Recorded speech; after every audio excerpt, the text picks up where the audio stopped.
Mic check, mic check, mic check. Ladies and gentlemen, I'm laughing. I read a comment. They say, Trill, you need to shorten that clap up. That shit too long.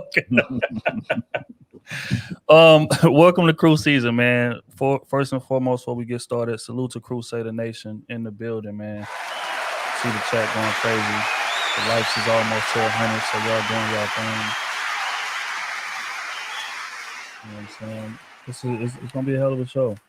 It's gonna be a hell of a show. And I'm definitely looking forward to it. We're gonna discuss, strong women and whether or not intimidation plays a role in terms of the men that they date and all of that. But before we do, I gotta introduce this amazing panel that we have up here today. First and foremost, we have Miss B Taylor with us in the building this evening. We have Miss Queen Sheba in the building with us this evening. Miss Saida in the building with us this evening. Miss Lucky Marie in the building with us this evening. Ricky Williams in the building with us this evening. And last but not least, DOT, aka Ricky Romance, aka Spanish Poppy. Where this nigga get all these AKAs at? I'm just trying to figure it out. Professor Sleeves you. Ricardo Romance. Oh my God. It's Otis. You feel me? It's Otis. But look here, man. Again, it's gonna be a hell of a show, man. Salute to all the mods doing their thing. I see JC in the building. I see my boy Daryl Long in the building. Who else we got in here? We got Miss Parker in here. Yeah, man. Y'all, again, this gonna be one of the ones. It's gonna be one of the ones, man. So before we get started, mental health check. How's everybody doing on this beautiful night? Everything is everything, my boy. Thank you. I have my wine. You got the wine with you. Yes. I'm feeling good. No wine tonight for me. Okay. Say, safe. Very, very safe. But before we get started, man, again, I want to salute to Ricky, man. Last week, powerful, man. I got a lot of DMs all throughout the week. People saying, bro, that was one of y'all most powerful pods ever, bro. Like I needed that, bro. You had me crying at work or crying in the truck while I'm driving, listening to it, and I'm just like, look here, man. We was all caught off guard the same way, man. But that's what this shit is about. Just like I said last week, saying something impactful that that's gonna resonate. And I think we did a hell of a job with that. So I definitely want to salute to Ricky for that, first and foremost. Just had to be said, bro. Had to be said. Yes, sir. But again, what we had on likes 100. Everybody in here, make sure that y'all like the stream, man. Before we even get started, y'all know the rules, man. Wipe y'all feet as soon as y'all walk in this motherfucker. That means liking the stream and showing loves, man. I want to see all leaves in the chat, man. Leaves in the chat. Y'all know what time it is. Crusader Nation. But to get this thing started, again, we're gonna be discussing the idea of a strong woman. We hear that term thrown around a lot. Strong women are intimidating. Strong women ain't going for nothing. Strong women got boundaries. This, that, and the third, right? So, I want to get y'all's definition of a strong woman before we get started into this, the discussion. So, first and foremost, we're gonna go to B Taylor. When you think of a strong woman, what's the first thing that comes to mind? A woman who is assertive, a woman with confidence, a woman who knows when to stand up for herself, a hardworking woman as well. I can't think of the correct word, but it's like basically like conquering something. I can't think of the word right now. But yeah, that's how I look at a strong woman. It's assertive, I would say. That's fair. Oh, when you hear strong woman, because we hear it thrown around a lot in our space, what's the first thing that comes to mind? She got her own house. She got her own car. 2 jobs, work hard. She a bad.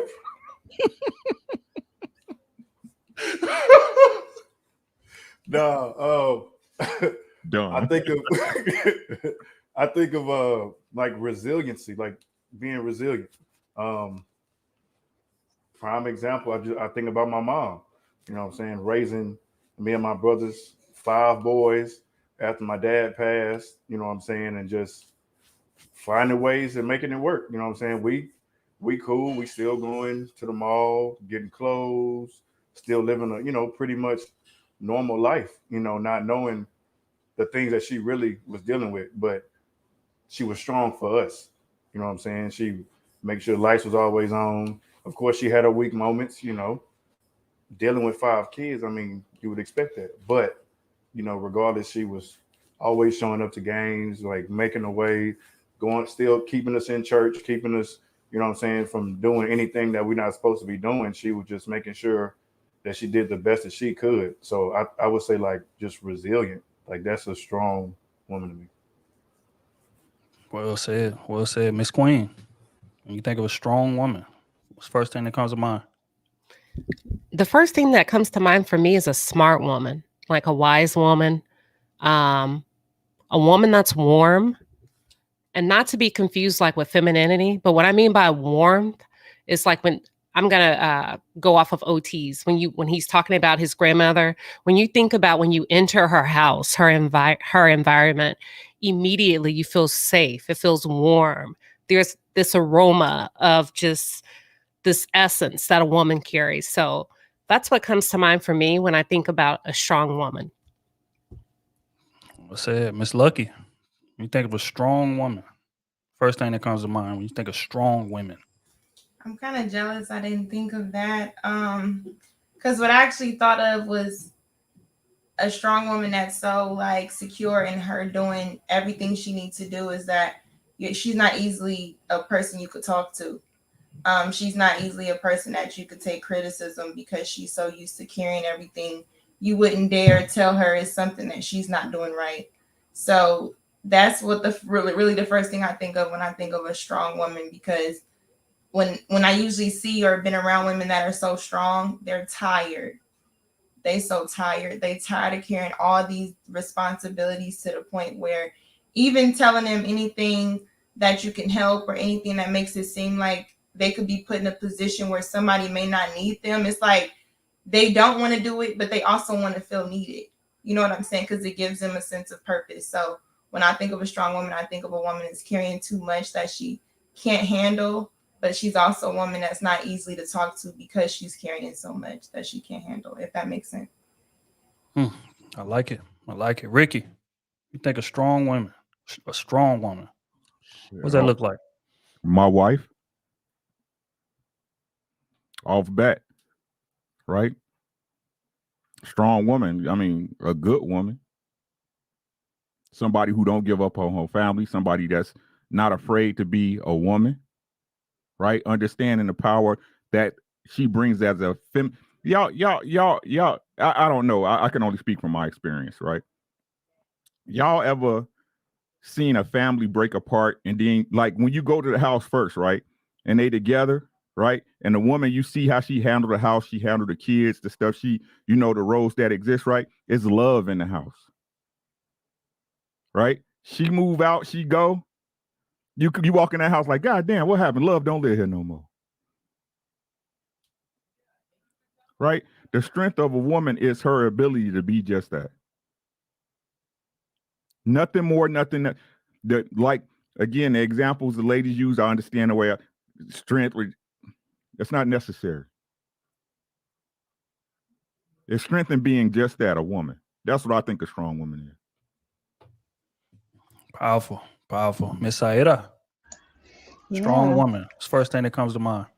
So I agree with everybody, but I would say we have two definitions, the right definition and the wrong definition. Because the fact that you are independent doesn't mean that you don't depend on a man. You can be self-sufficient with yourself because you got to be that as human, but you can still have your man around you and, be part of it. So the way I see is a loving, caring person. I agree with Ricky. I agree with B. Taylor, with everybody, in a certain way, because Lucky mentioned something that modern society had us thinking that that's strength or that's a strong woman. But, a strong woman has no fear on showing her vulnerability. The strong woman knows that one moment you can be the teacher and the next moment you can be the student. Is not afraid of it. So Yeah, I agree, man. I agree with what a little bit of everybody said. I think a strong woman is one that's like firm on what her non-negotiables are.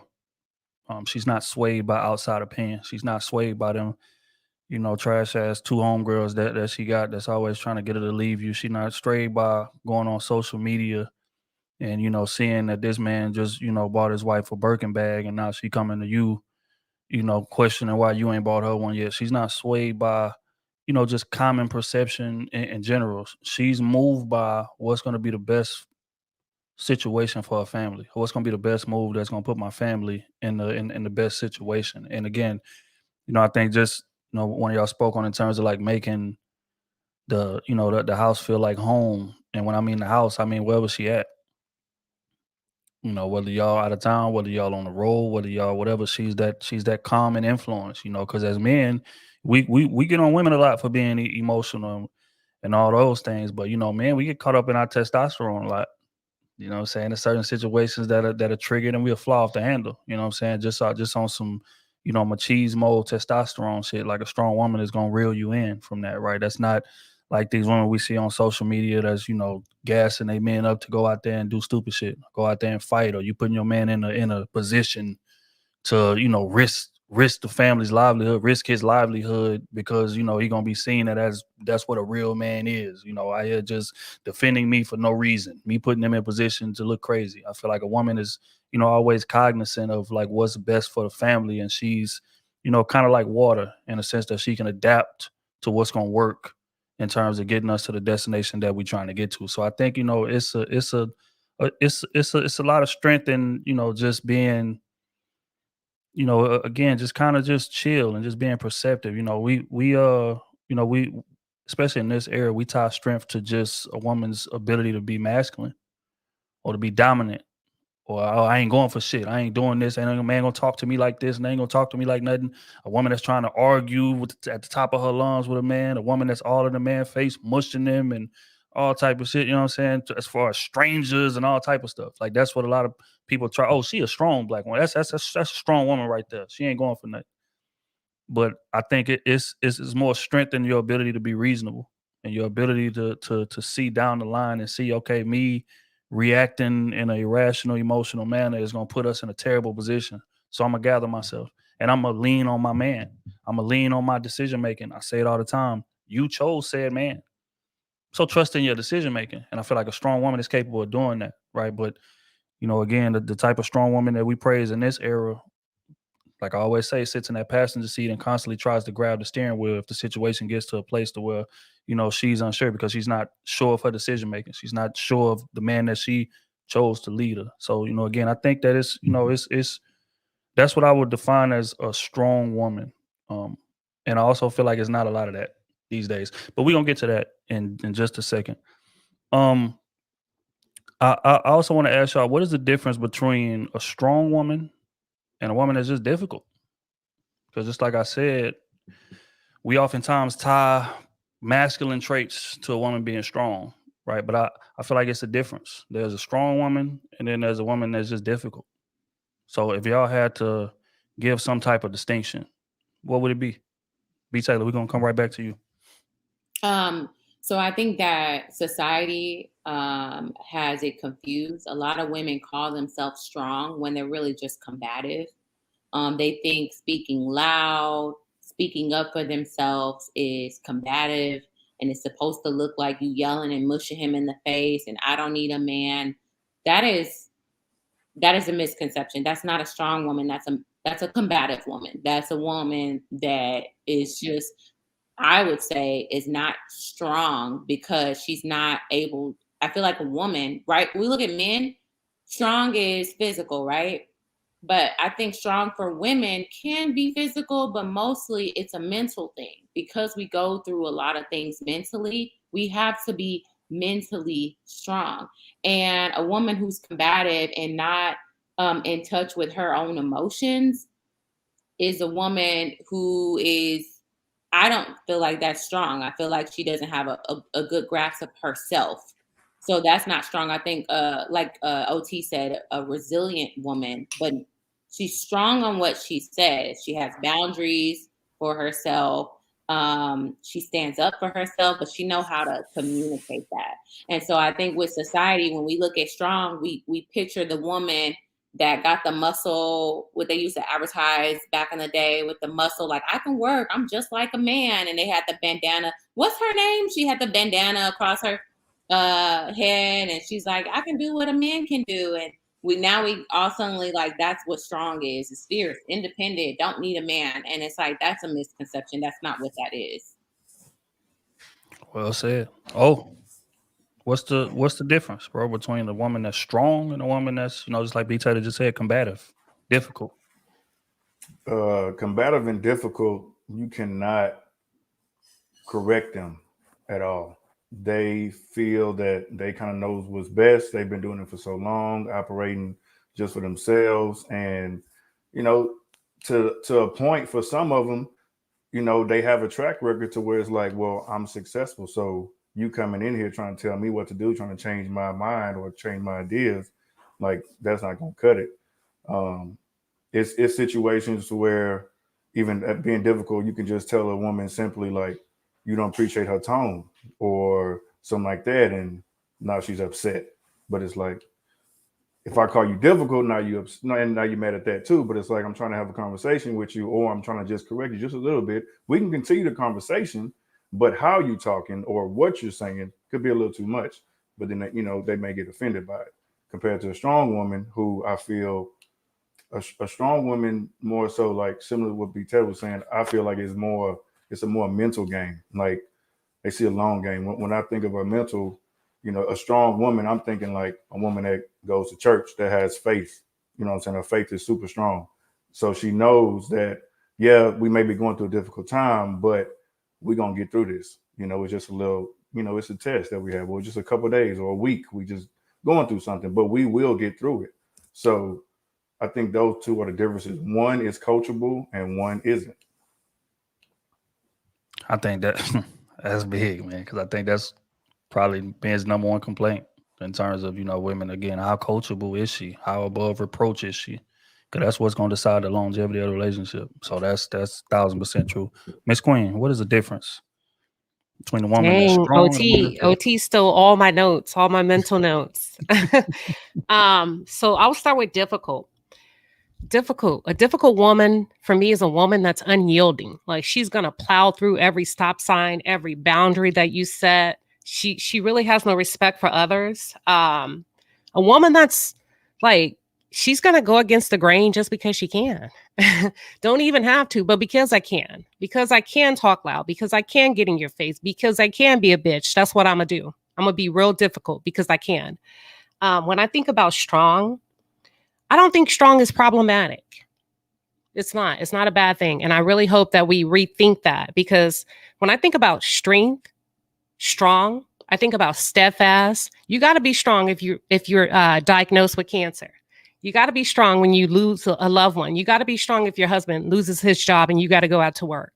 So strength, a woman being strong, isn't problematic. It's actually a positive. I think it's necessary to have a healthy relationship. So that's my 2 cents. I would agree with that 1,000%. It's lucky. It's different between a strong woman and a woman that's just difficult out here, man. I would say a strong woman is somebody, her ability to know which hat to put on. So I think in certain situations, she can think ahead of the situation, kind of answer the questions or resolve the issue. Because I think of my mother too. My mother always knew what was going to happen, had an answer before I even had a problem, pretty much. So I think that even when I pay attention to when she was married and things like that, how she handled her husband, she thought ahead, anything that he needed, like wherever they went, like it was like, did you get this? Already got it. You know what I'm saying? She's kind of just ahead of it, making sure that everything just runs smoothly. So that's what I think of a strong woman. Difficult is just that, like, you feel like you're fighting against her and not really fighting for the household, even in a disagreement, because there's a difference between a disagreement and an argument, I think. So I think that when you're dealing with a difficult woman, you feel like you got to fight her. There's a win in it. So a difficult woman wants to be right. It's the same as being combative. Like, a strong woman understands that, okay, in this situation, I understand I'm going to let them have it, in a sense. You kind of know what I mean by that. Like, okay, I can pick and choose my battles. Everything is not a fight. I understand what he is. I understand his points. I understand his triggers. It's the same thing you have to learn with your kids. You have to understand maybe this child is different than this one. So this one deserves a little bit more attention than that. It's just understanding the personalities and what hats to put on. Well said. I agree with that. Ricky, a strong woman and a woman that's just combative, that's just difficult out here, man. We see it a lot, especially in this space we in. What's the difference? I mean, for me, right, I can only talk about how it applies to me as a man and how a woman would react with me, right? So to me, a strong woman, she'll let you fall on your face by yourself. A difficult woman gonna push you on your face.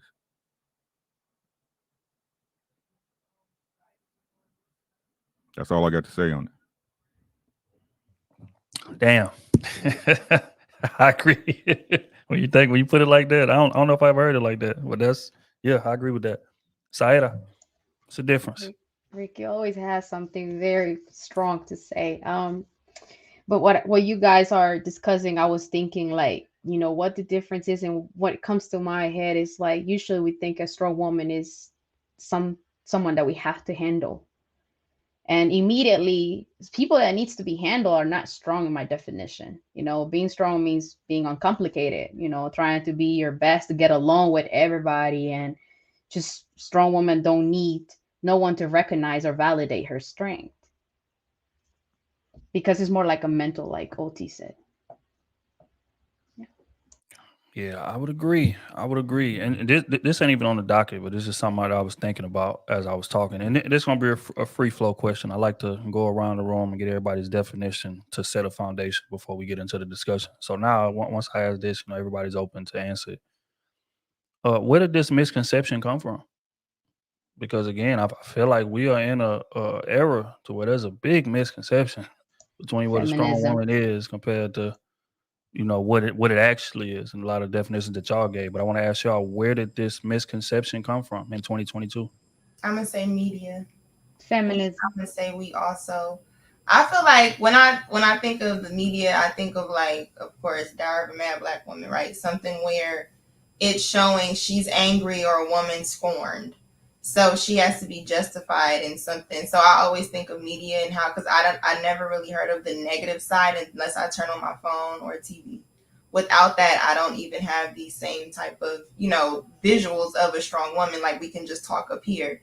But if you were to say that in media on a larger scale, they'll depict the finger wagging, the roll in the neck, she's probably overweight, yelling at her husband who's running behind her. That's pretty much what they depict when you think of a strong woman, like don't need no man type of thing is what they say.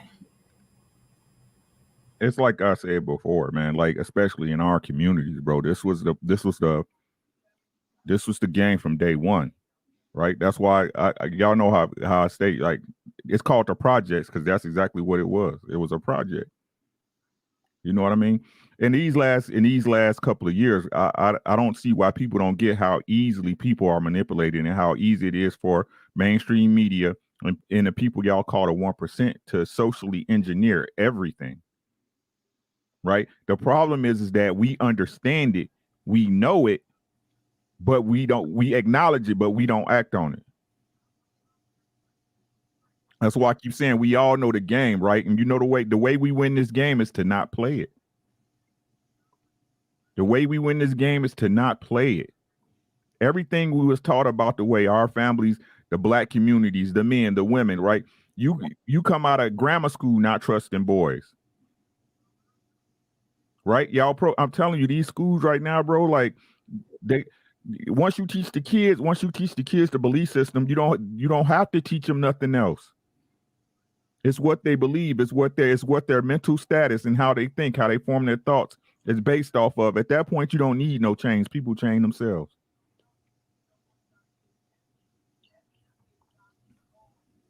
Go be Taylor. This brings me back. I agree with Lucky that it is media and also music culture has pushed many songs growing up. We have the Beyonce's, Destiny Child. We had Pink. We had just a lot of woman empowerment songs that told us that we're strong. We could do anything that we want to do.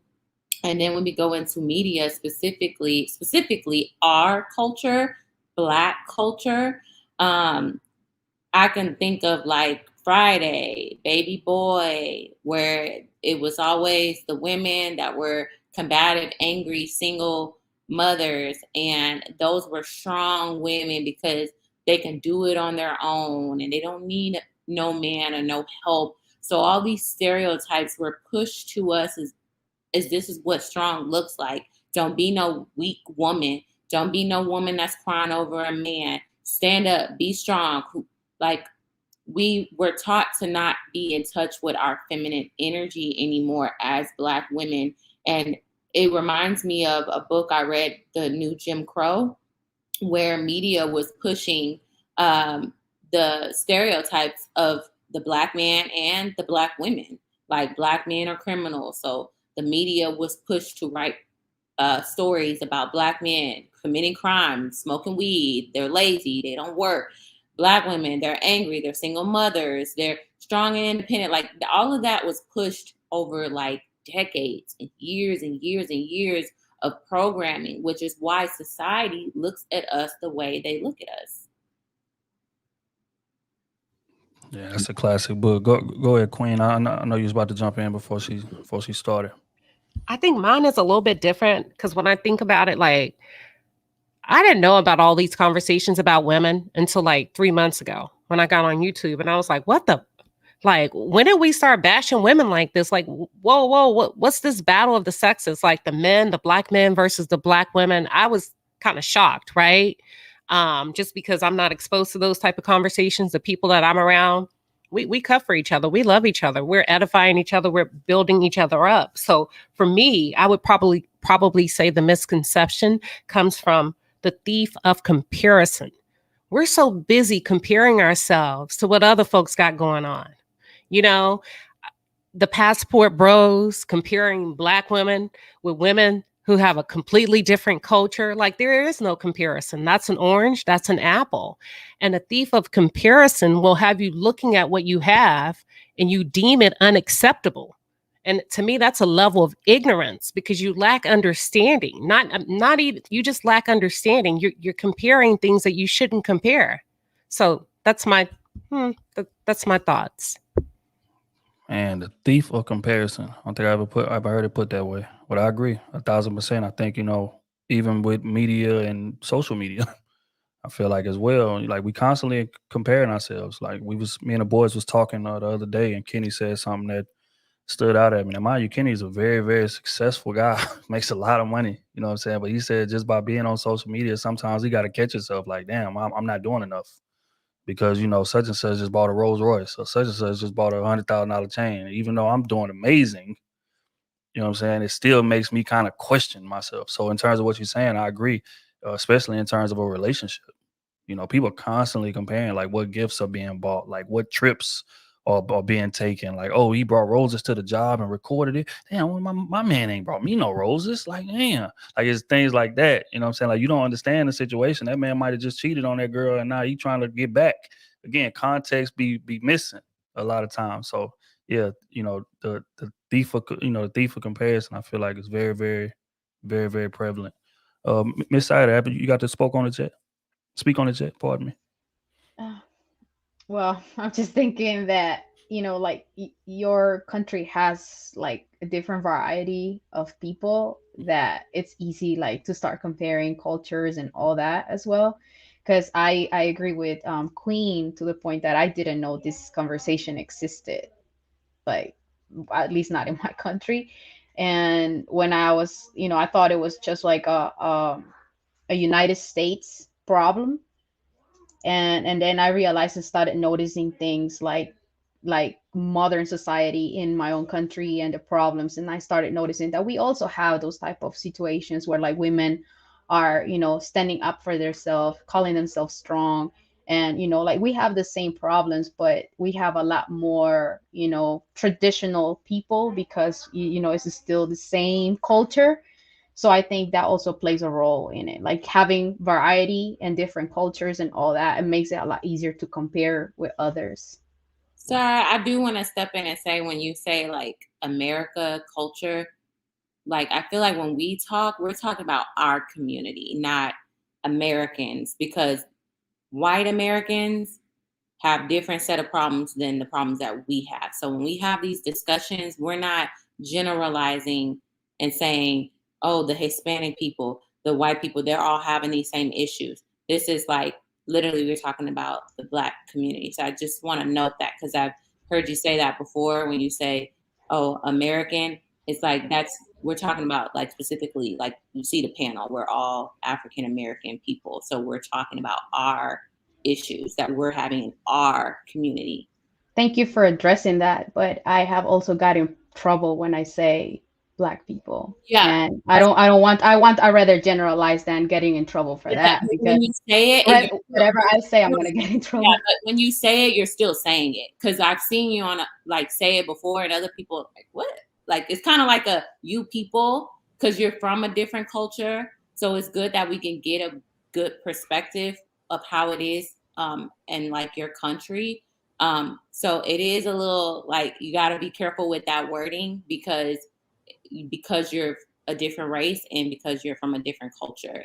You don't want to seem like you're like superior over the Black community in America. But I get what you're saying. But just for the future, I understand where you're trying to play on words. But yeah. Yeah. And real quick, I'm gonna give my point of view on where I feel like it comes from. I feel like it comes from upbringing, and even in my household, like we was raised to, a strong woman again is a woman that ain't going for nothing. She checking any man that try to challenge her. Like if a man say something disrespectful or a man say something she don't like, he getting pressed right on the spot. And not only that, but it should be a lane created to where that type of woman can do that and there's no repercussions to follow it.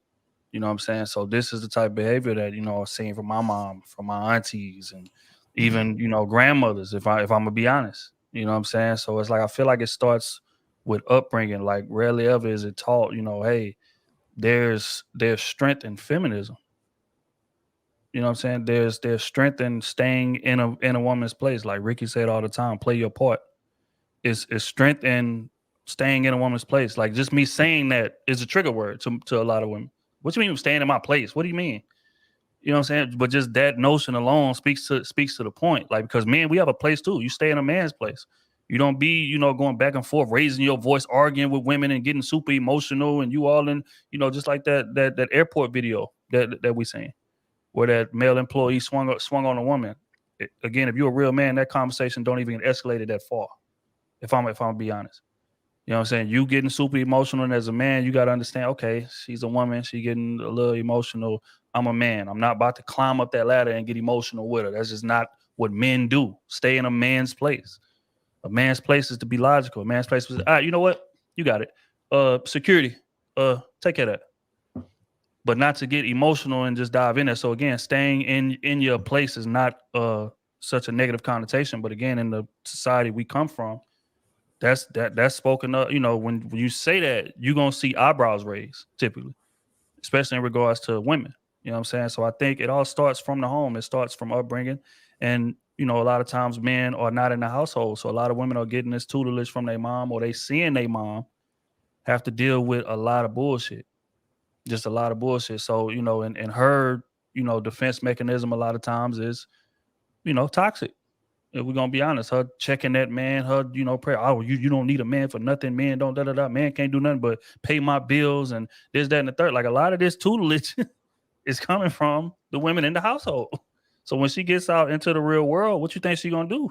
Like her mindset is a strong woman that ain't going for nothing, neck rolling, finger snapping, mushing niggas in the face, tapping foreheads, all type of shit. Until she run into that dude that's not going for that, and he end up putting his hands on her. Or something like that. And not saying that's right, not condoning that. We're not going to do that on this platform. But I'm saying a lot of times women got to go through that to realize, wait a minute, like we are not on the same, level. Like we are equal, but we are not on the same level especially in terms of strength and in terms of like you being face to face with a man, arguing and trying to get aggressive. But again, a lot of that comes from tutelage in the home. So I feel like that's where it starts. I think media definitely plays a role as well, because we see that all the time on media. What's the most watched shows today? Housewives of Atlanta, VH1, you know, whatever. We can go down the line. You know what I'm saying? And on these platforms, what do we see? Women throwing drinks, getting loud, you know, slapping a man, mushing, and all type of all wild shit. It's like, yeah, that's a strong woman right there. She ain't going for nothing. So again, if you're seeing that growing up, you being programmed to think that's what strength is. Mm-hmm. But you know, it's rarely taught that, you know, there's strength in feminism.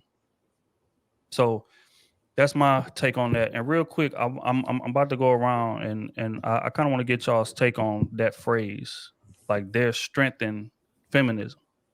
So but before we do that, we're gonna go ahead and pay some bills real quick, man. Salute to Uncle Stepdaddy in the building with the 5P says, why does a man have to quote unquote handle a woman? Just find someone cooperative who brings you peace and vice versa. I would agree with that 100%. Kiwi Space with the 5P. A strong woman doesn't need to be handled. If a strong, independent woman says she needs someone to handle her, she's not a strong woman, but a problem. I would agree with that as well. Booker Ronan in the building with the 20-piece. My dog. Say salute to the panel and the Crusaders. Plastic truck nuts disorder is never attractive on a woman. Yet keep winning and grinding. People salute. Hold on. Bro came back one more. He said, we cannot claim to be strong while being economically and socially sterile, nor mutually broken while stuck within these ethnic outposts poorly dubbed as communities. We got to tighten up as a people. And I agree with that. 100%, man. So for sure, salute to Ronan, man, in the building as always. 67 Big Mel with the 20-piece. We appreciate it, gang. You say much love, crew from Detroit. You guys helped me through the work day. Look, man, we appreciate it, bro. That's the mission, man. We trying to make y'all lives easier and at the same time drop off game. We appreciate you checking in, bro. Hold on, let me see. Casey. I'm gonna just say Casey. With the 5P says, salute to Saera. People feel what they don't understand and resent what they admire. I would agree with that. I would agree with that notion.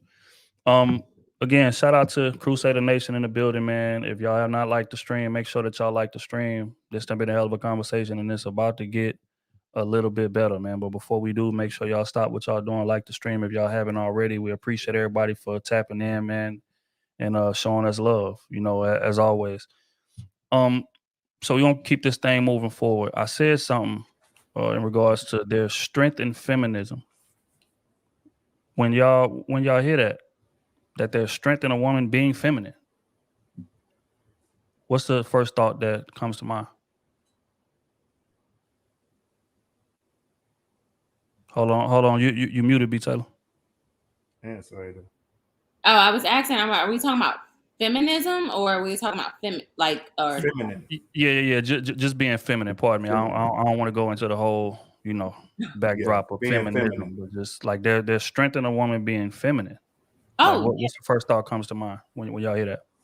Yes, I agree. Because a lot of women are not in tune with their feminine nature. So there's a lot of strength in getting back to that nature when you were pulled from it or you were never raised to be that. There's women walking around, don't even know how to be friends with other women. That's how you know if she's a feminine woman, to me personally. If you can't even get along with other feminine women and you don't have not one, like you don't get along with women, then there's something out of touch with you as well. So I think there's a lot of strength in being feminine. Masculine men need feminine women. The world needs feminine women. So there's a lot of strength that comes with that. What was the question again? I just want to verify. No, it's that like because I said something in my tangent in terms of like there's strength in a woman being feminine. Mm-hmm. When you hear that, what's the first thought that comes to mind? It's everything, bro. Like if you're a feminine woman, you will get everything you need. And I don't know why women don't understand that. Let me explain. I'm gonna go off on a tangent. Right?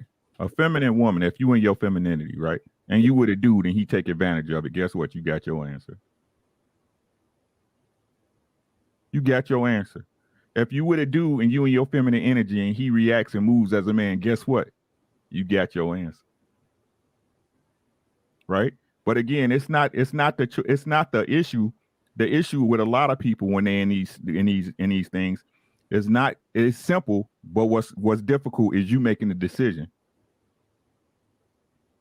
right? You making a choice to move on, right? So again, if you did that and you stayed in it, you get everything you need and wanted. And if you didn't, you get the answer at the very minimum to move on and get to somewhere else that you would get it. But y'all don't want to talk about that though.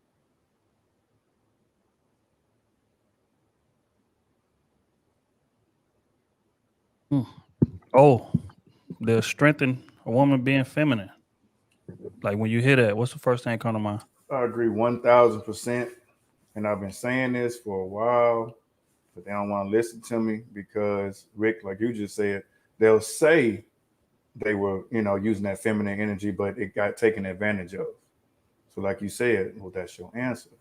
You know what I'm saying? Like when I hear or think of feminine, I think about a lot of women that I saw coming up in the church. I mean, that's what I think about, like just how they carried themselves.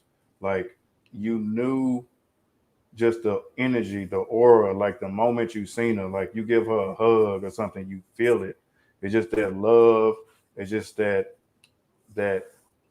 trust, that security, that you know that they have good intentions with everything that they do. And it's just you really have to experience it to understand sometimes, because it's hard to explain, but it's just, you kind of, with some people, especially coming up in the church, like it could be a little biased, but just coming up, you can see, like, you can just see it in them. You know what I'm saying? How, just, again, like I said, how they naturally carried themselves, and it rubbed off on people because that's just who they naturally were. You know what I'm saying? It was a trusting, it was strong, and you can even take out prayer, all of that, like just who they were as a person. And then you looked at who their husband was. He was still a strong man as well, but she operated in her femininity, he operated in his masculinity.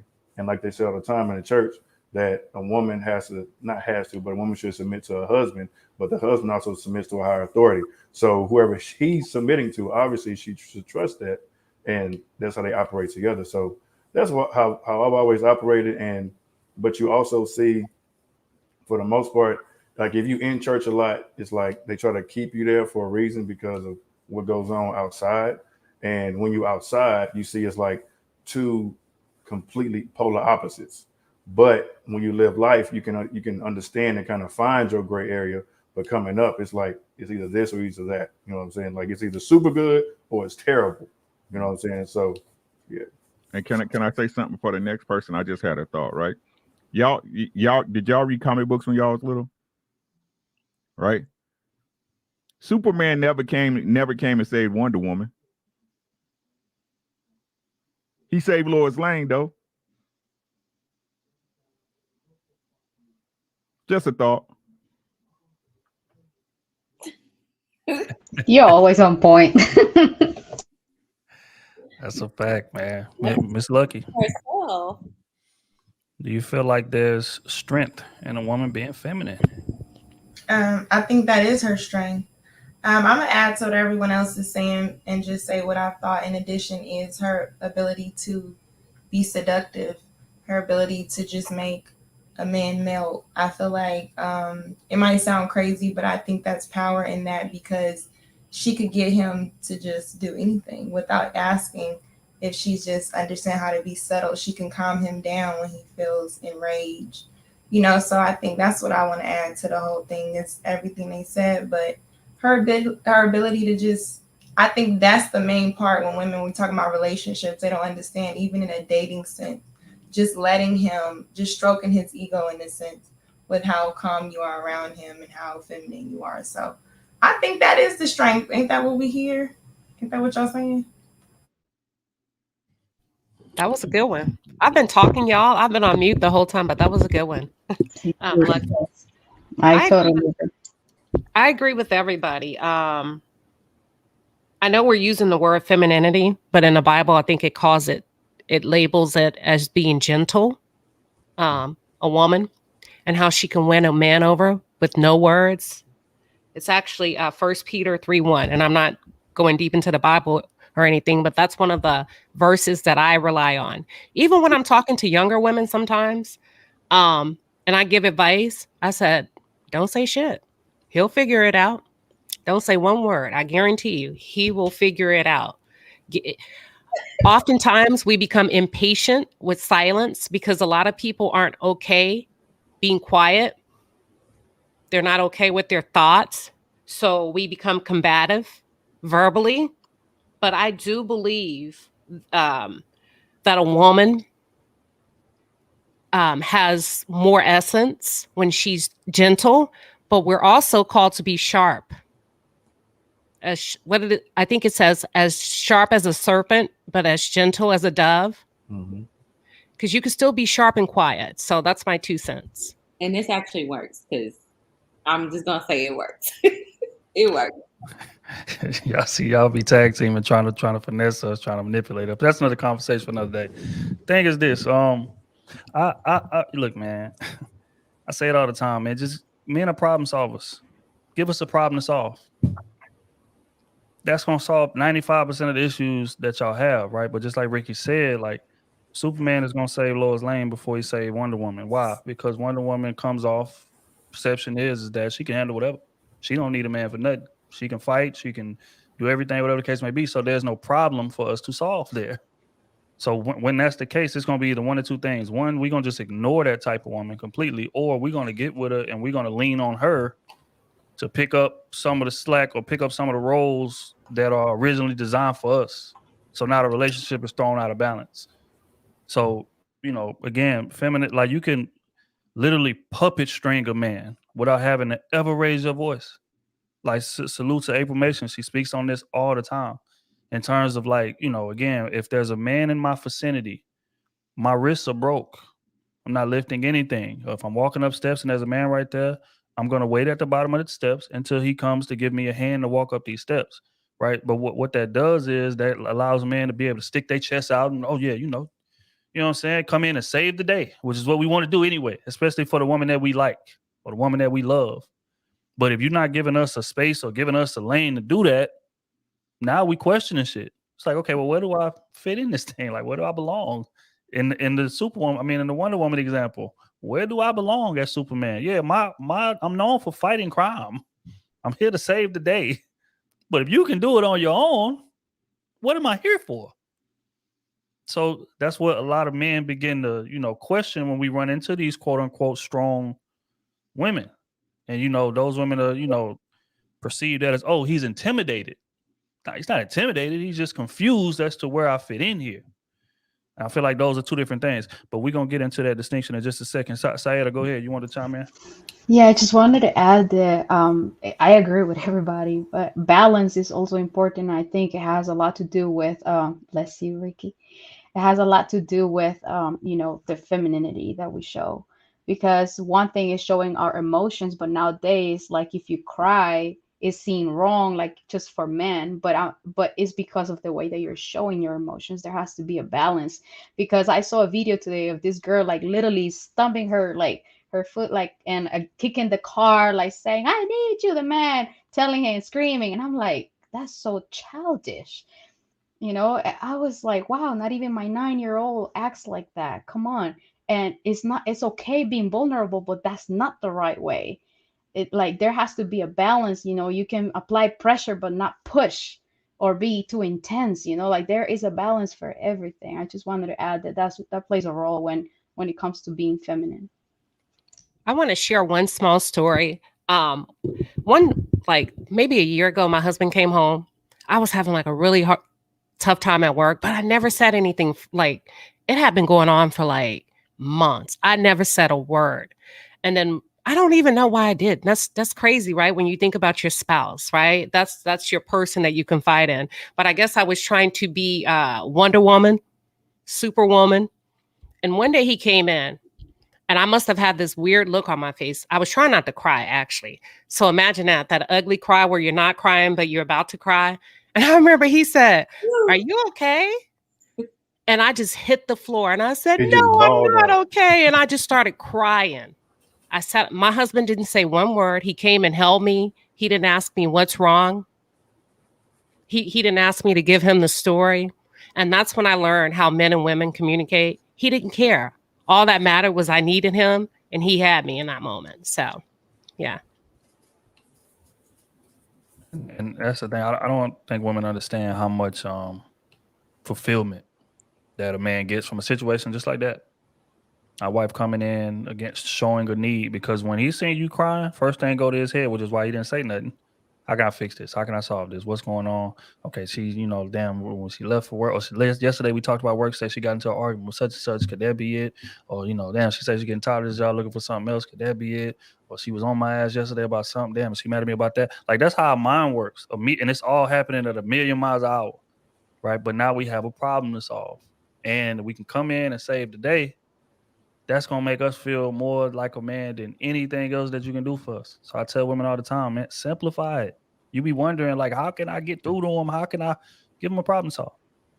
And you'll see a totally different, man in terms of his happiness, because he walking around. It's just like, when you hungry as hell and you eat that big ass meal, when you walking around, you feeling just, I'm good, nah, shit.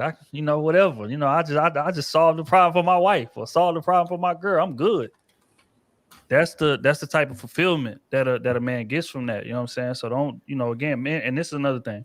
Men value your strength, sure. But what's important to us is that you have the option to do so. Not that you have to, or you feel like you have to do it. That's gonna turn us off. We value, just like we talk about, women want an independent woman, and men want an independent woman or whatever. And then when we showcase being independent, that's a problem. No, it's men want a woman that's capable of being independent. But we also want a woman that's willing to subscribe to our program. Those are two totally different things. So if you're walking around the house with, I'm independent, I'm this, that, showing this man in every single way except telling him directly, I don't need you, that's going to be a problem. That's going to cause a problem. So, you may be independent, sure, but you under my covering now. You my girl, you my wife. So you walking around sticking your chest out, or what I like to say, dragging your nuts across my living room carpet, that's going to make the man, I don't know about this. So, again, men want a woman that's capable of independence, not, necessarily a woman that's showcasing it all the time or wearing it as a badge of honor. But real quick, man, let's welcome Miss Kayla to the stage, man. In the building. Good evening. What's up? Good evening. How's everyone? Ain't nothing, man. We just, Well. discussing strong women. But before we go forward, I wanna get your definition of it. When you think of a strong woman, what's the first thing that comes to mind?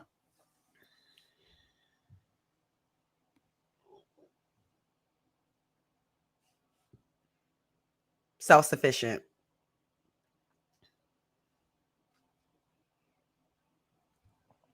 Okay, that's valid. And do you feel like there's a distinction between a woman that's strong and a woman that's combative? Or do you feel like they kind of go hand in hand? Oh, absolutely. I think I just learned that on my show, Mr. Let Go. I can be strong and be like, I don't agree.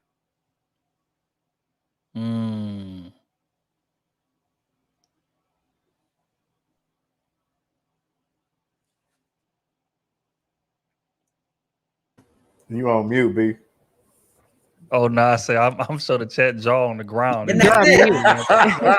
You know what I mean? And that's all. I don't need to go back and forth with you or yell at you or do that. I don't need to do that. I need to just say what I said and leave it. Period. You got it. Yep. Look here, I just want to give a round of applause just for the growth alone. That's, you know what I mean? Let's just get that along. I'm learning. You know what I mean? Because again, Kayla gets a bad rap on a lot of these panels, man, and that's why I be in the chat defending us so hard. I'm like, damn, Trill always. But it's just because again, like when you paying enough attention, like you can tell, Kayla says it all the time, like certain environments require me to just be another person than who I want to be, and that's right. If it's a combative, super just intense type of environment, like and of course, we still young, we still learning, so natural instinct is gonna be for I ain't letting nobody play with me. Okay, right. Who it is? Right. You know what I'm saying? But if it's a civil environment, we have a civil discourse, everybody cool, everybody chill, then you see a different side of her. You see the side that you see when she be on this fella. But again, just salute to the growth. But before we move forward, one more question just to catch you up. Mm-hmm. Where do you feel like that misconception came from in terms of a woman being strong in comparison to a woman, being combative? Because in this era, a lot of people, women especially, feel like being strong means I'm being combative. I'm being, super quote unquote masculine. I'm challenging everything. I'm all in a man's face, mushing them, all type of shit to show him, hey, we on the same level. So what do you feel like that misconception of, what a woman's strength is comes from? The actual misconception, because there's parts that aren't a misconception. Some people are being combative. But the parts that are a misconception is when people have boundaries and people think people shouldn't. The only people, I said this before, the only people that don't like boundaries are the ones that want to break them without doing what they need to do. So that is the misconception, that because I said what I said and I'm not wavering from what I said, that I'm hard to deal with, or, whatever it is. And I'm not, I just don't allow men to A if they don't, B or C, whatever, D, A, F, G, whatever. So I think it does get a bad rap from men that want weak women so that that don't have boundaries, so that they can do whatever they want to do. So then they kind of label all women, oh, you're, so strong. And then you have the other part of it of women that have made strong into this thing of like, I can endure bullshit. I am strong. I can stay in this marriage. And, oh my God, I will never forget on Black Ink Crew when Don married Ashley and he was like, because you a strong woman. You let me do all this bullshit and you stay by my side. Hey, that's real. And it's just like, that's why I love Ashley, because she's just a strong woman. She just took it on the chin. That's how we would talk. That's what you endure. That's the struggle. She got strength. She's strong. No, but that's real though. That goes back to the whole ride or die. Yeah, she might ride or die. Yeah, that goes back to the whole two list that we have in regards to that, which wasn't even on the docket. But I kind of do want to unpack that. Like, where's the line between a woman showcasing strength and a woman just accepting being disrespected in terms of these type of situations? Where's that line with y'all? I think, like I said earlier, is that being assertive, having boundaries and standing on them. Like, it's strong. Like, when you're in love, it's hard to stand on boundaries. A lot of women, when they're in love, they push their boundaries further and further, further and further out because of that man that they love and want to be with. They're like, he did this, but it's okay because, he does this. We'll try to like compromise in our mind and push, the pole further and further back. Being a weak woman and weak-minded is letting him bend you until you break. A strong woman is not going to let you break her. She's strong enough to be like, you bending me too much and I'm not allowing that. I have a boundary set and you're not going to break that. And if you're going to break that, I'm strong enough to leave. It's a lot of strength. It's easy to say, but there's a lot of strength in leaving a relationship, especially with a man you saw the future with. That's because now you're killing this dream of being married to this person, having kids with this person, having a life with this person. That now has to die along with the relationship. That takes strength. Say the question again real quick. Damn, I forgot what the question was. I think you said What's the line? What's the line between strong and being run over, or what did you say? Yeah, in terms of being in a relationship, right? We praise this whole ride or die type of thing. So where's the line between a woman being your ride or die and being strong and holding it down to her just dropping her standards and just allowing disrespect? Where's the line with that? There should always be a line, and you got to hold the line. I think they use that in Blue Lives Matter, hold the line. You always, men and women, hold the line for yourself. I'm serious. I'm dead ass. Like nobody, your level of respect, your boundary, you got to hold it as a man and you got to hold it as a woman. Because once people see man or woman, husband, wife, that they can disrespect you, it becomes easier and easier over time. You have a lot of women that are snatching other women's feminine card, causing you not to be feminine by the way they approach you, challenge you, talk to you. But also, you also have men. Men, I'm going to hold you accountable. If you want a feminine woman, then allow her to be feminine. Treat her like that. So that's my 2 cents. Exactly. Yeah, but what B. Taylor said just got me because every single relationship I've been in should have ended at least 2 or 3 years before it did. And I was like, but you know, he take care of me and like, you know, he's a good guy.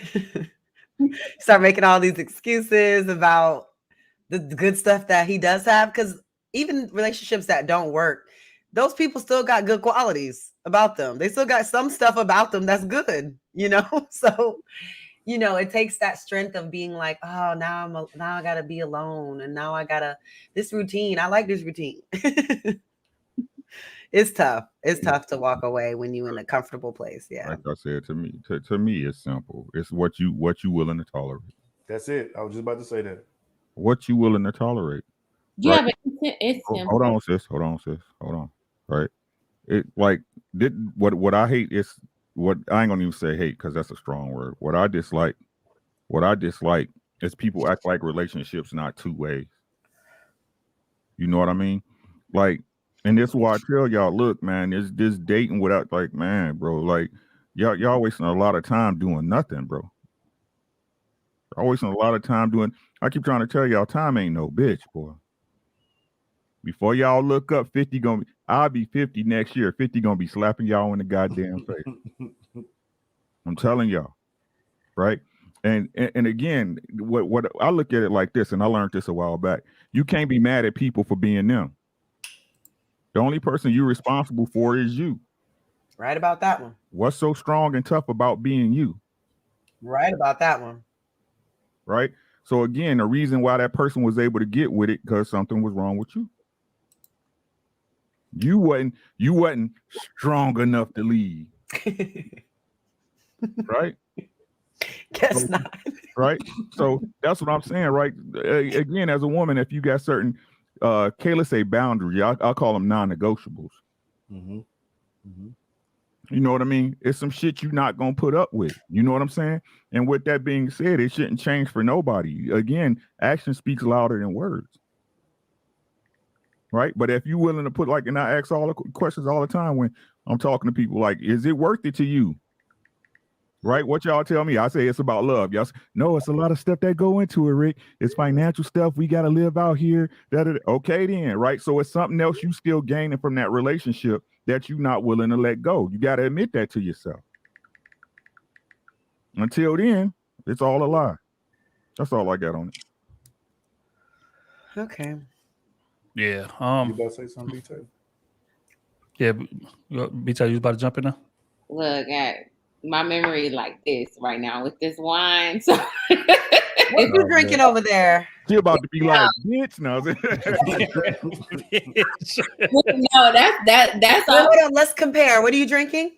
I am drinking what Queen Sheba recommended. I'm sorry, B-Box, but y'all had me too lit. I was ready to fight. It was like Markham that somebody it's a Marlowe. Markham. Yeah, I'm drinking Hot Crest 2018 Cabernet Sauvignon. Okay. Hey, I got that blue raspberry with some orange soda. It's fire, boy. Dang it, no. I got coffee. You throw that blue raspberry with a sun and a peach Celsius. Don't forget the peach Celsius. That B-Box be making me want to fight. So it's too much. It's a little too much. I get a little too rowdy off of that. That thing is dangerous, man. Real quick, man. Let's we gotta pay some bills real quick, and then we're gonna get to this video that everybody came to see, man.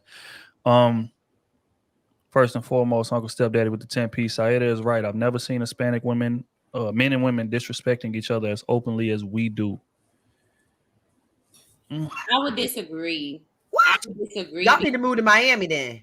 I would disagree because most of my friends, I grew up mostly with Hispanic friends, and they had their own issues.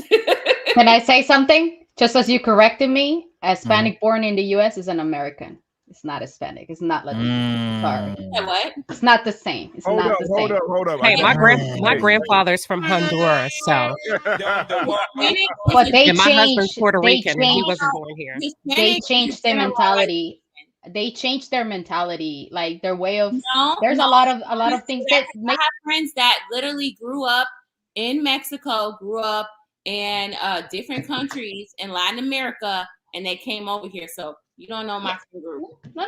I'm not saying I know your friends. I'm saying they change their way of thinking, their environment. They don't change their traditions. Don't get me wrong. The traditions, they keep the traditions. So how do we explain the violence in Mexico? The environment changed them. For example, here, and just a simple example. Here we don't use the car seats for babies. We don't. So over there, you're forced by your country that makes you buy those things. So you start, being what you are around, the environment. That's what I'm saying. Like I've seen it in my sister, I've seen it in my family. I have family over there, but so they start doing what the people in their environment do. I don't know And about it's not that. I have friends that. Hold on. Let me clarify. So, Saira, are you saying that Hispanic people don't possess a level of disrespect and or violence towards each other ever until they come to the U.S.? I just want to be clear because maybe I only caught pieces. That's not what I'm saying. Actually, when she said that people don't show violence, or someone said it, I was like, actually, we have a lot of domestic violence in Latin America, so that's why I didn't agree with that. But I was just making a point where, like, comparing a Latino from the U.S. is not the same. That's it. Okay, like, I'm not thank you. saying anything else. I just said they have their own issues. I was clarifying, like, because they said the chat said I never seen Hispanic men and women disrespecting each other openly. I'm like, what? How many fights? Yeah, and I'm disagreeing with that. If you're talking about a Latino, if you're talking about, but if I'm comparing a Latino from the U.S. or someone that was raised in the United States and someone outside. But I'm not going to say Latino, because that's not the correct term. It's Hispanic if I'm going to generalize all of them, right? Actually, Hispanic is the language. It's the speaking Spanish. Latino is in the region. I was told to say Hispanic because Latino, you may not be Latin. You may be, Mexican or whatever, and they're not Latin descent, right? So you wouldn't say Latino. You would say Hispanic. No, because Brazil is not, they don't speak Spanish. They're not Latinos. That's what I'm saying. Hispanic is what they speak Spanish. Latinos, Brazilians speak Portuguese. Portuguese, yeah. I thought that was Spanish. No, it's actually it's like an African roots. No, I'm saying when you call somebody Spanish is because they speak Spanish. Hispanic is Spanish, but Brazilians are not considered Hispanic, but they are part of, South America. So yeah. Okay. All right, real quick, man. We're gonna get to Miko with the 5-piece. Says feminine women are super rare, especially in Black culture, yet they all claim to be. Doug Will with the 5-piece. We appreciate you, gang. The Palace with the 10-piece. Being with a feminine woman is one of the best experiences a man will ever have. Makes us want to be Jesus. Your own personal Jesus. I keep trying to tell y'all, bro. That's man, real. break his neck for you, boy. Man, to run through a brick wall. That's real. That's all you be asking for, bro. Can I get some podcast with the 10-piece? When a man is not present in the home, it can condition women to take on masculine traits to fill that void. They end up becoming the man they are looking for, which leaves no space for an actual man. I agree. Goes back to what I said earlier, man. Like, tutelage is super important. And a lot of us are being raised incorrectly, especially in terms of what our roles are in a relationship. Casey back again with the 10-piece. Salute to Ricky on the latest comic. Superman bodied Wonder Woman for killing Batman. Queen is saying is we should be wise as serpents and gentle as doves. That's the saying. Appreciate you, Casey, for the clarification, big dog. Taylor Anderson with the 2-piece. Selective boundaries. It's a dangerous thing. I feel like most women have that. If we're gonna be honest, and that kind of gets them into trouble in terms of what they willing to tolerate or what they end up dealing with from a man, because the boundaries are so adjustable. Is a good word for it. Dallas with the 10-piece. The same way women love masculine qualities in a man, men love feminine qualities in a woman. And I feel like culture / media has conditioned a lot of women to think being feminine makes them weak. I would agree with that 100%. Doug Will with the 5-piece. Kayla, if you bring that energy to Thursday, Logic on a short circuit. I agree, man. Oh Lord. Shout out to bro, man. Shout out to the whole Peep Network, man. If y'all not subscribed, man, tap in for sure. Gavin with the 5-piece. Ricky be so real. You gotta love his words of wisdom. Don't change, but compromise if you must in any relationship. Yeah, that's well said. I agree. Taylor Anderson with the 5-piece. All groups disrespect each other. We do it at a higher percent publicly. Fox Soul is owned by Fox. They don't have panels of other groups, sexes going at it. Sir Hell Speaks in the building. That's family right there, man. Make sure y'all tap on this platform if y'all ain't already. We say much respect to Crew Season and the dope panel. We What's appreciate up with you, bro. champ? How you doing, bro? Straight up, man. We got to have you pull up one of these days, bro, when you're free. Tap in with us. Okay. So on to the video that everybody came to see. Derrick Jackson is back. After the whole scandal and Yo boy. Don't do that. And the helmet of salvation. Don't do that. But my boy then came back despite all of the, criticism and the fallout that happened, over, allegations that came out. But he back and he has something to say. So we're going to play this clip and then we're going to all respond to it. Hold tight. Let me make sure that the volume is up and everything is good. Can we please stop saying that? It's not true. Men are not intimidated by strong women. Like, men are turned off by women that misuse their strength to fight against them instead of building with them. But it's weak men who can't handle strong women. And when I say strong, I'm not talking about the all my life I had to fight type of women. Women that are proud to be able to weather struggle storms and tolerate mistreatment. And, they don't ask for help even though they deserve help and should be asking for help. I'm not talking about that type of strength. We ain't promoting that over here. I'm talking about the type of strength where a woman is expressive about her boundaries. She's certain in her identity. She's firm in her values. Like, that type of strong. You know what I'm saying? Like, she keeps her standards high, proudly so. Don't care who call her what. Weak men can't handle that type of woman because a weak man can only love a woman that he can control. And when a woman is good with or without you, there's no controlling her. All right, like we always do, I'm gonna play it one more time for the people in the back, the people that might have went to go grab a drink, went to the bathroom, might have missed it. We're gonna play it one more time, and then we coming right to Ricky for the breakdown. Can we please stop saying that? It's not true. Men are not intimidated by strong women. Like, men are turned off by women that misuse their strength to fight against them instead of building with them. But it's weak men who can't handle strong women. And when I say strong, I'm not talking about the all my life I had to fight type of women. Women that are proud to be able to weather struggle storms and tolerate mistreatment. And, they don't ask for help even though they deserve help and should be asking for help. I'm not talking about that type of strength. We ain't promoting that over here. I'm talking about the type of strength where a woman is expressive about her boundaries. She's certain in her identity. She's firm in her values. Like, that type of strong. You know what I'm saying? Like, she keeps her standards high, proudly so. Don't care who call her what. Weak men can't handle that type of woman because a weak man can only love a woman that he can control. And when a woman is good with or without you, there's no controlling her. The woman is good with or without you. A strong woman. It ain't no controlling her at all. Ricky, what's your thoughts on what the good brother Derrick Jackson had to, say in that clip? Because I'm a strong advocator of a message. His message is right. His message is correct. However, what I see is, what is this saying about your wife, dog?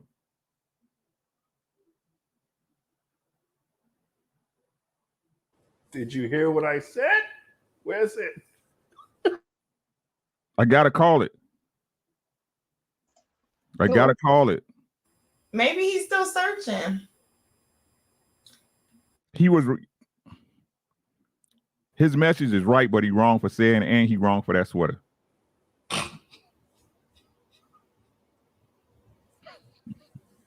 Hey, I ain't gonna lie. When I first seen the sweater, I was thinking the same thing on the low when I first seen the sweater. But I don't want.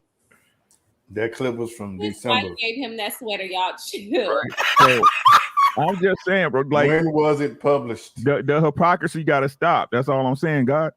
The hypocrisy got to stop. You know what I'm saying? Like, yeah, but hey, what difference does it make if you're not living in how you preach it? These false prophets out here, y'all. That's all I'm gonna keep saying. These false prophets out here, right? I did a video today about the monetization of toxicity, right? If that's not who you are, why are you selling it? Why do you feel you have to sell it, right? B. Taylor, you see now, not B. Taylor. I apologize. I'm sorry, hon. Not B. Taylor. What's that girl name? What's that? B. Simone. No. I'm getting older. I'm sorry. My mind be over the place sometimes. What's her name? What's the chick name? Brittany Renner. It's a B. Brittany Renner, right? I keep seeing posts about people saying, "Oh, she's not the person y'all think she is." Then why you ain't the person you are? Why is that toxic shit something you selling? Right? So again, man, like we got to be careful about where these messages coming from. We got to be careful, right? Because words without actions is fruitless. It's fruitless. And that's all I got to say. I don't like the dude. I'm just being honest. You know what I'm saying? I don't like him. You know what I'm saying? You embarrass your wife like that. You don't not only do it privately, you do it publicly, man. Like you're trying to tell y'all, the power of privacy is huge, man. It's immense, right? So for you to sit up there and do your wife like that and say, "Oh, such and such, this woman, not that type of woman, but that's the woman you married to," because that's what happened, correct? Or am I off? I'm always ask her, am I off? No, you're not off. Right? You're definitely not off. My guy. That's all he preaching what he's doing. Can I just say I thought it was judge the message, not the messenger. I totally agree with you. But since I've been in this space, I've learned a lot of people aren't practicing what they preach. So I was always told to just be accustomed to what is the message? Attack the message, not the messenger. Even if they up here saying, don't cheat on your wife. It's like a pastor telling you the word they say, but is he lying? You know what I'm saying? Type of thing. So I totally agree, but I'm conflicted because if it's the right message, isn't the people listening digesting the right information, or are we looking at the person and saying it's like a homeless person trying to tell you what not to do, right? To end up here. But you looking at him like, why you didn't do those things? But maybe it's just like, I don't know if y'all know Bolo TV, but he said life is to be lived backwards. You don't really understand it until you went through it, and then you start to speak about it from the experience you had. So I'm not saying this is him. I'm just saying on the aspect of hopefully he went to a different church. Hey, you're a fool for that. In my opinion, Derek Jackson is a damn fool. It ain't no way I would come back and try to revitalize or reframe my platform. I would go get me a job at Amazon. I would work the night shift, and I would stay in my box. Because seriously, he had his opportunity, and he tore it down with his own hands. Okay, everything that we talk about on this platform, he undid. He destroyed his entire family. He got his wife on camera, didn't care how she looked, didn't protect her. You know what I'm saying? The internet is a beast. Everything that he is preaching, he didn't represent. And the Bible says to test the spirit in all things. So he doesn't pass the sniff test for me. Oh. Maybe. Oh, sorry. Go ahead, B. Taylor. We come to you right after. Okay, go ahead. I was saying, go ahead, B-Tay. I was just gonna say, you know, maybe he's talking to the woman or maybe he's talking to his wife. That's how she, you know, he wishes she was, because the type of woman he's describing is not his wife. So maybe that's how, you know, he wished. Maybe he's throwing hints. That's what I was saying. Maybe she is now. Life. He's talking since about she his has life. her helmet of salvation. It's strong. That's a strong helmet. Y'all going to hell on scholarship, I swear. No, Hey, you know, I don't get me black. I actually follow her on Instagram, and that woman just been through a lot of stuff, and it's interesting if you follow her. It's very interesting. And Trill, before you go, because y'all read the chat, y'all know this, right? Hey, the attack on him and him making a point was two totally different things, chat. Right. I just want to let y'all know that, right? It's two totally different things, right? So, you know. So is she a strong black woman? His wife? She's a feminine. She's a feminine black woman. Very feminine, very submissive. So what is she wrong?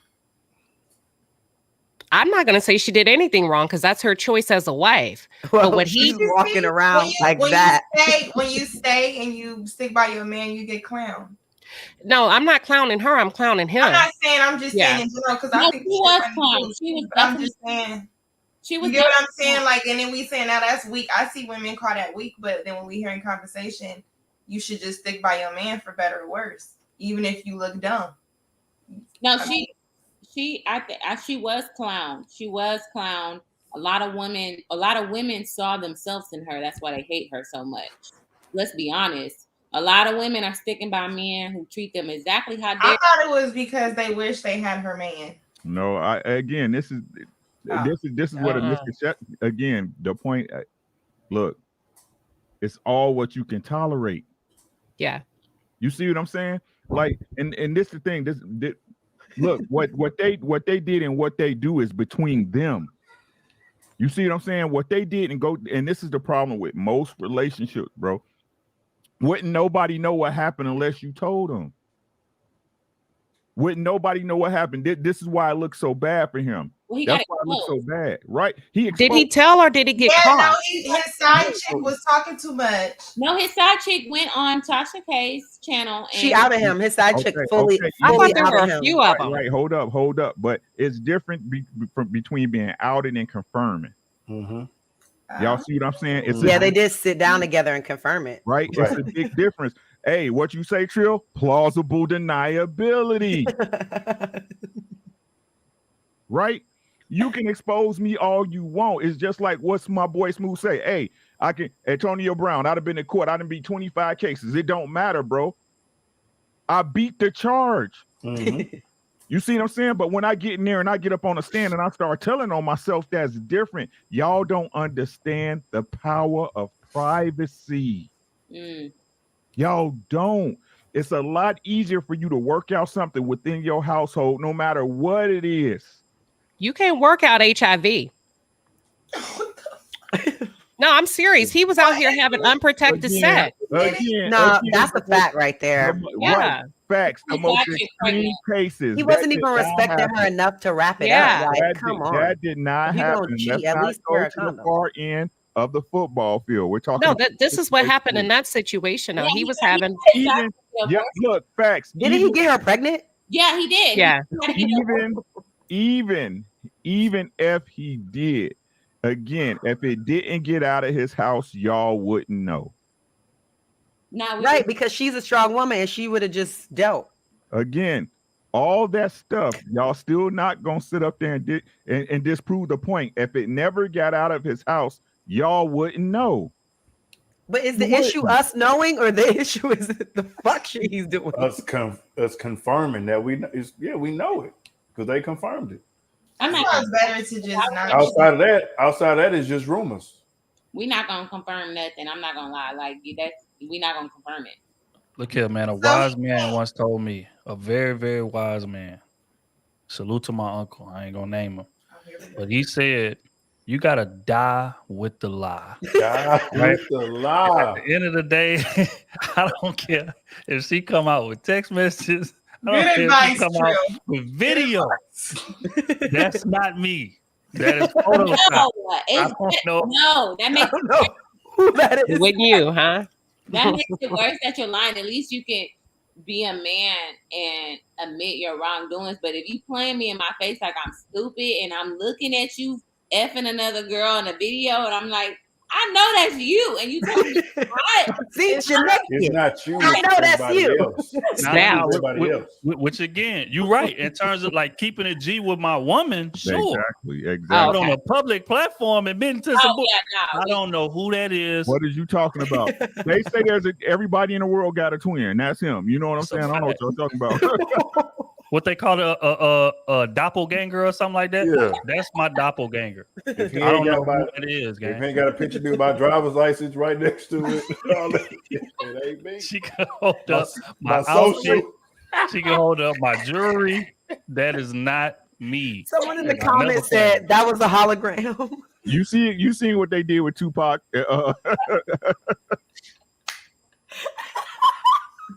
Y'all stupid. Hey, I swear to God, we not claiming that publicly, gang. That is Especially- bad. That is bad advice. Especially if it's gonna sacrifice my platform for millions that I'm making. You think he down bad? I think No. He's not down bad, but he ain't up where he was. That's a fact. He down bad. He had on a Forever 21 sweater in his comeback. Come on now. He might like shopping at Forever 21.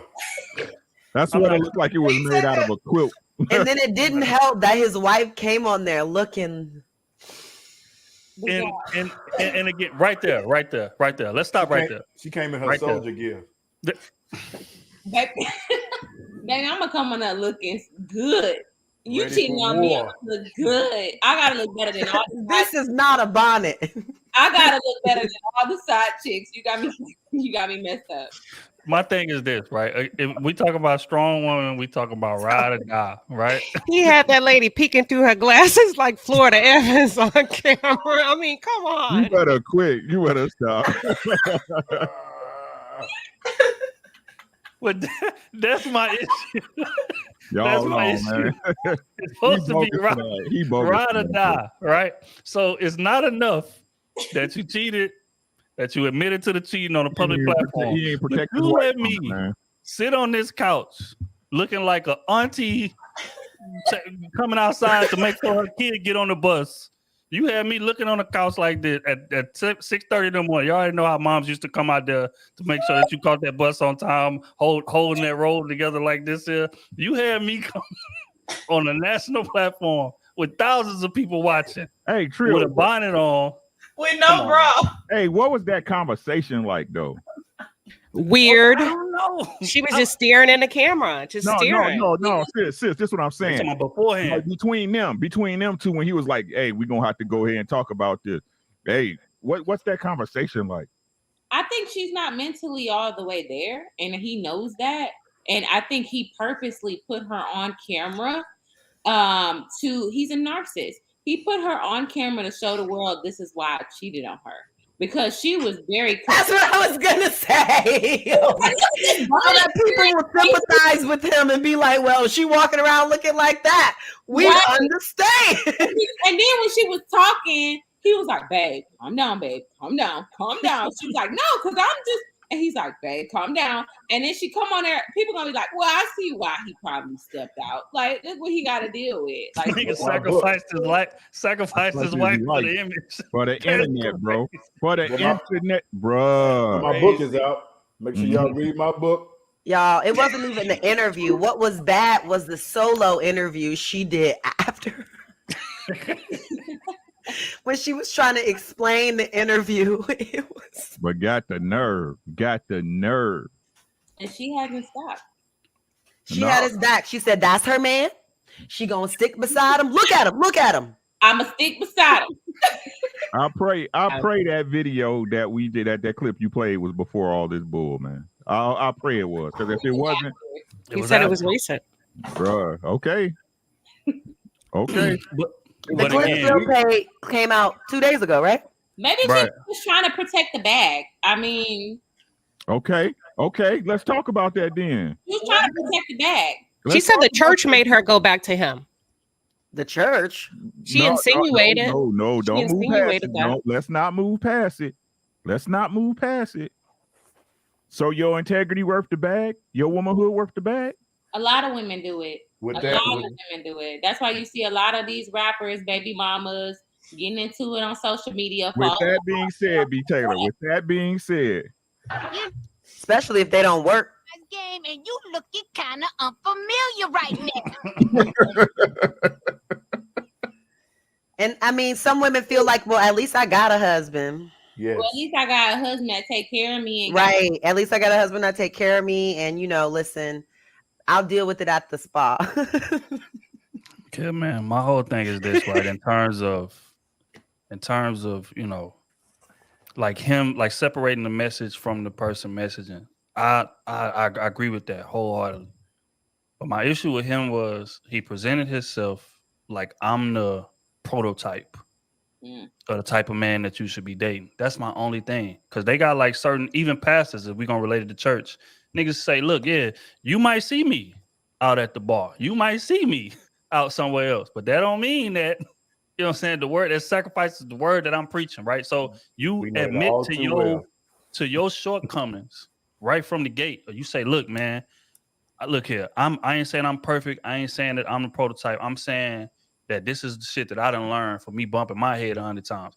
You can respect that more often, right? But that's why the situation blew up the way it did, because that was never established. That disclaimer was never given. It was like, nah, and not only like am I telling women how to move, but I'm downing men in the process of doing so. So it's like, oh, y'all are dealing with these no nothing ass niggas and and you deserve better. Any man that would disrespect you like that publicly and disrespect you on your job and disrespect you, all that type of shit. Everything that he did to his wife when the accusations broke. So that's why it got crazy. When you present yourself on a pedestal like that, and then it comes out that you are not this perfect person that you seem to be, that is a steep fucking fall.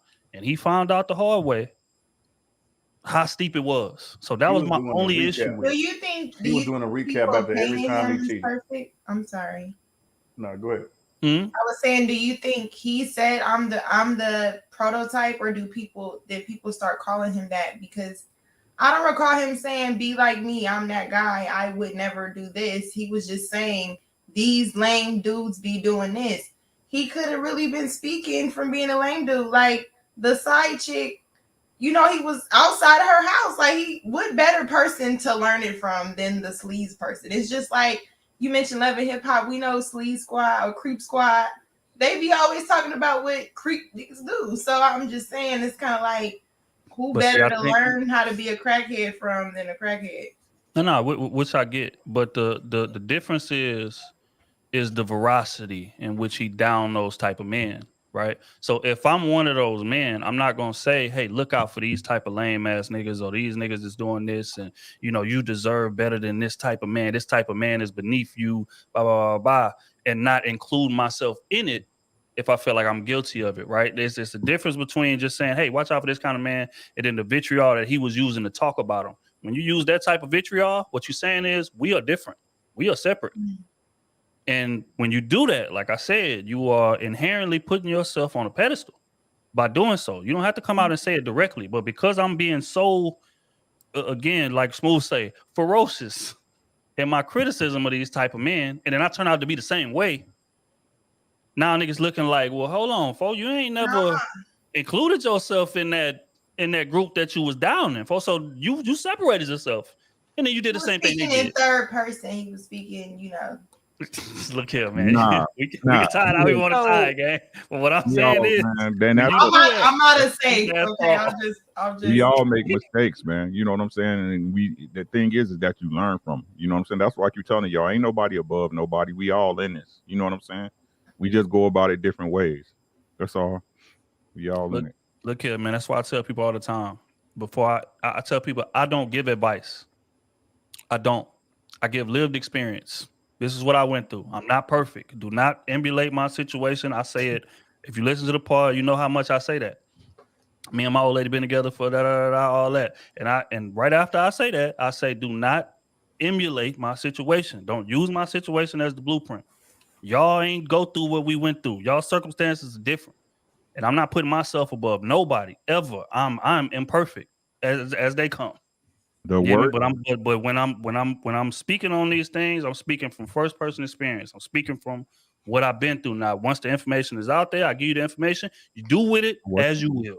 Yeah. But I'm not gonna down somebody, another man in the process, because I'm not perfect. Now, if I was perfect, then I could stand on that pedestal and throw rocks all day long. So But Trill, because I'm not, I can't do that. So Trill, let me ask you a question because I have a pastor and he's really helped me through a lot of dark times. And I recently found out he left his entire family and the church for his mistress. Right.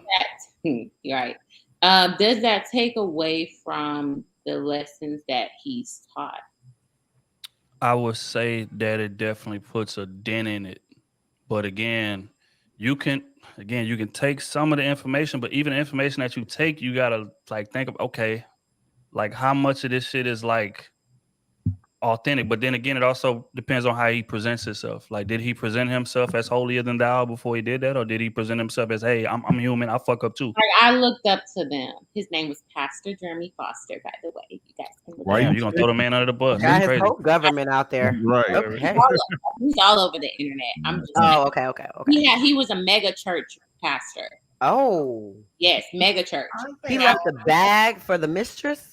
Yes. How you gonna keep the mistress without the bag? Mistress, apparently. But anyway, I was just saying, like, that was his true love.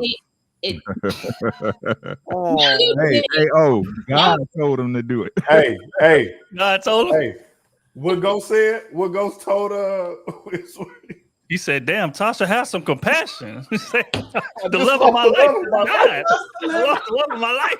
This man had 6 kids, by the way. I'm just saying, with his wife, 6 young children. Wow. And left his entire family for his young mistress.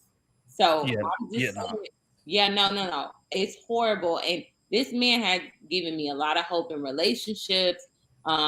He would have like sermons about relationships, and I feel like everything is fake. So it's like I can see why people are like, Derek, why are you telling us this and you're this type of person? Because a lot of women followed Derek Jackson and took his advice and really trusted him and applied that to their life, and it was all a lie. So it's not that. I don't think it like. I think the truth should ring true no matter who says it.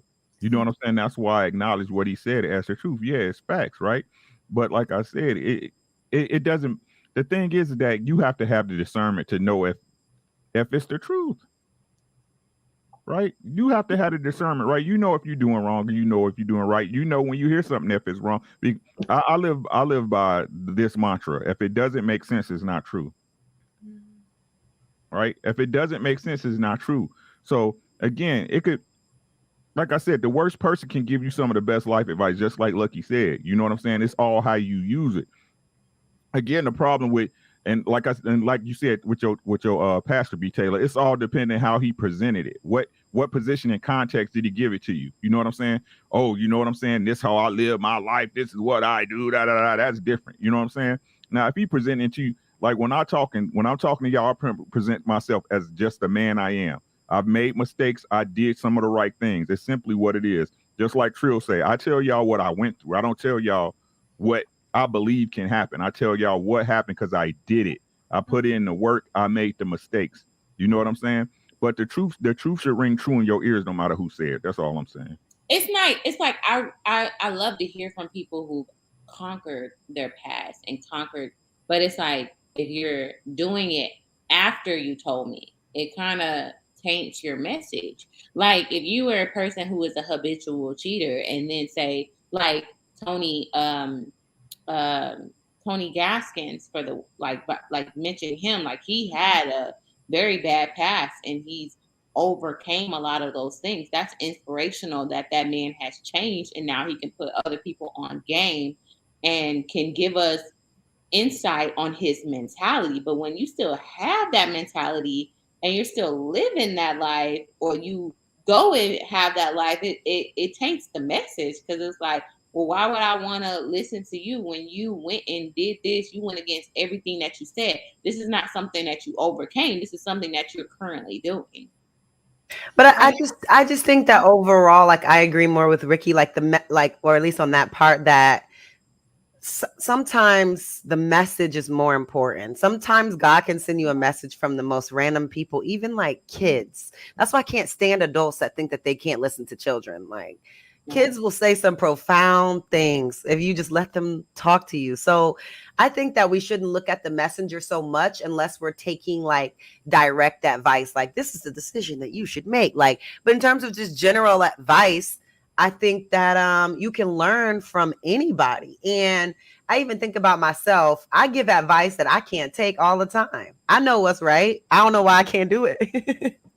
but I get, this is good advice. I use myself as an example. I'm like, don't be like me. I've fucked up so many times. But you said this was your pastor? This was your pastor? This was my pastor. But see, that's what I think most of us go astray. We follow the pastor, not the word. Like, if you hear for the word, it shouldn't matter what the people are doing. We hear for the word of it. You know what I'm saying? What can you get from that? So if you got revelation for it, he did his job. Now he could be the biggest hoe. It don't matter. He gave you what you needed. He was a hoe for Christ. So I wanted to say that from a business perspective, though, you have to understand that where the women go, the culture goes. Shout out to Cynthia Marshall, the CEO of the Mavericks. She said that at a conference one time. Wherever the women go, the culture goes, the money goes.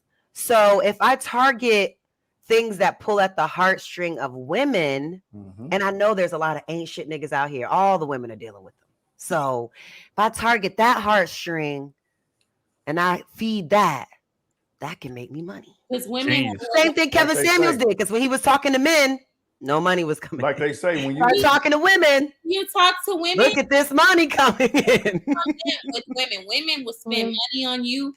Women will invest in you. When you have a gain a woman audience, you winning.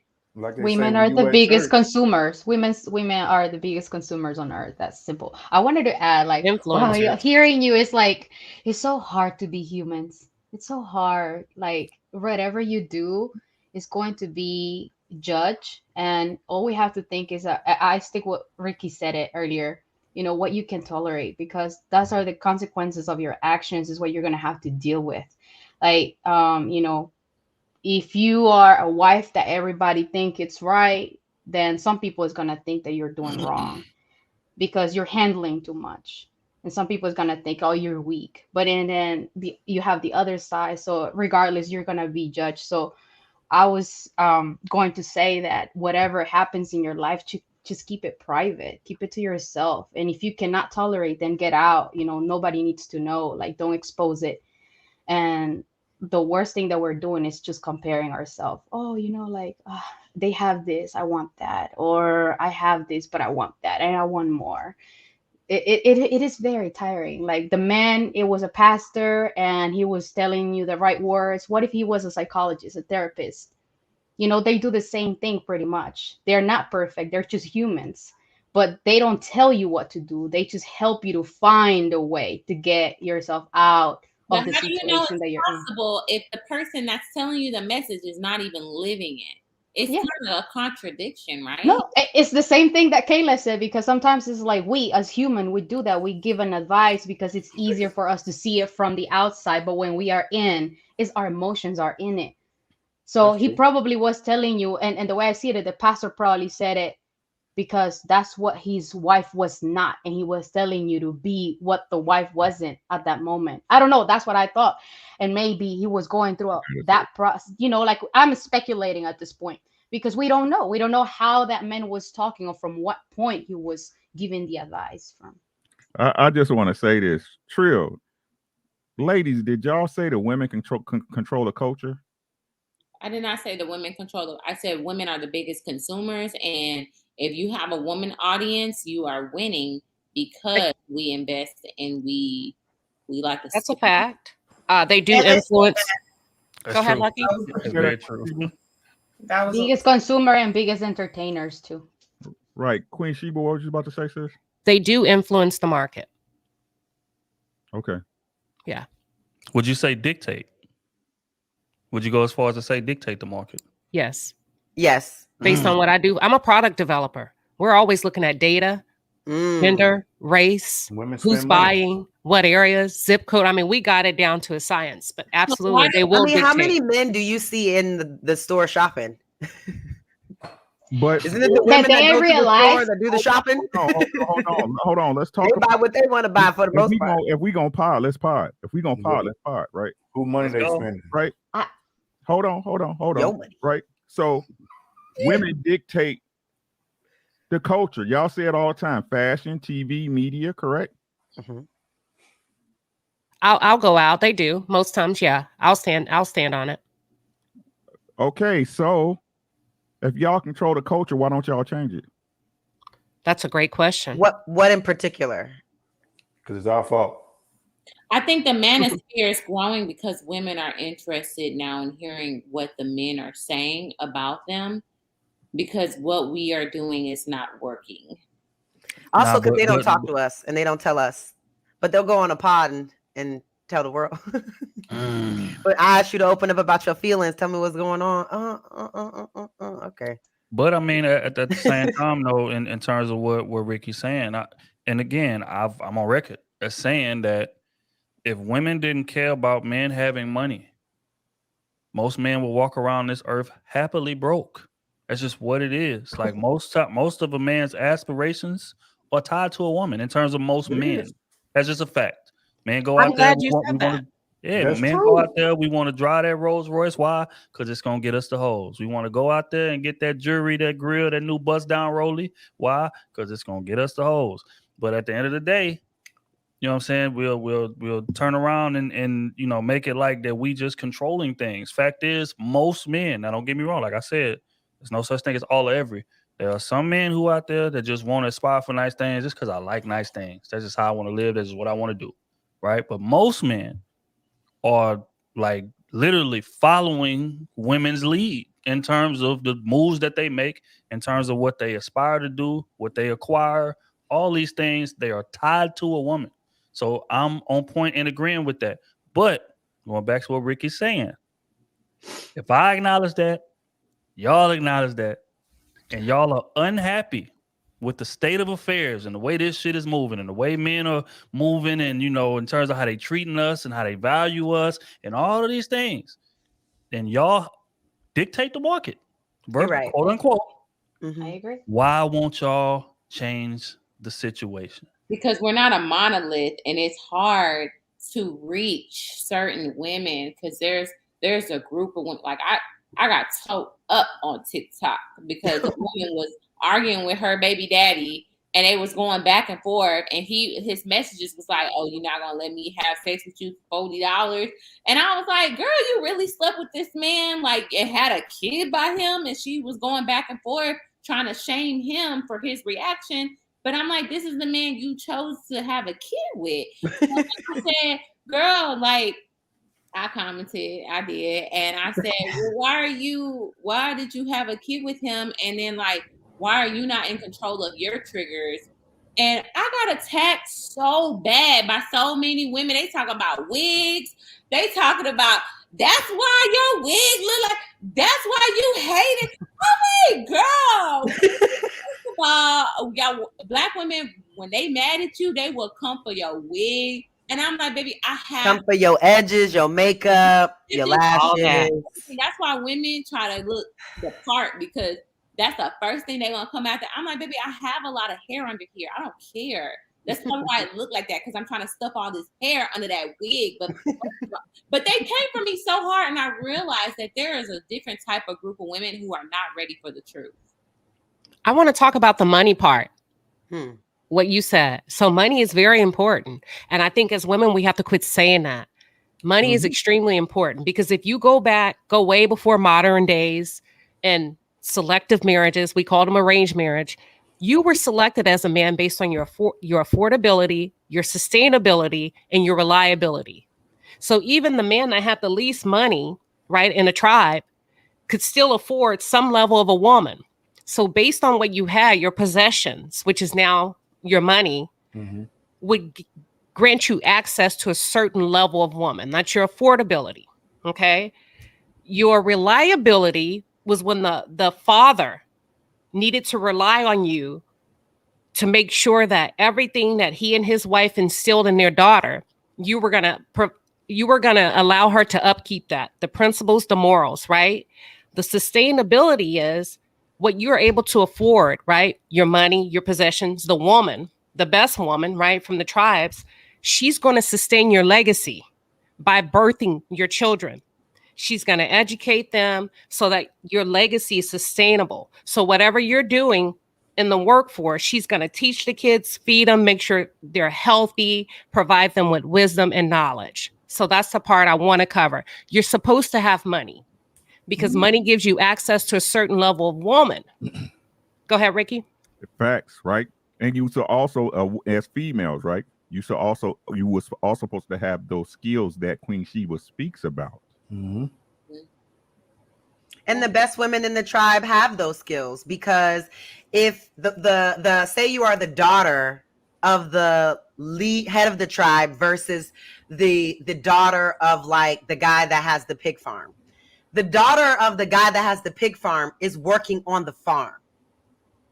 The daughter of the head of the tribe is inside learning how to make the bed like this and do like this.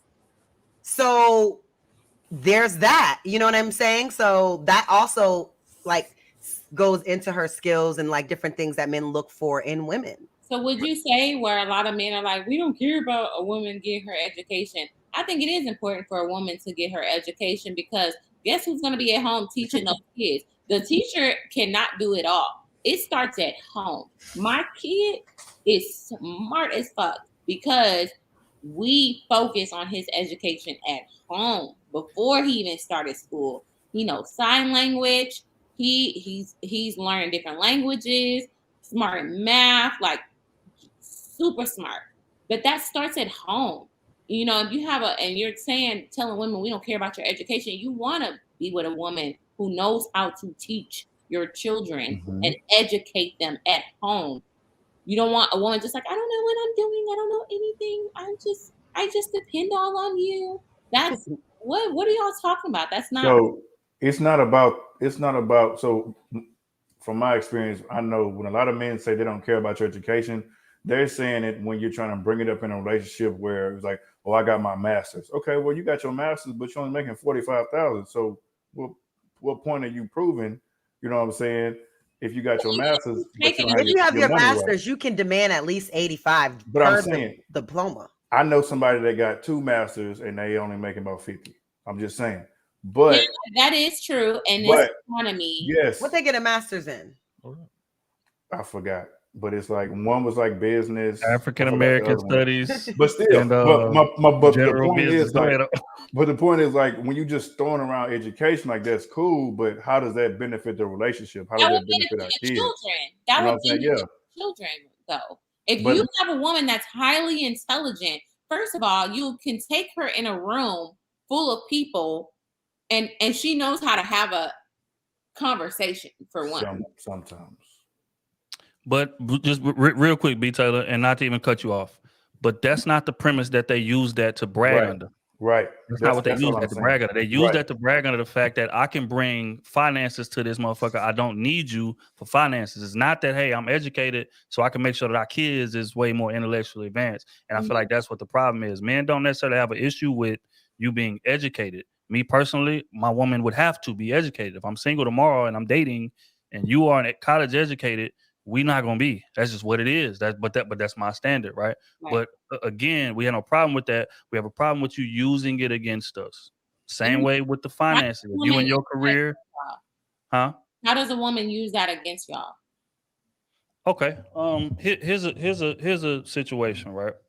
Like a lot of women, especially once they done been to college and different things like that, and they feel like they super educated, they like use you as a case study. Or talk to you like you're a patient. You know what I'm saying? Compared to like if we in a relationship, and especially if they man hasn't gone to college, right? In certain discussions, certain arguments that come up, they'll talk down to you in a very condescending fashion because they feel like they're on a higher intellectual level, right? So they'll get again, like it's a certain tone, it's a certain cadence in which you talk to your man when you feel like, okay, we on the same level and we are trying to work to a better solution. And it's another tone and another case that you talk to your man when you feel like you are beneath me from an educational standpoint. So I'm going to talk down to you. So that's an example of using it against them. And again, just like I said earlier, wearing it as a badge of honor that I don't need you here. Mm. You know what I'm saying? It's nothing wrong with being educated. It's nothing wrong with having a good job. I recommend that. But at the end of the day, when you come home, humble yourself. Because men, we got to do the same thing when we come home. That's just a fact. Because if most men moved around with, hey, I'm out here making all this money and I come home, you making 30,000, don't talk to me. Go in the other room and I'll call you when I need to have sex. If most men came home with that type of mindset, that would be ridiculous. But fact is that most men make more money than the average man makes more money than the average woman. So he could do that. But when we come in that house, we got to humble ourselves.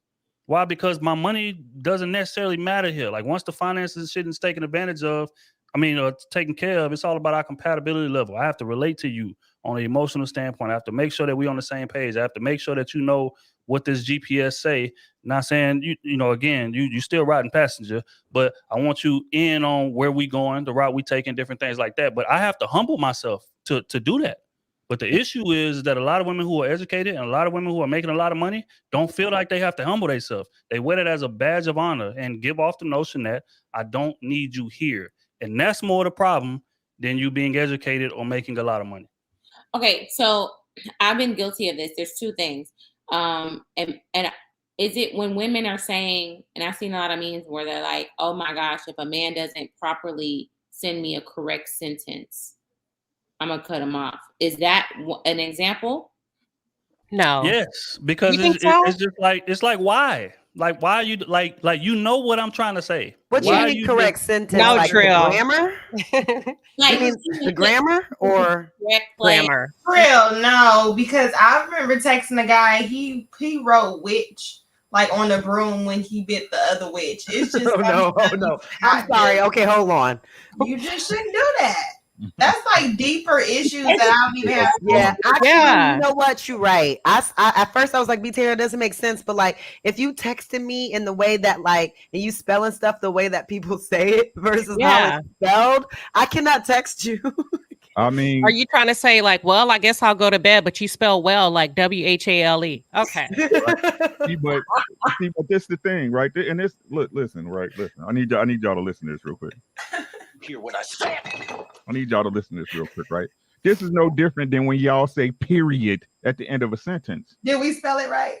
It doesn't matter. You see what I'm saying? The point is, it's just things that people do. But listen, this and I'm gonna leave it at this. I'm gonna leave it real quick, Ricky, not to cut you off. No, y'all didn't spell it right. Y'all put a T at the end of D. Not the proper grammar. Go ahead, Ricky. Right. So, and this the thing, right? And to address what Queen Sheba, great point says, great point, right?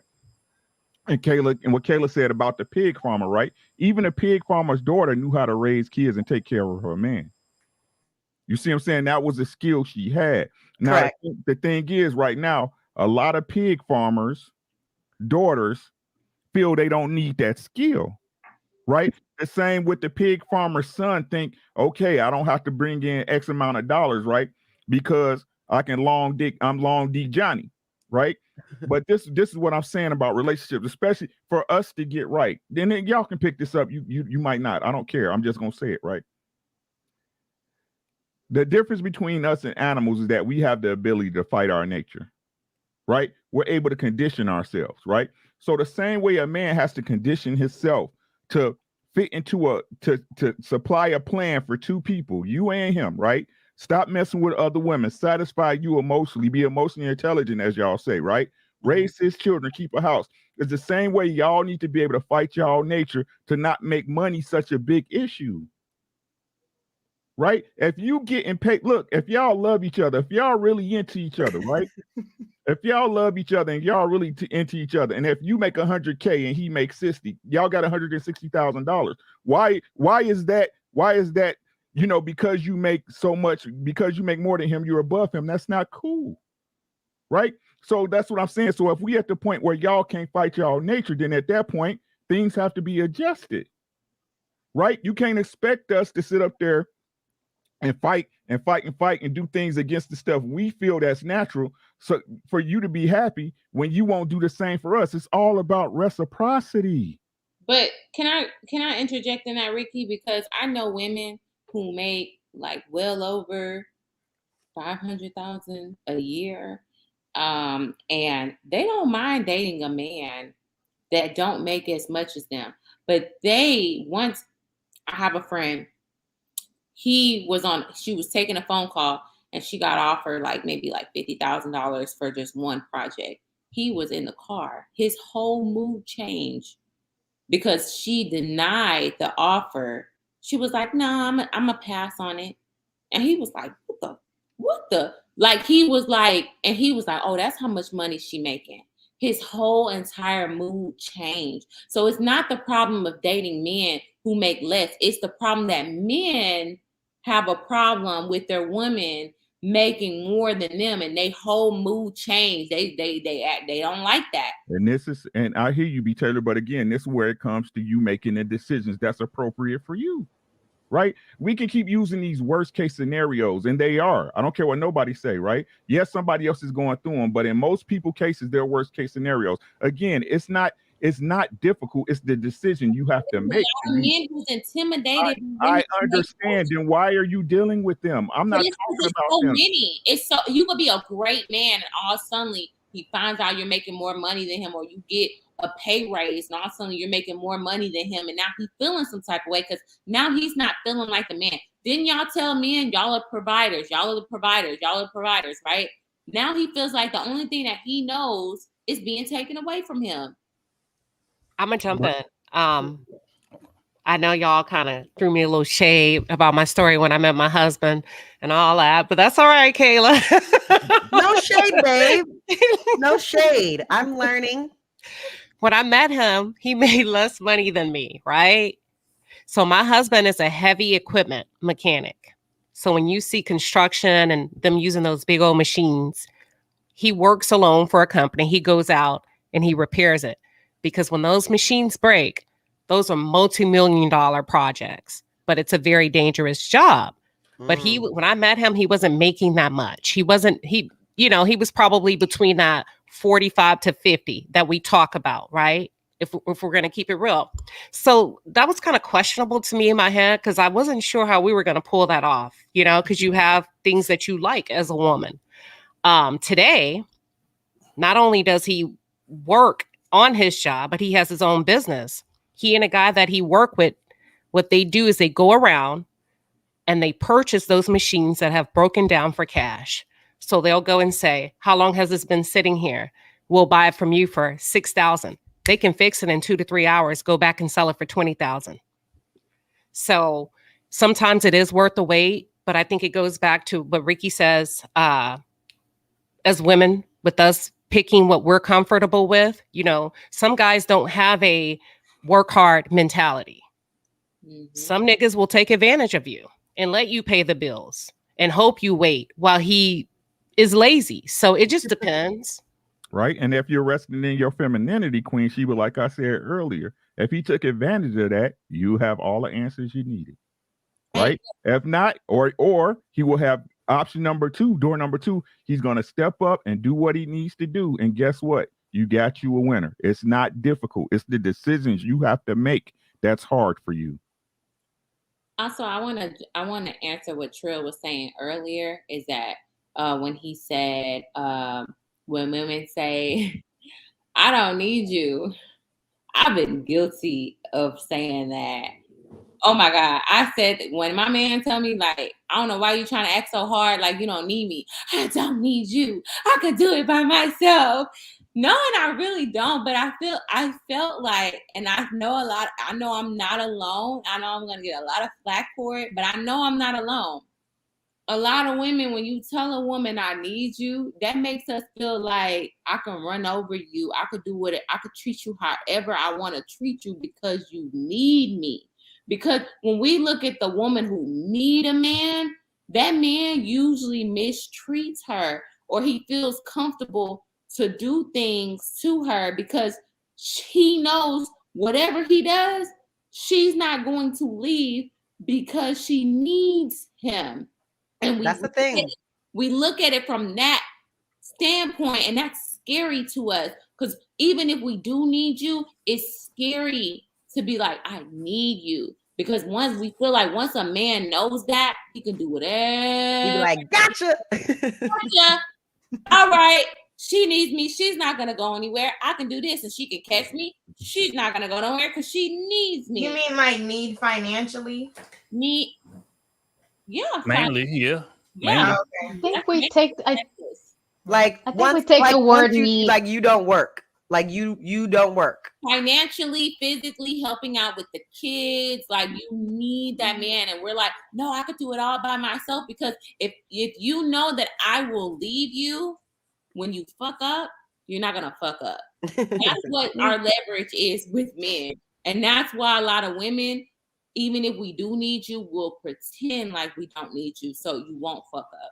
So I understand you, B. Taylor, and I agree to a certain point because I think we're using, well, we get the words as we think that they are. I've been told by a man, oh, you're never gonna find a man like me, and I'm like, yeah, exactly. I don't never want to find a man like you, you know. Oh, you need me, and I actually got better in life, but now I cannot say I don't need him, but I do need a man. That's different. I don't want to carry the weight on myself, and it's nothing wrong with that. Like it's tiring. It's tiring to have to be strong. Like, come on, I need help. It is. Definitely. I do need a man, but I do not need certain type of Understood. man, you know? But I'm gonna address this to you, B. Taylor, and whoever think that way, right? So how do you expect a relationship to work when you starting it off from a fucking lie? You started off with a better lie. No. Taylor's hilarious. I'm just joking. I know. It's just Kind of, yeah. No, like you definitely, I need you, baby. I don't have nothing else. I do though. You ain't gonna never catch me slipping. I got accounts many places. Period. But babe, I don't have nothing. I need you. And that's what you do. But still have your own money somewhere just in case he do act crazy. Then surprise, bitch, I'm out of here. It's scary to say. It's so scary to say, I need you here. Because then you feel like you're going to get taken. Men have hero complexes. They want to feel like they've saved something, like they are the fixer. And y'all rob them of it. And y'all rob them of it. You have to give it to them, though. So I make sure to give it to them. But I want you so it is part of their nature. Like everything that has been created, invented is for the women. Like that's what they do. Just like Trill said earlier, if there was no women, they wouldn't need to worry about what car they're driving, what house, what cave, No, like it's everything. It's been done for us, and everything that I continue to do is for us. But it's not hard to accept. I just see it that way. It is not hard. Most men want to start a family, and I cannot start a family without money. I cannot get me a woman and get married without money. So that's the basis of it right there. That's where it starts at. The difference is that before you had to go get the resources, now you have to buy the resources. That's it. Not before you have to like invent those, like kind of build it up yourself. Now you have to buy it. That's the difference. I think I just want to go back and say that I've had men in my life. I had my grandfather and I had my dad. And one of the things they say is don't ever depend on a man. You want to always have your own just in case that person fails you. So it's like, I know I'm not the only girl that grew up with that mentality. Go get your education. Y'all that have daughters, I'm pretty sure y'all going to tell them don't depend on a man. So when you tell us that, we're going to say, well, I don't need you. I want you. We feel like that's letting you know that we could choose whoever we want. We can be by ourselves, but we choose to deal with you. But you don't want to be by yourself. Be an honor. That should be an honor. We're saying we can be by ourselves and we will be fine without you. We will be with another man and we'll be fine without you. I am here by choice. So appreciate that. All But that see, those real fathers quick- are saying is they don't want you looking like Derek That Jackson. red wine kicked in. They don't want you You looking see like that? Derek Jackson's wife. That's all they saying to you. Don't be looking like that. Don't be staying looking dumb. Make sure you have your own shit on the side because this, oh no, we can't do this. Because see, real quick though, she spoke to daughters, right? And I got one, and she's right. I'm gonna raise my daughter to where you don't need a man, right? But I think what be missing from that explanation is the other side of that, right? When you out here navigating and you dolo and you dating and you doing whatever you're doing, sure, that is exactly how I want you to operate. I want you to operate like, again, you don't want it to be dependent on a damn thing. I meant son or daughter, but especially daughter, right? But when you run into that man that's solid and that man that has a resume, it's like I say all the time, a resume of success. This is not a guessing game. This is not a blind gamble on potential. This is you looking at his resume. Everything he started, he has completed. And not only has he completed, he's thrived in doing so. Whether it's in college or in the military, or if he started his own business, he got a barber shop, or he work in HVAC or wherever. Everything he done started, he done finished. And he thrived in. You see what I'm saying? When you run into that type of man that got morals and got standards, and he ain't out here making you look stupid, and he out here trying to provide for the family, and your best interest is at the forefront of his head because you his family, get in line with it. Don't buck the system. Don't try to come in there and, again, let all of that past trauma and shit affect how you deal with this solid man. And I feel like a lot of women make that mistake just because, again, tutelage. Tutelage is very important here. They hearing in their household, yeah, you need to move like you don't need a man. But oftentimes they're not getting taught that other side. When you actually run into the man that you're looking for, this is how you should move. You know what I'm saying? So if that side is missing, then you're gonna ruin great men, and in the process of doing so, ruin yourself. This may be controversial because that's a great talking point, right? But do you think that there's enough qualified Black men for Black women? Yes. Fit that description. Y'all don't want them. Yeah, that's true. What you need, you don't want, baby. Are they ugly? What you need, you don't want. I'm telling y'all. It's about, is he capable of coming up to me and speaking to me? Does he know how to communicate? Is there a connection? Or He probably did already. Your resume. Those he was just ugly. Can I ask a A lot question? of those men not in the clubs. They not out on There's a the lot of good scene guys like out that. here. They working hard. Working hard and going home. Is there enough Black qualified men for educated Black women? Yes. No. At Howard, it was 9 girls to every 1 guy at the school. So if you want to say educated, I mean, it's like that at most colleges. It's more women there. It's just more women in the Especially world. at Black Anyways, colleges. It's way more women there. wherever you go, that's like there's more women in the world than There's actually men. more men in the world than In the women world, in yeah. America. True. In the Black That's true. That's community, true. in the Black community, women outbeat men. But There's more Black women than Black men. But just because he's not college educated doesn't mean that he isn't a valid and qualified man to be with you. And again, wait. I'm not saying that you said that. What I'm saying is this. A lot of women feel that way, which goes back to what I said earlier.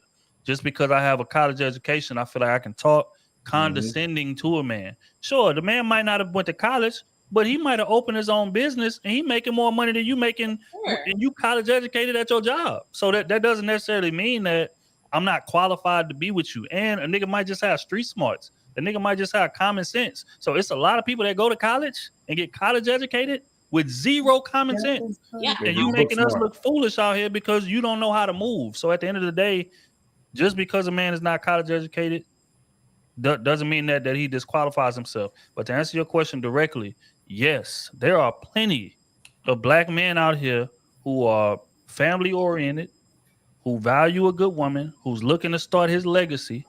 But a lot of times, if we just gonna be honest, and we done talked about this a couple live streams before, those men a lot of times will get overlooked because they missing that pizzazz. They missing that swagger. They missing that all of these traits that, these intangibles that women look for in men, but he got the rest of it down pat. He making decent money. He may not be making 200,000, but he making 65, 60. But he's You know? average and below average looking. And No, a lot not of necessarily. No, No, most of them are actually pretty quiet.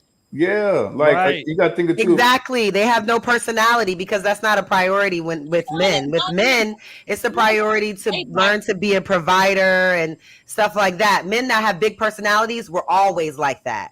You know what I'm saying? But there isn't like as much character development for men as there are for women. To be personable, to be likable, you know, to be, you know, what a man wants. Like men are just taught, you know, be a provider, you know, be strong, be a leader, and they're not interesting. They're not fun to talk to. You can make them interesting, Kayla.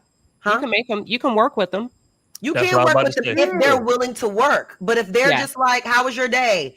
and good, okay, good, and they just fine with that. All right, I'm going to watch the game, and it's just kind of like, let's not do this to you because I'm gonna get bored and Kayla, your ass. Let me stop. Women know that our value while we're younger, we have so many options just because we're a woman, right? Right. So we're gonna pick the best of the crop.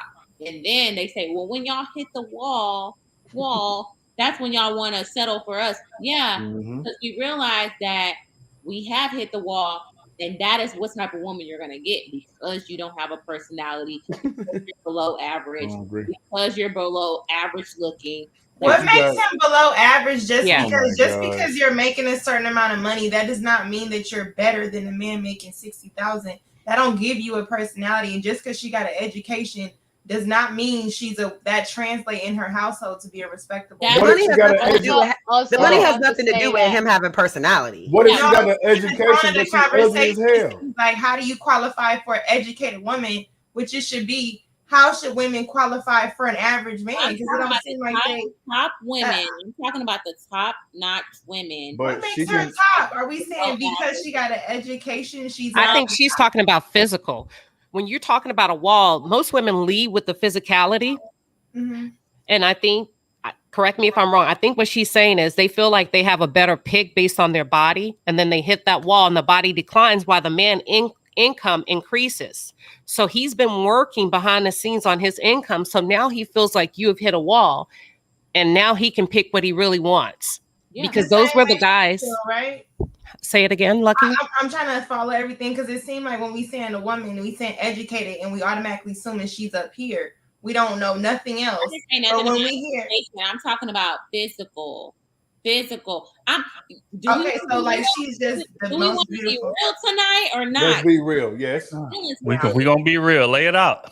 We're gonna hurt some feelings with this. At the end of the day, a lot of men complain about women hitting the wall. It has nothing to do with education. If her body look good, she looks good. You see a lot of beautiful women, and then they get mad and say, "Oh, now you want us?" Yeah, because our value probably went down a bit, or our options have changed. And so you're gonna get, this is your best, and a lot of men don't want to accept that this is going to be your best. No, sometimes the way I hold on, wait, hold tight. B Taylor, I'm gonna let you finish. Sayeda, we going right to you, then after that. Sayeda been raising her hand, gang. We gotta let her in here. Go ahead, B Taylor.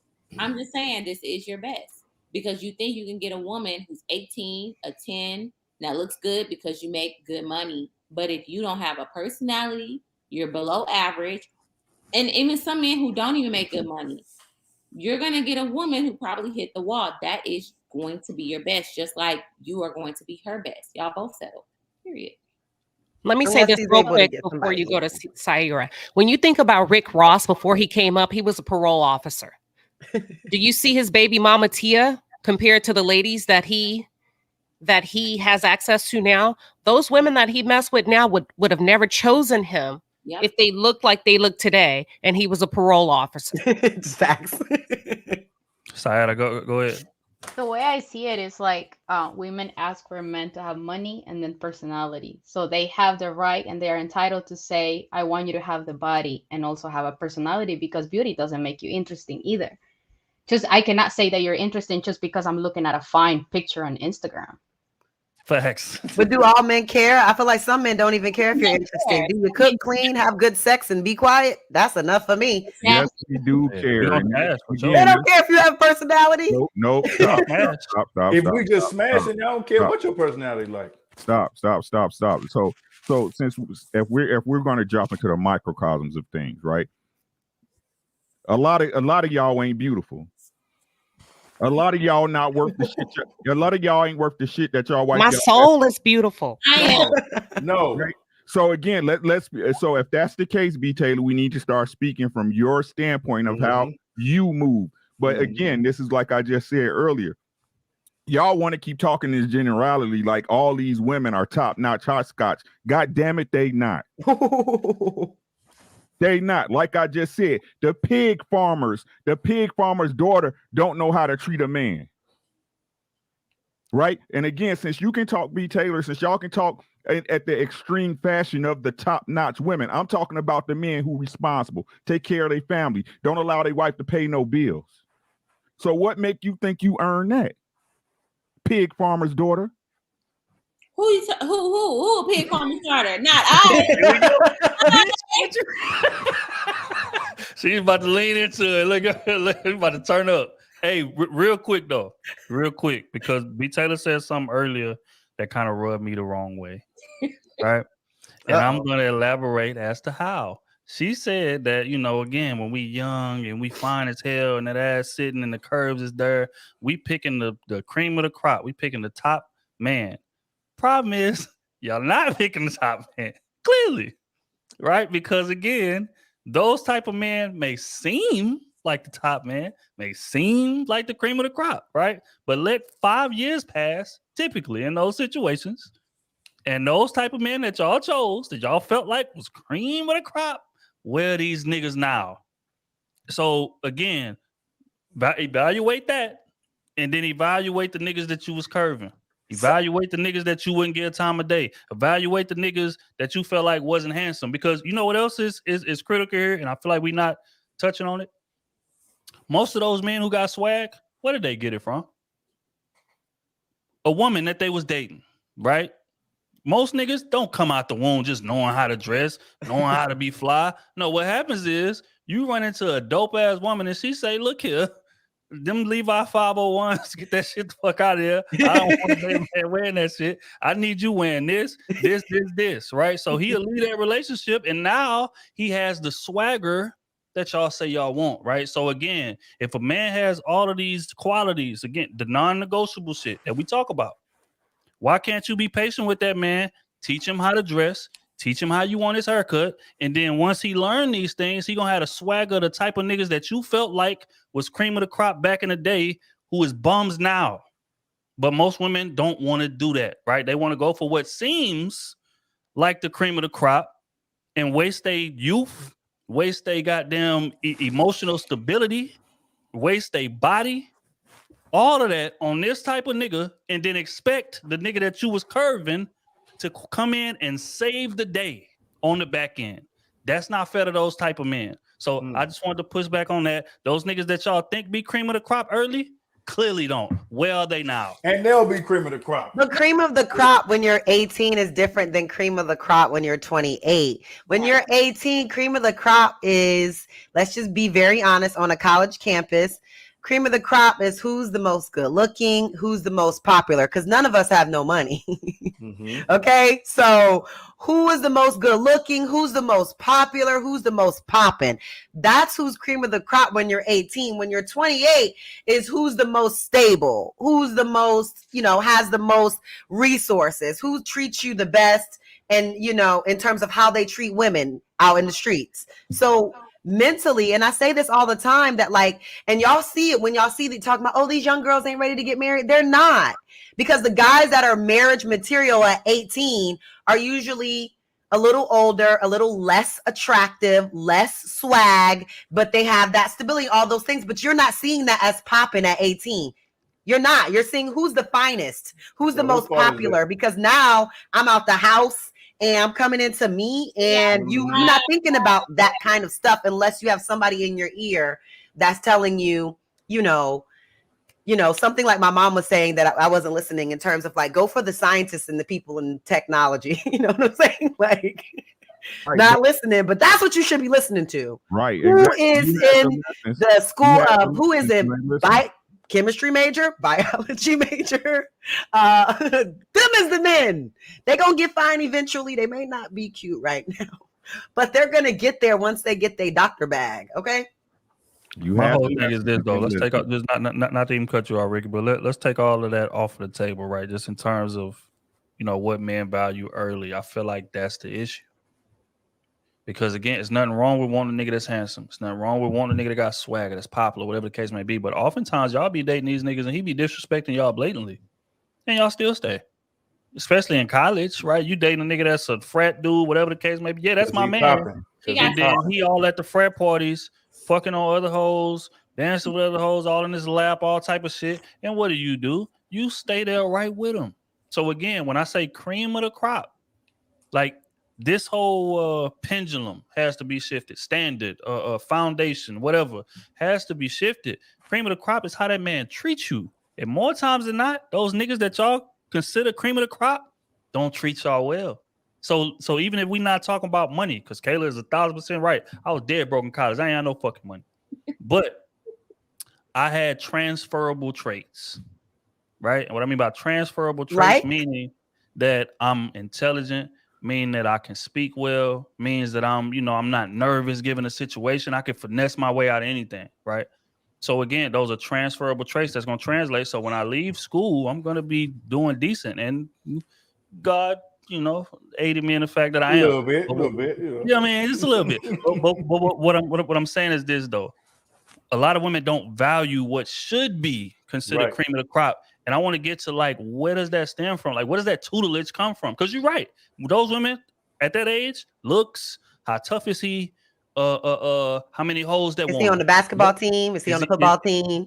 Right. The most shallowest shit. So I feel like that got to change. And I feel like, well, I want to ask y'all, what do y'all feel like that notion comes from? Because we were toxic. I was very toxic. I will admit that. I used to talk to promoters. Like, what? Like, it was like, oh, who can we talk to get us in the club? Who can we talk to get us free in here? Like, oh, he liked me? Okay, I'm going to use it to my advantage. Like, that, who our friends, our friends' opinions definitely matter in college. Of like, oh, you talking to him? Or, oh, you talking to him? Like that was a big thing. That was a big So Queen Sheba, I got 2 points. So Queen Sheba brought up the whole Rick Ross thing. And that's what makes us different, because men don't care how much money you make. You could be a millionaire. For the most part, that man is not going to date her if she's not attractive. But on the other hand, a man can be ugly and have money and get all the women that he wants. That's one thing. We just look at it, differently. Because like I said, you can have $10 million. Unless he just really want to be a bum, he's not going to cuff her. Okay. Second, the whole thing with relationships, as far as like the education and stuff like that, also understand too, like a lot of men, we were taught to be providers. Like y'all said, we talk about providers and leaders, things like that. So a lot of men aren't going to school because we're thinking logically from a standpoint of, why would I go to school 4 years, going dead, all that stuff, when I can go to a trade school 6 months, a year, and I'm making just as much, if not more money than you. More. So while you out in the club doing your thing in 1920, I already, I'm bringing in 6-7K a month welding or whatever. Like that's my full-time job. So I'm ready to have a family at 20, 21 years old. I'm bringing in that money. But he bringing that money, you know what I'm saying? So we look at things different, and then by the time like that woman may look good or whatever, then that man been in that career 8-9 years. He 28, he almost 10 years in the game doing what he been doing, and so now I got security, I got my pension, I got this and that, and so it's like now you want to look at me when I've been trying to holler at you. So I'm about to treat you like the rest of them, or treat you how I should have treated you back in the day because you passed me up. Why do y'all? So that happens a lot too. Why do y'all expect so much from women who don't have their frontal lobe fully developed? Like y'all expect us to have our frontal lobe fully developed. I would say, do we though? Do we really see the guys in college Like, are y'all in college seriously like boyfriend material or husband material in college? They're Are not. y'all? Be honest. We're all on the same level. We think we are. I think everybody to a point think they are. If they trying to be serious. If they're trying to be serious. Trill's question, just from my personal experience, I think earlier on, most women have a Jezebel spirit sexually. Earlier on, most. I don't say all. Most women. They do. They do. I mean, Jezebel, isn't that like a mistress type of spirit? No, people change. It's just a very sexually enticing woman that uses her sexual prowess to gain control, power, influence. So she's a slut. Not necessarily. Well, she's a slut, meaning she doesn't necessarily sleep with them, but she's sexual with them. She don't usually do this. I would call her a hoe if she was sleeping with them, but a slut, they may just be, they just, finessing the game. So earlier on, most women are choosing men based on the physicality, a sexual chemistry. I mean, if we're going to keep it real, that's why you say, I want him. I don't care how he read or write. He looked good, between 18 and what'd you say, Kayla, 28. But by age 28, it's like, can you go home? He's dumb. He doesn't have any money. So just to me, if we keeping it real, we're keeping it real. Why we got to keep doing this? Why we got to keep doing this? Right? She's speaking facts. It may not be great, but this I said this before, but nobody wants to hear me. Trill. And that's why I tell y'all about relationships, right? The reason why y'all relationships don't work because y'all pussy be hot. Right? Y'all don't take the time to get to know that man. Y'all don't give them that 90-day. Look, they give you a 90-day probationary period at work, right? Most niggas gonna fail a test within 90 days, but y'all fuck them in a month. That's because that women feel like sexually, I got him. I'm gonna seduce him. I'm gonna turn him out. I'm gonna ride him. When we're talking about earlier age, I'm keeping it real. Earlier, depending on what age she is, she doesn't mean she doesn't have to bring anything else to the table. That's not important between a certain age range. I'm keeping it 100. But as she matures, she changes. Not the game, sis. That's what y'all don't understand. That's not. But I'm not saying it is game. I'm just young, Ricky, is it not? When men are young, they're not thinking with the frontal lobe. They're thinking with this. See, so women do that because it works. But Kayla, right? But when I tell y'all I got married at 22, people laugh. You see what I'm saying? Right? Wait, where did you live and grow up, Ricky? Hold up, Kayla. I grew up in Chicago. But what I'm saying is the dudes that are, but y'all don't look at them. We still in school. Right? The ones that are, but y'all don't. The ones y'all need, y'all don't want. Y'all. Well, some mothers used to say that the purpose of college was to find a husband. Remember that? That's the problem. That was the thing. It wasn't really to get an education. Like in the South, the purpose of college was to get a husband, and then you leave college and you got you a husband, and then you don't work no more. You just live your life. Right. You're not going to college to really do nothing. You're going to college to meet men that are doing something with their lives. But now college is used as finding y'all self, right? And that's the problem. Right? It is. It's to have fun, find yourself, and get an education. That's the problem. That is the problem. And find a husband. This conversation I wasn't to the point where it's disingenuous at That's best. what I was taught. I just didn't do well. It's disingenuous at this point. This conversation is over. If I was taught to find a husband in college, I would have been got married. No, I was taught that. That's why I was with him for so long. We were gonna get married. It just didn't work out. But that's what I was taught. Like when you go to college, obviously get an education and do what you want to do, but like meet a man that's on a path to doing something with his life and get in early, Yeah. Bam. All right. real quick. We're gonna pay some bills real quick. We're gonna come back because Lucky got a question to ask the panel. Folks, she asked the panel. If y'all ain't like the stream, man, make sure that y'all get the likes up, man. I mean, y'all doing a hell of a job, but if you haven't liked the stream already, make sure that y'all tap in. Salute to the Crusaders, man. I see Malevolent Elephant in the building. I see Marcus White in the building. I see JC in the building, patrolling on guard, man. Futuristic vibes. Salute to Sis, man. We appreciate everybody coming in, tapping in with us today. It's been a hell of a conversation, for sure, man. And it's going to get better because I got a question after Lucky asks her question. But before we get into that, we're gonna pay some bills real quick. Uncle Stepdaddy with the 5-piece. Kevin Samuels will be so proud of the man Derrick Jackson is becoming. I agree, man. I feel like he's trying to rebrand. But I am mad at it again. I can't knock somebody hustle. I don't agree with a lot of the I don't agree with the motive behind what he says. But I mean, he does say a lot of things that are true. So I got to give credit where it's due. And rest in peace, Kevin Samuels, man, the Godfather. Gavin with the 5-piece. You can't preach one thing then live in a whole different lifestyle than what you're preaching. Like, who's gonna actually listen? I would agree. Jason with the 5-piece. You speaking the truth as usual, Ricky. Yeah, I would agree. You already know, man. Bro gonna come here and he gonna drop gems. If don't nothing else happen, you know that's gonna happen. The Palace with the 5-piece. The boy said, "quote unquote," a strong hell, man. I can't believe you let that girl come on that live stream. Like, that shit is insane. Taylor, with the 2-piece. Why wasn't it message over messenger with Kevin Samuels? That is a valid question. That is a very, very, very valid question. And I think that's what, brought him a lot of vitriol, or whatever the case may be. They just ignored the message. Oh, he's just being disrespectful. So, they kind of, it went in one end out the other, man. Again, rest in peace to the Godfather. Gavin says, right, B. Taylor, a lot of women, people hate to start over. So they put up with bad treatment from men. Facts. Eggman 311 with the dollar piece. We appreciate you, bro, for tapping in, man, and donating. That's love. Uncle Stepdaddy says, why wasn't it message over message with Kevin? Y'all celebrated his death. The goalpost is moving.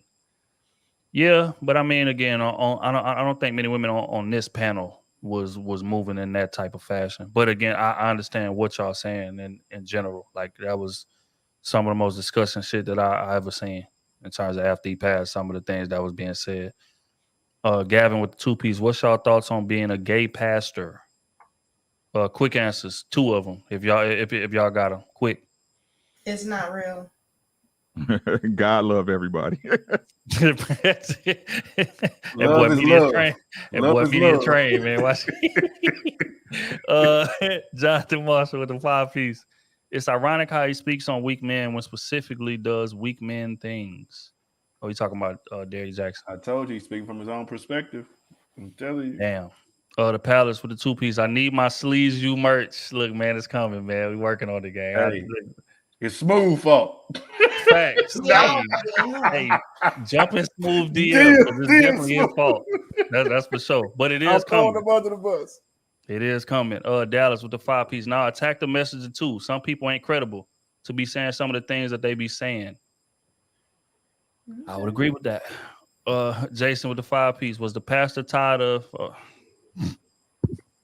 Wow. The pastor had 6 kids. He chose to have 6 children. That's not okay. That's not disrespect. Okay. She gave up her body for your legacy. How dare you? She looks damn good now. She lost all her baby weight, so don't do her. Facts, man. Prayers for all parties involved. Gavin with the 2-piece. So why the WNBA doing so bad? Because we don't care about sports. Because it's boring. And women don't care about sports. That is a fact. That's why they don't want to compete, huh? Oh, never mind. My mic was on. Web Lord with the 5-piece. The pastor got the word to switch families. So damn it, he did. God. That's not. God ain't gonna bring us a situation. I'm really hurt about this. So I think niggas had to get up out of there. Jonathan Marshall says men speak their feelings. It's up to women to hear. Yeah, women do a terrible job of listening, but that's another discussion for another day. Dallas with the 10-piece. Queen Sheba, the thing about money is women these days are extremely financially demanding. Well, even a self-sufficient man making 50 to 60K a year still ain't enough. When in reality, it definitely is. True. We're sorry. Gavin with the 5-piece. So, okay, so it's about money making. So what if life was completely free? Nobody has no money to get. What would life be like in y'all thoughts? If money was taken off the table, that wasn't used as a measuring stick. 2 quick answers. How different do y'all feel like life would be? You still got to be lit, though. If money's on the table, if money's You off gotta the table, look you're going to be good. lit somewhere. If there's no money, it will be straight off of physical attraction. It's physical and if you're able to protect me. I think it would be based Protect off of me from other people. resources. Nope. I'm gonna say, I was gonna just say spiritual and mental would be mine. If there was no money, if there was no way to barter for resources, it would be killed. That's I what would go by resources, like how many cows he has, how much land he has. Nope. That it would be a feudal system, literally. It would be a feudal system if money didn't exist at this point. If we had the same mentality and without money, it'll be a feudal system. All facts. Personality. Yeah, I agree. I think especially with men, fact is that, I say it all the time, like if a group of men are in a room, top dog is going to be established first and foremost. This is what it is. You're going to walk in, you're going to respect everybody, sure, handshakes and what up, bro, how you doing, blah, blah, blah. But give it about 2 hours. You're going to see a jockeying for position happen because that's just how men operate. Like we need to know the order of this thing, right? So I think depending on what that order would be, it would be the same type of like man being prioritized in the sense of like if he can be the top dog chief of this group, he's gonna be the most highly desired by the women. So if you take money off the table, I feel like aura is gonna replicate the same thing that money would if it was in the picture. And just like Ricky's saying, like, just to be honest here, money was taken away and we was back in primal times. A lot of men wouldn't be able to defend themselves, wouldn't be able to defend their family. It's men today that still don't know how to fight. There's men today that still don't know how to work a gun. There's men today that if somebody broke in the crib, he's gonna be just as scary as this girl. Hell no. You know what I'm saying? So is that and again, not no shots, no shade, but that's just reality. Like I done been in situations, like I done seen niggas in situations that I thought was solid, and then a situation presents itself, and you see somebody totally different. You know what I'm saying? So it's easy to say what you would do when that pressure ain't on. You know what I'm saying? You say what you'll do before you hear that window downstairs break and you upstairs with no gun or whatever the case may be. You're going to see the real and the fact is, I feel like most would freeze in that situation, or most would be just as scared as his woman. Now, there are some men that know how to defend themselves, and it's like, you know what? All right, even if I ain't got the gun, look here, we gonna cut off all the lights. We gonna take position, and nigga come by this door. I'm gonna grab him. It's certain men that still gonna go with they move. Or if they got a pistol or whatever, then they gonna go with they move. But I feel like a lot of men, sadly, would freeze in that situation. So just to wrap it up, I feel like it would still be a hierarchy. Take the money away, it'll still be a hierarchy, but it'll just be measured by something different. Yeah. But Honest Citizen says, men, take it from me, don't date women in their 30s. Jesus Christ. 30s is still your insane. prime. I don't care what nobody say. Your 30s are still your prime. Period. Because when you get 50 and 40 years old, you're gonna be like, dang, my 30s still the facts be Taylor, but you'll be looking at a woman that's closer to the wall, and why date somebody who's settling for you? Because that's what B. Taylor said. You get close to the wall, they gonna settle. So, but that's definitely not settling. Sorry. Jesus Christ. DJ White, 20 piece. We appreciate you, man.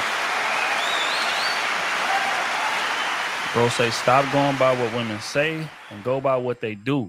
2 weeks ago, B. Taylor explained how and why she prefers thugs. Now B. Taylor did not say she preferred thugs. But okay, I'm gonna finish reading. Now she's saying women pick the quote unquote cream of the crop. But who did she end up giving the box to? The nerd. So that goes against the thug theory. You contradicted yourself in the same message. But salute to DJ White. Again, I think, and I'm gonna speak $20 to respond to me about. She said she wanted a little edge. He needed a little edge. And the thing is, all women do. Right? That's just reality. Like we can sit up here and act like edge and toughness don't matter, but fact is that when that woman look at you and she don't feel like you're gonna be able to defend yourself in a situation, she lose respect for you. That's just what it is. But as a man, you should be able to do that. You should be. But like I just said 5 minutes ago, But yeah, Jonathan Marshall, 2P says cream of the crop is the same, regardless of age. Facts. I definitely agree with that. Dallas with the 5-piece. Kayla, women even older women still have a high school mentality when it comes to dating and are still looking for that guy with the most swag. Yeah, I know a 37-year-old right off the top of my head. I ain't gonna say no names, but yeah, that's definitely still prevalent. Oh my. Free Reese, 2P says one word, hypergamy is always relevant. That is a fact. Yep. Nat P lays the pipe. Salute the bro. 20 piece. You say very entertaining. I want to sleaze UT. Need me or go in terms of the type of woman he looking for. Again, sleaze UTs, man, is coming, man. Tap into Matt, man. Tap into Smooth. DM Smooth and ask him why they ain't out yet. Hold on, where we at? Look here, man, with the hundo. Living Cali life too. We appreciate you, G. Our boys is rich in this chat. Jesus Christ. Hats off to you all for the great discussions that are needed in our community. Last week's cast was excellent. Big props to brother Ricky and you all. Look, man, we appreciate you, bro. For sure. Coming through and showing love. Dex with the 5-piece. My last day one follower. Just last take was wild. My household didn't work either. Didn't work like that. Oh, didn't. Hold on. My last day was just B-box. You all right, B? Nah, how many wait, beatboxes have you had? I've had 3. I'm gonna get in trouble. My household didn't work like that. I was only supposed to have one glass. I had 3. Say my last day one follower, just last take was wild. My household didn't work like that. Which take? I'm not sure. What was he? But y'all accusing me of the beatbox. But either way, we gonna salute to bro for donating. But Miss Lucky had a question to ask the panel. Yeah, I almost forgot. You had said something that made me kind of want to ask this question. When we have conversations about why women have these particular standards at young age for men, we forget that the fathers and the men around, if you bring a certain type of man home, he want to know, what is he into? What can he do for my daughter? So when y'all say, I don't want my daughter to need a man, do you feel like you're playing into the same thing you're saying that we were raised wrong on? Or are you just saying, I don't want her to be codependent? Like, I need to understand the difference in what women say when they say it with their daughters versus when men say it. For one, I think everybody that's in a relationship has to be codependent. It's the only way that it's gonna work. We're gonna be honest. If one person is in here feeling like I don't need the other, then it's gonna crash and burn eventually. It may not do it at first, but it's gonna crash and burn eventually. But to answer the question, in terms of my daughter, like I said, it's all about capability. I speak about that all the time, like in terms of a woman being independent, a woman being able to pay all her bills, a woman being able to live a comfortable lifestyle. I feel like all of those things are about capability. I want you to be capable of doing those things, right? Until you run into a man that that you can rest in your femininity with. Because fact is that all men you cannot rest in your femininity with. That's just honest. It just is what it is. And a lot of times in this space, we speak as though just because a man is born a man that you should be able to submit to him, or he's going to be a great leader, or he's going to put your family in the best position to succeed. That's not true. So if you are dealing with those men, and again, we can speak in ideals, but fact is, women gon' desire what it is that they desire early, and oftentimes that's toxic shit. But in the process of doing that, I want you to be able to take care of yourself. I don't want you to be stuck with a toxic nigga because you're not working and he bringing in the only income available. So I feel like, okay, I can't leave this.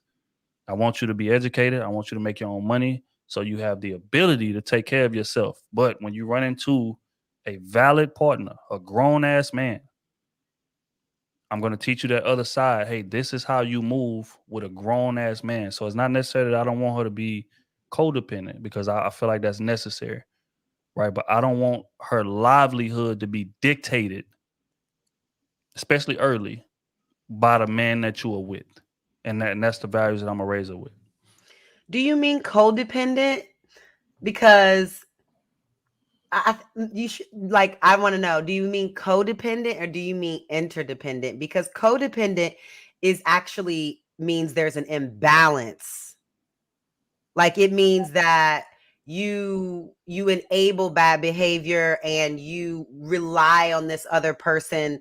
It means you lack individualism and being able to manage your own emotions. So I don't know. I don't know if I believe in codependency because it's actually like a negative term, but interdependent, meaning I need you to do your job so I can do mine.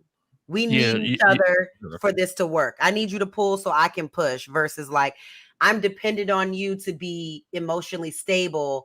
If there's manipulation. There's a lot of different things in like codependency that aren't healthy is more so what I'm getting at. And No, I agree 1,000%. I misspoke. I definitely meant interdependent. But go ahead, Ricky. Yeah, to answer Lucky question, that's a great question, Luck. I think it's how I taught my daughters was this: like, no man should be laying down with you that he's not willing to take care of you. If a man is willing to lay down with you, he should be paying a toll. I don't care what nobody say, right? Y'all can call that what you want, right? If you're good enough to lay down with, he should be good enough to take care of. You should be good enough to him to take care of you. See, but as far as the lessons, right? This is what I'm gonna say. I think the lessons come from both parties. Right? Mm-hmm. Because if you got a father that's there in the home and he's doing as needed, as expected, right? Then she should be able to see her father. She should be able to see her father being responsible, taking care of business, being the man that a woman would expect. But again, her mother should also be showing the lessons. Hey, I'm soft around my man. This is how the house get ran. I'm a woman. I'm in my femininity. That's why I totally agree with y'all ladies when y'all say, and I said this before, a man has to be able to provide a woman a place to be in her feminine. Right? Y'all wasn't supposed to be out here fighting the world. That ain't y'all job. Right? So, but what I've learned, and this is including my daughters as well, right? Women, the majority, nobody on this panel, right?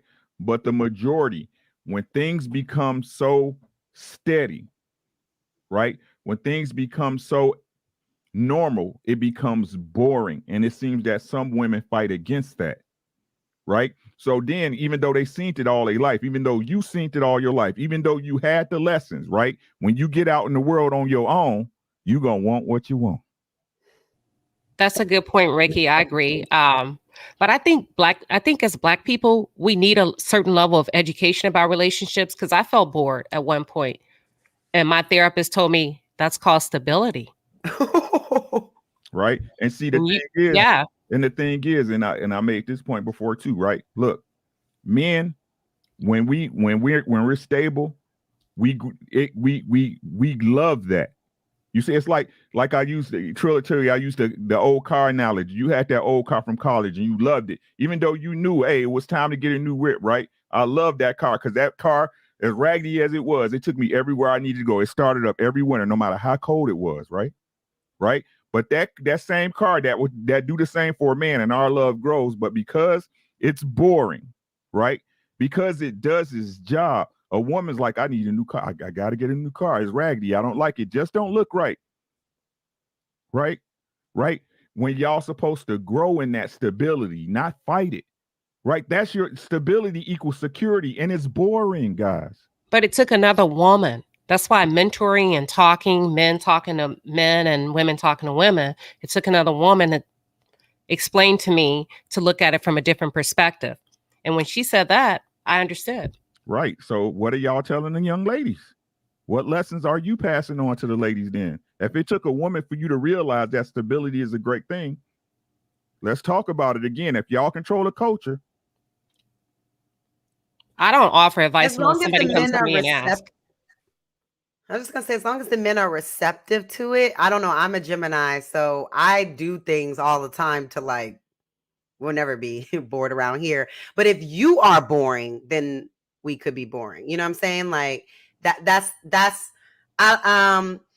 I do think that there should be some stability and stuff like that, but you can feel when things are getting a little bit stale. Do something different. I don't know, pop up somewhere or do something. And for the women too, like y'all both can feel when y'all are like hit a plateau and just do something about it. Like communicate about it and do something about it, and then keep moving. I hear what you're saying, but I think that's more on the entertainment value of a relationship. That's not what I'm talking about. I'm talking about the core part of your relationship, right? The core part, right? Again, like just like Sis said, Sheba said, most women see that and they like, oh.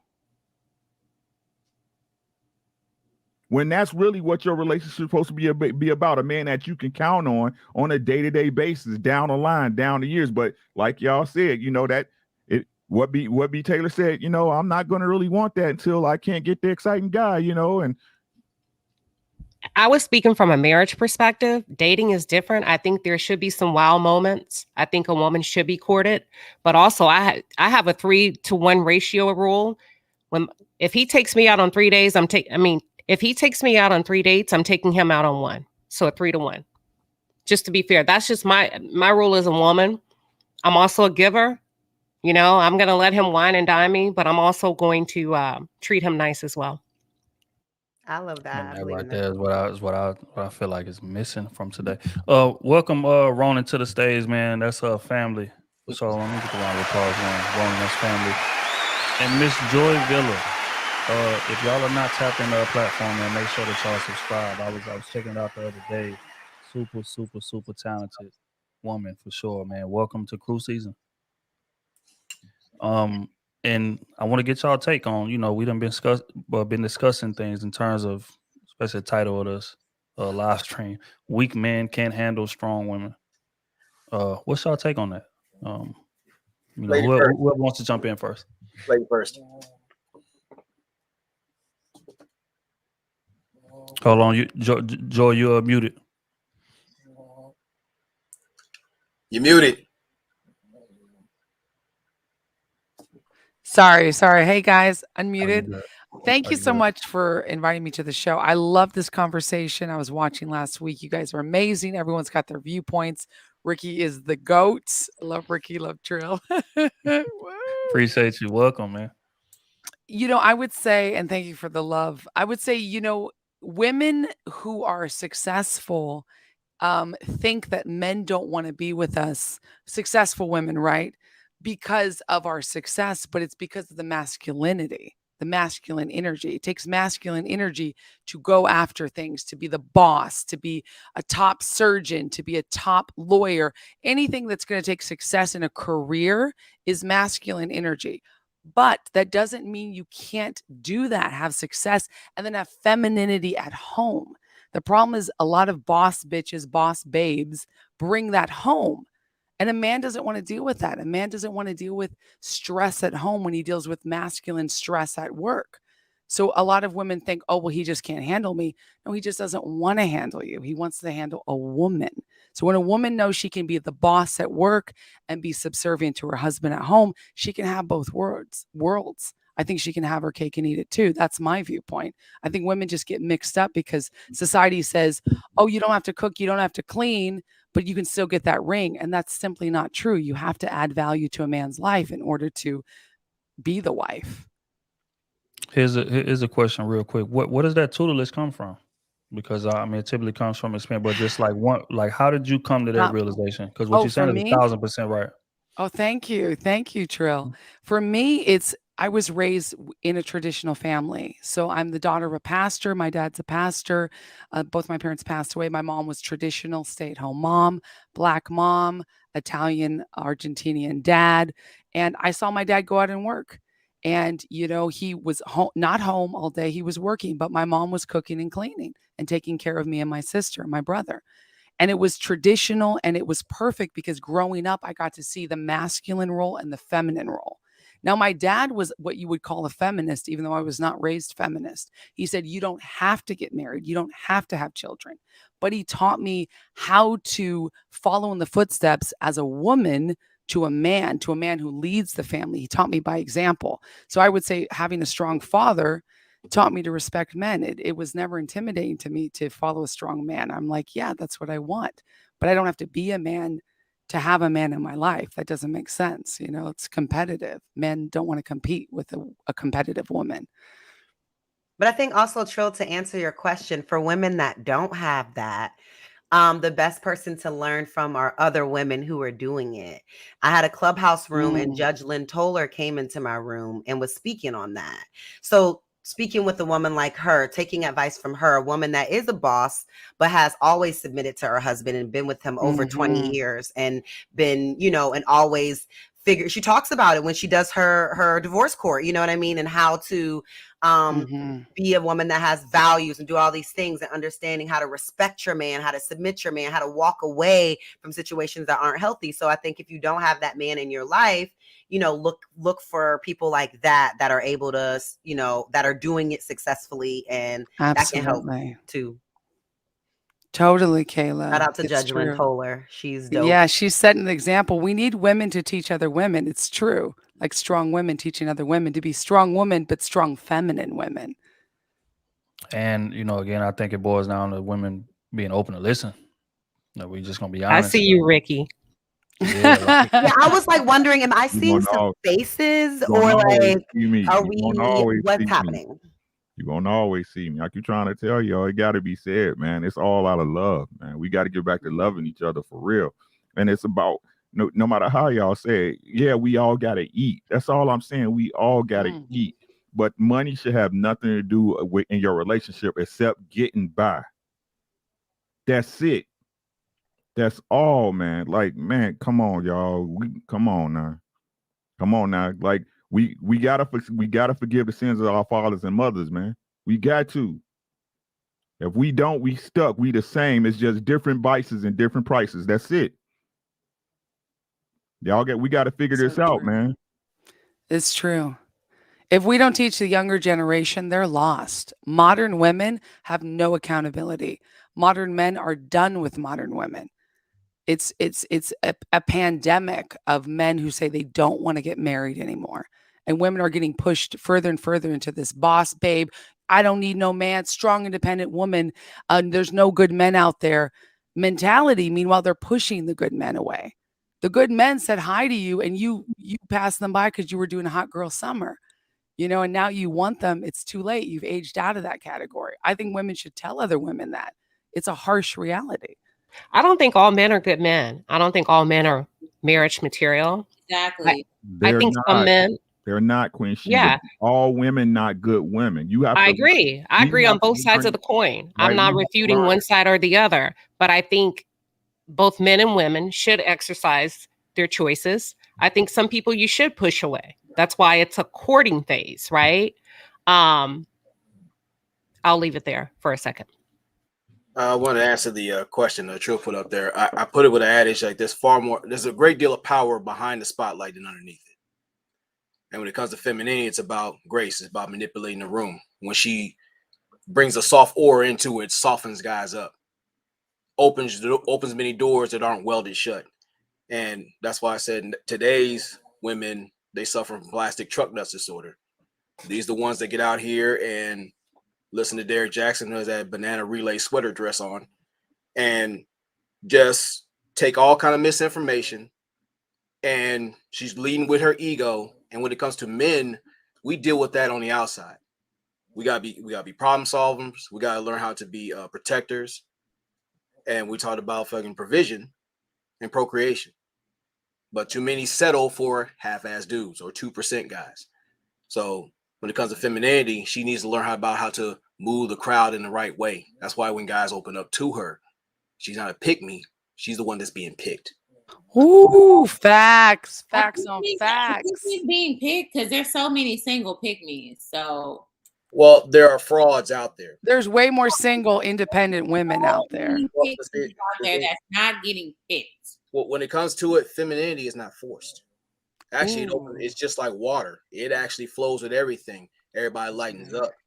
The ones that are insecure, that run around with a plastic truck nuts, they're the ones out there making an ass of themselves. I don't think so. I think there's women out there that genuinely want to be with men, and they are following what men are saying, and they're playing that role, and they're still not getting picked. I don't think so, because women, I just, if I can say so, men are very simple. Men want three things. Women are complicated. Men want sex, silence, and sandwiches. It's easy. There's a part of that too. Men are visual. We like the physical. We see how you move. We see how you handle business. We see how you carry yourself. So it's more than just how you walk into the room. If you got a mean ass walk, where are you going? If that's the case, then so many women will be married right now. I'm just gonna say Facts, y'all. That girl just went viral on the Shade Room today. She's a nurse.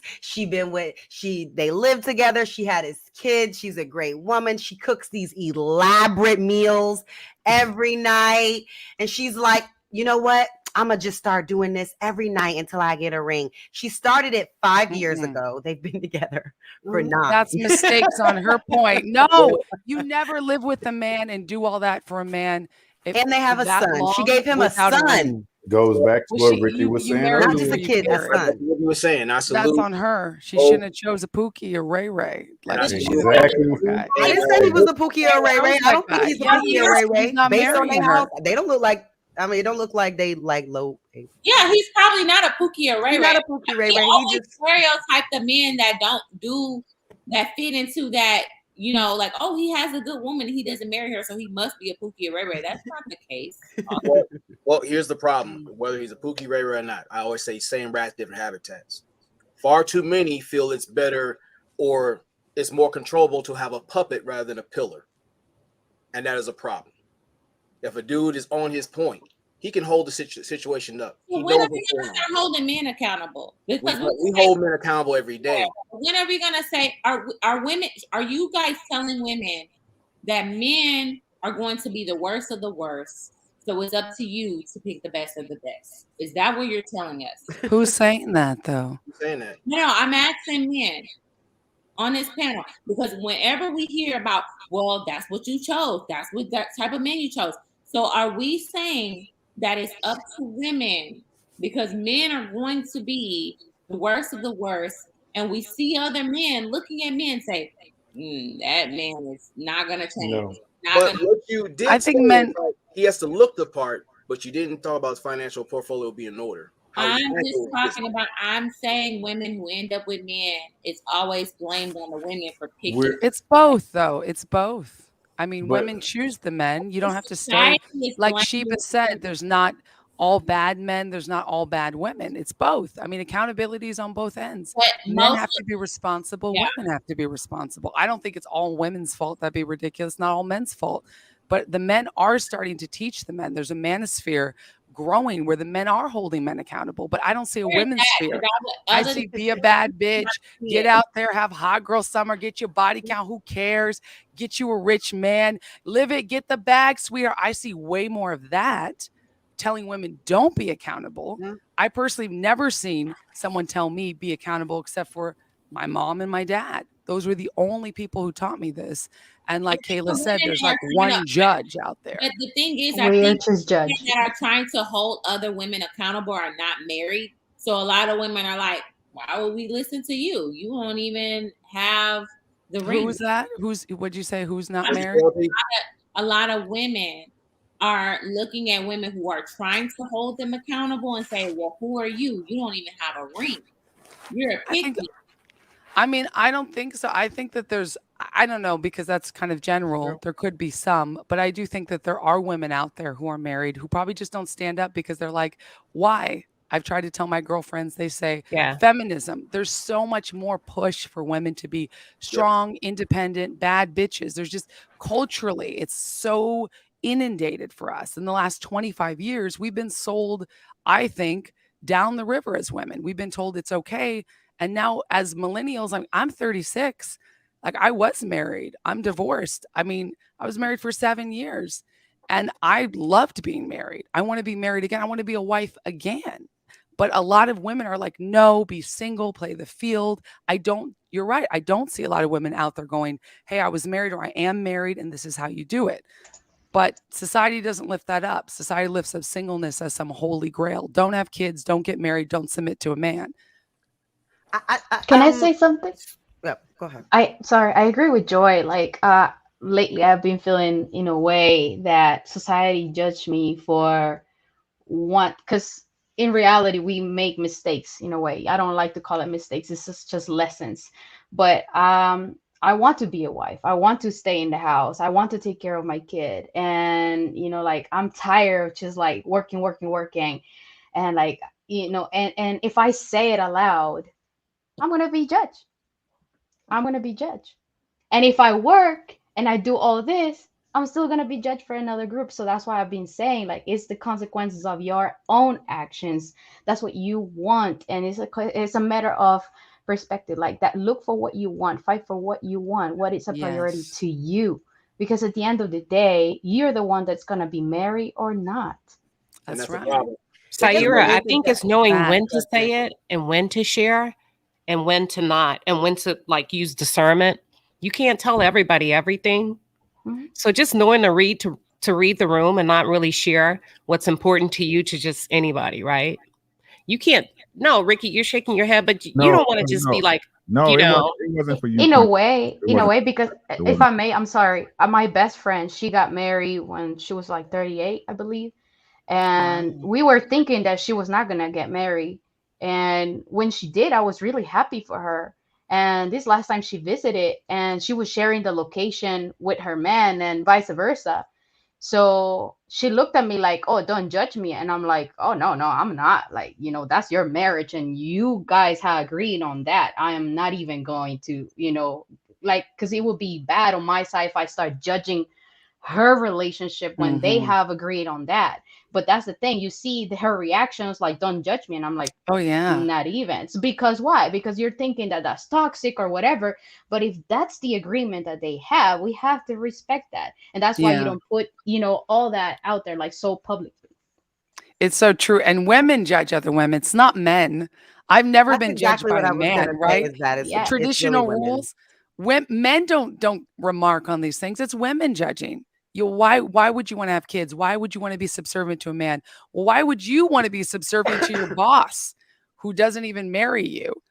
Like you're gonna be subservient to somebody. You want to work for your boss, or you want to work for your husband. I'd rather work for my husband. But it's really on both. I think it's really on both sides, because even when I say, I'm ready for this off life, like I've been working for 10 years, it's time for me to sit back and take care of the kids and somebody take care of me. I have men in my inbox like, what do you do? How do you deserve for a man to take care of you? And you're a gold digger looking for someone with money. Like, but why can't they ask that? A man can say, what do you bring to the table? But if you're not the man that's interested in me, why are you asking me that?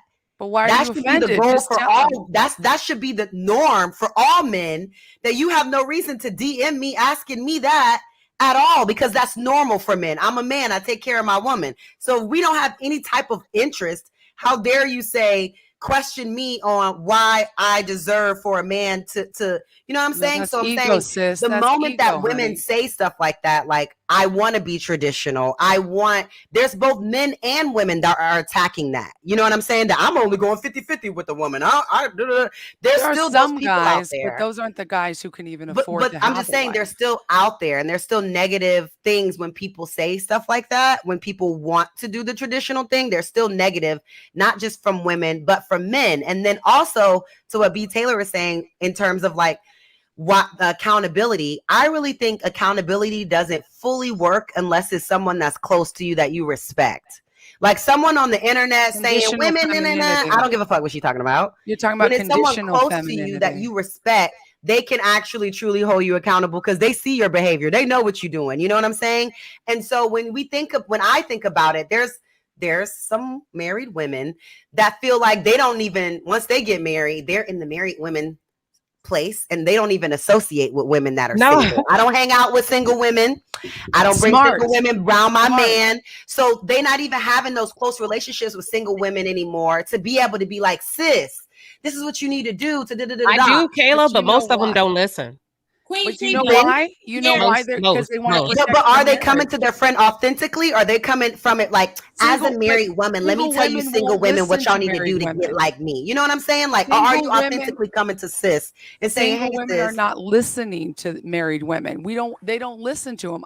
When I get married again, I'm not going to hang out with a bunch of single women, because single women have that toxic mentality. Not all single women, but it's the Cardi B's. But again, if you go into it with that mentality, tell me, if you go, hold on. If you go into it with that mentality, that already tells me the energy that you're going to be giving, speaking to her. Who goes into it? It already tells me how the advice is going to come, because you already assume, oh, single women are this. When I get married, I ain't going to hang out with them. You just said it.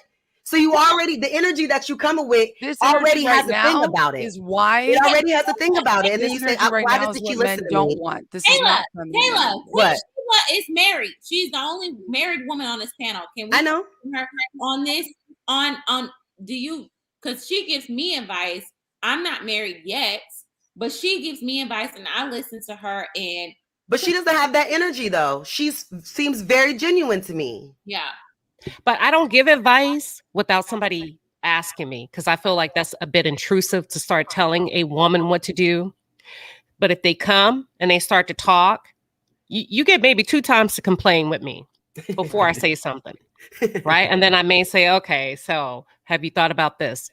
If it goes on and on, we probably can't hang out with each other.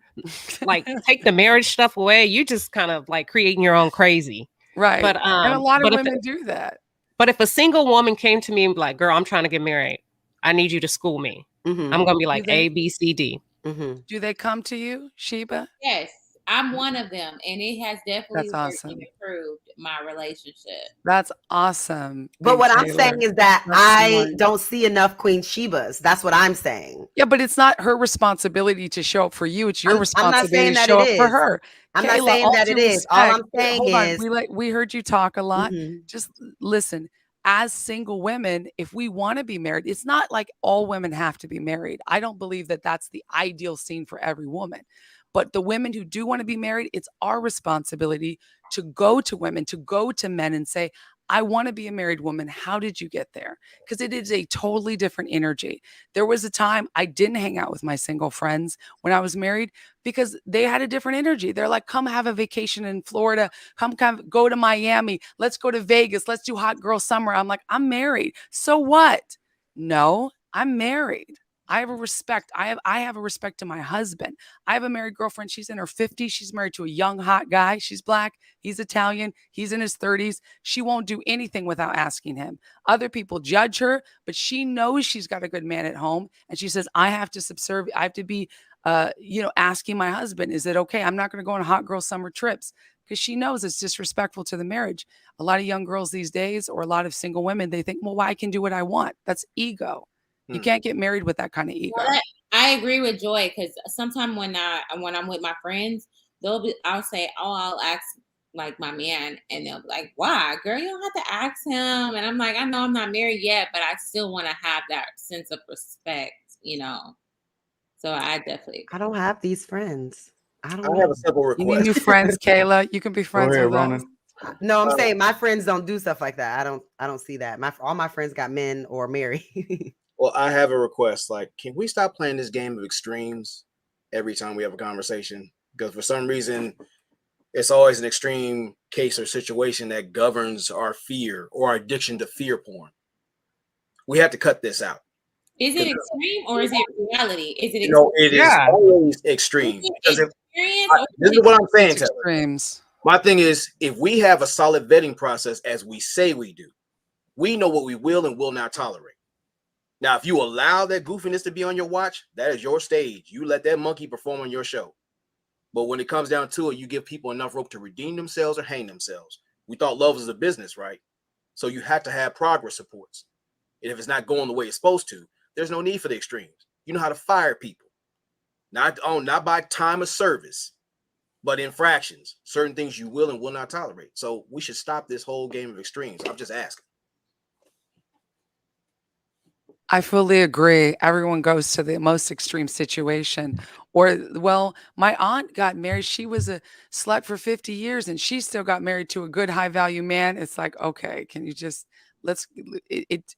that's one example, or it's extreme example. I agree with you, Ronan. Let's look at the general population. Let's stop the cap. Most women want to be married. They want to be in a stable relationship. And they're going to have to do the work to do that. It's not just looks. It's not just, well, I bring myself to the table. It's hard work. A man has to work his whole life to provide a car, stability, a home. It's not, we say, well, that's expected. No, it's not. They don't have to give that to you. They have to work for that.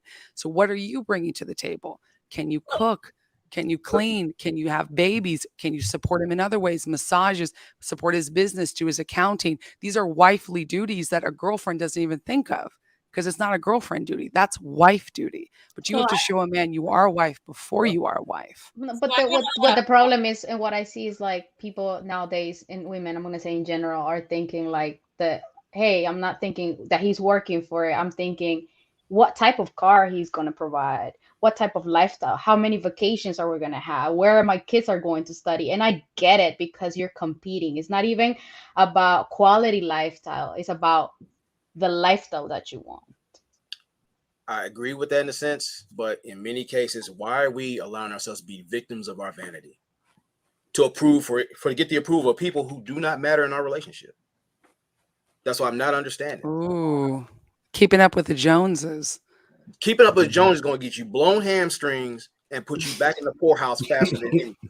He said blown hamstrings. Because what you chasing around everybody's doing, you don't know what they've been doing to get that.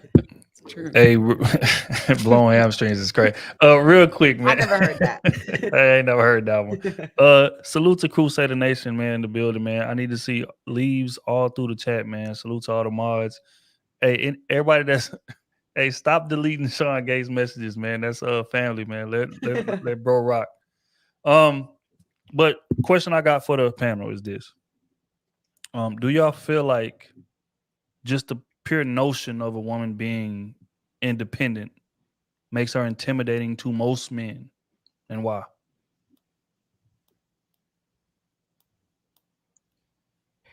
I think it depends on how he was raised.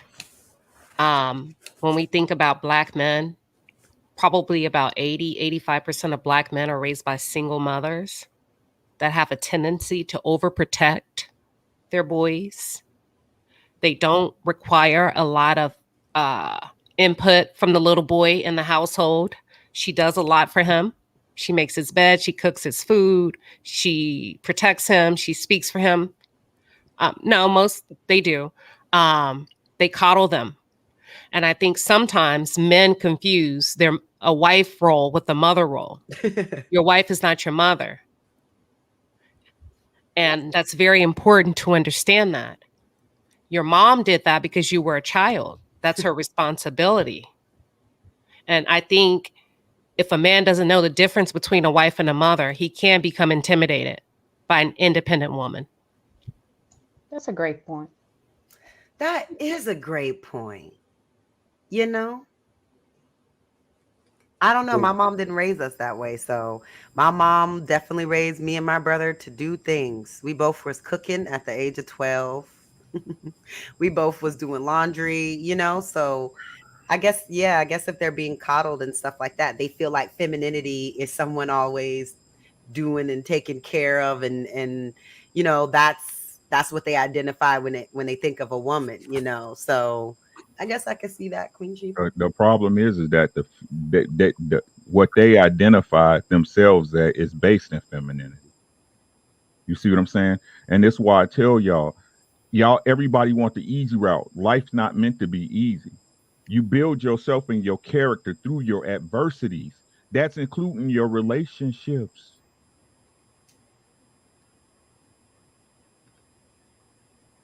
That's all I got. Love it. Yeah. Drop the mic. You're not a kid anymore. You live here. This is your house. So you do stuff. I do think, though, it also comes down to a difference. The mother's supposed to not coddle her kids, because I feel like women, if there was a balance, the man is supposed to be the one that's the harsh one, and the women, we're not supposed to play that. We're not supposed to play the hard parent. We're supposed to be the nurturer. Naturally, that's why women are unbalanced, because we're trying to play both roles and raising the kids by ourselves, and that's not how it's supposed to go. We're supposed to be mommy. We're mommy. When you're hurt, you run to us. We're the nurturers. And then your dad comes over after we're patting you on the back and say, all right, get it together. You need to get it together. Walk it off. Supposed to do. Walk it off. You all right? Clean it up. You okay? Stop crying. But again, sis. But again, right? We keep dancing around the issue. Like I said, we always want to diagnose the problem and not why the problem was caused. Right? Again, you should be trying to marry intently the person you had a child with. Now, I'm not saying it's gonna work out all the time. We people, we're humans, right? But again, these are the situations we put ourselves in. And again, we want to say the same reason you act the way you do is the same reason you got yourself in that position. Okay, but we're talking about solutions, right? So there's women out there that have kids. They can't go back in a time machine and say, "Oh, well, let me change it." No. I told you this already, but you didn't want to listen. So I'm saying for women, what can they do now as a co-parent with that father as the best way possible? And you're the nurturer, he's the father figure.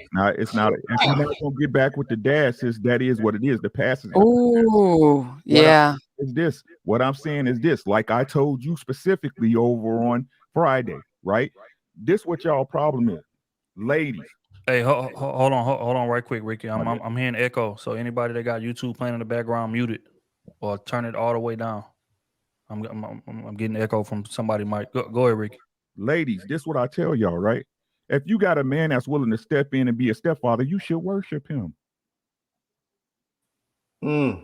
He ain't absolutely. He ain't no sucker. He your own personal Jesus. Absolutely. Taking on your children from another man, and y'all don't appreciate it. Y'all say it's expected, right? It's expected deal because it's me, right?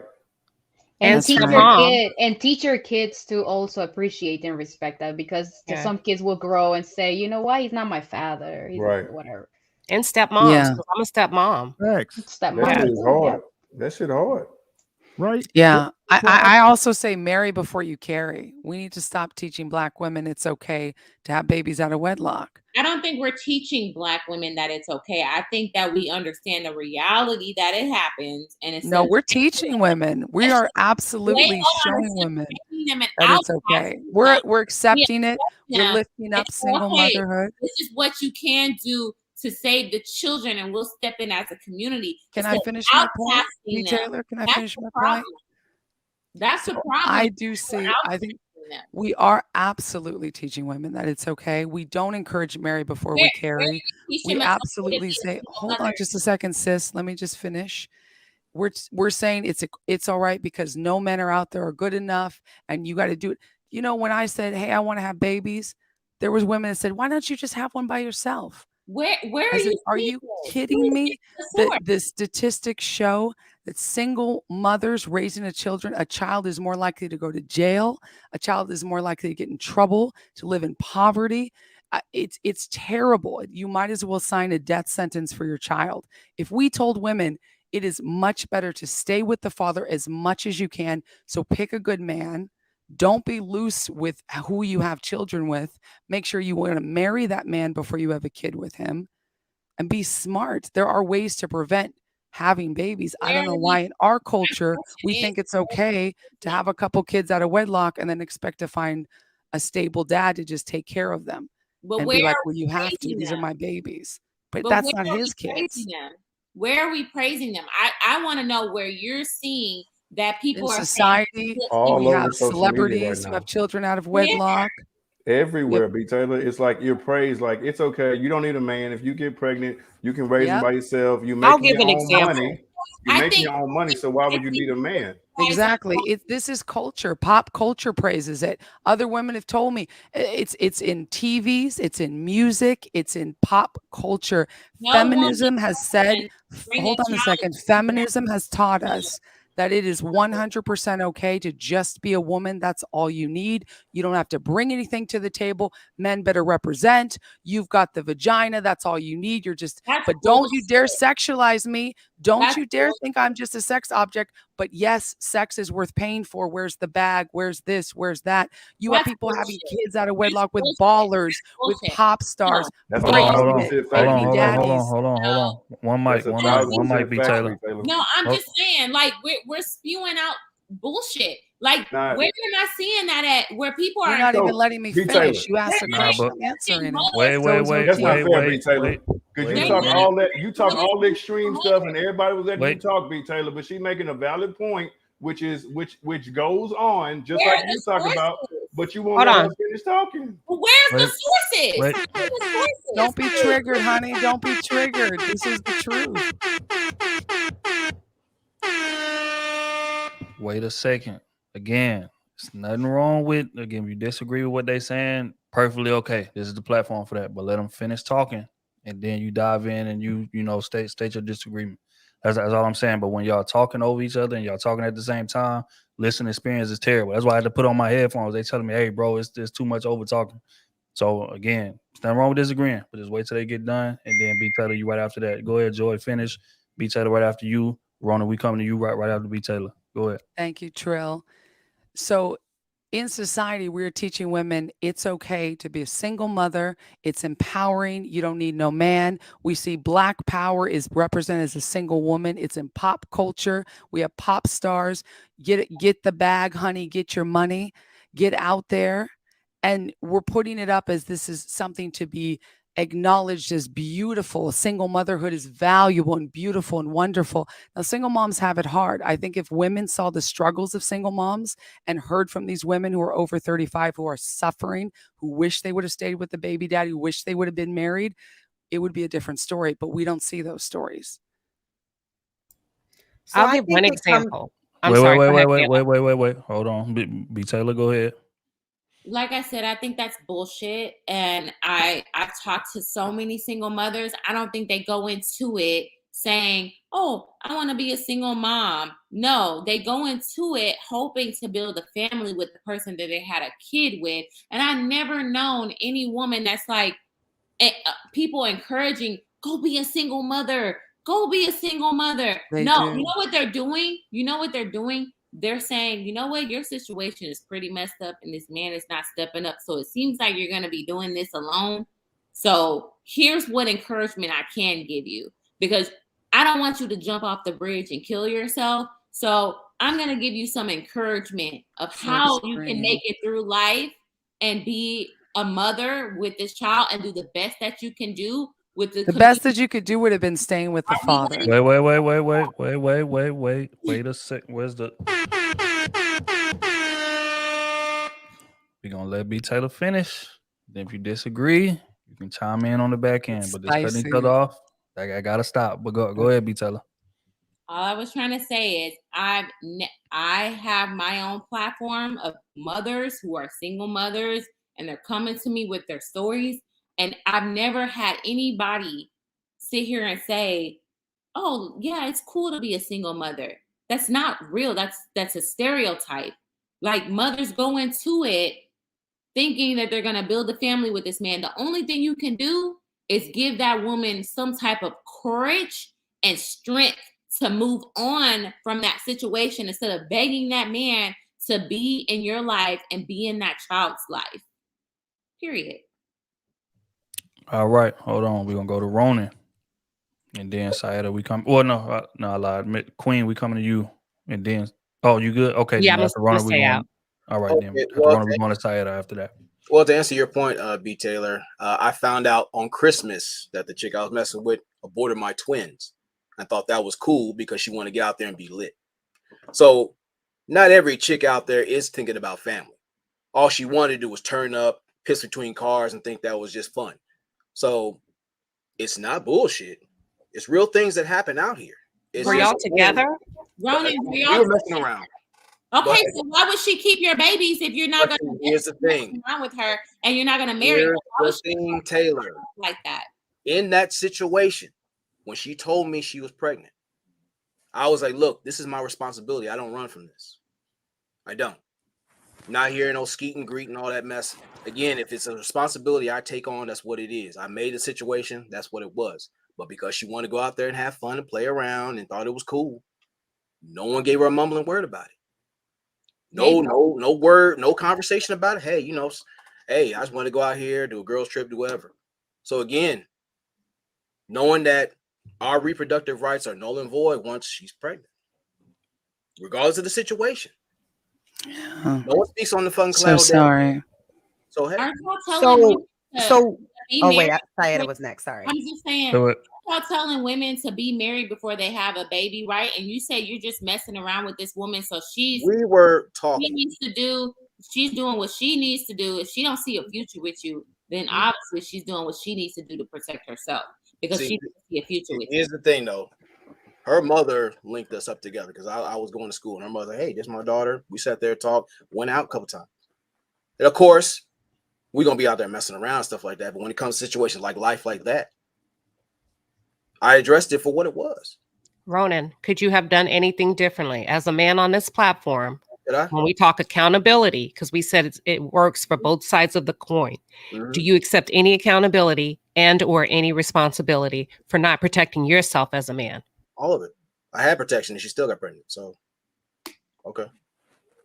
Either case, whatever happens, I have to stand on that. You ain't start with it on though. No, I started with it on. You sure? Yes, I positive. I was there. Okay. Oh, I was there. I'm not debating it. I was All clapping. right.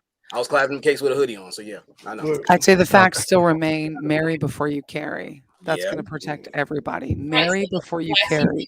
Child- Women, B. Taylor, please. I know this triggers you, but this is not a personal attack. Wait. Marry before you carry.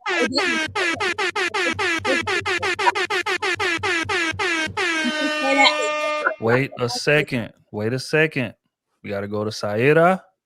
And then B. Taylor, you want to chime in after? I got something to We're say. gonna come in after that. We're gonna come in after that. But Sayeda, Yeah, go I want to ahead. come in after that too. Oh wait, I yeah, just- yeah. I just Wait, want to pardon me. We're gonna go to Sayeda, then Kayla, because I remember Kayla wanted to chime in. Thank you. Go ahead, Sayeda. Thank you.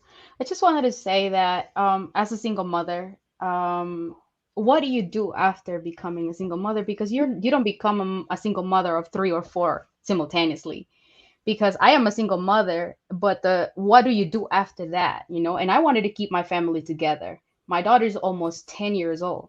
I split up with her dad when she was 1 year old due to domestic violence. So I think I have a valid reason why I left. After 2 years old, I put him on child support because I was asking and asking. This is your responsibility. I don't think I need to ask him. And then after asking, guess what? He avoided the responsibility. I'm sharing my story. It's very personal. I know I'm gonna be judged because whatever I do or say or did, everything is gonna be wrong for someone. So at this point, I don't care. But what I'm saying is that it was a valid reason why I left. I try to keep my family together, but I was like, you know what? I cannot allow my daughter to see this disrespect. I cannot allow her to witness this.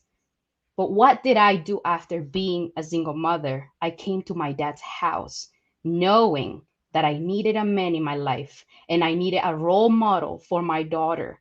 Who was the better man to be the father for that kid? Is my father. And I've been here since then, admitting, knowing damn well that I put myself in that position regardless because I didn't marry that man, even though he asked me to marry him, of course, after we had a kid, he asked me to marry him. But guess what? He was being, violent.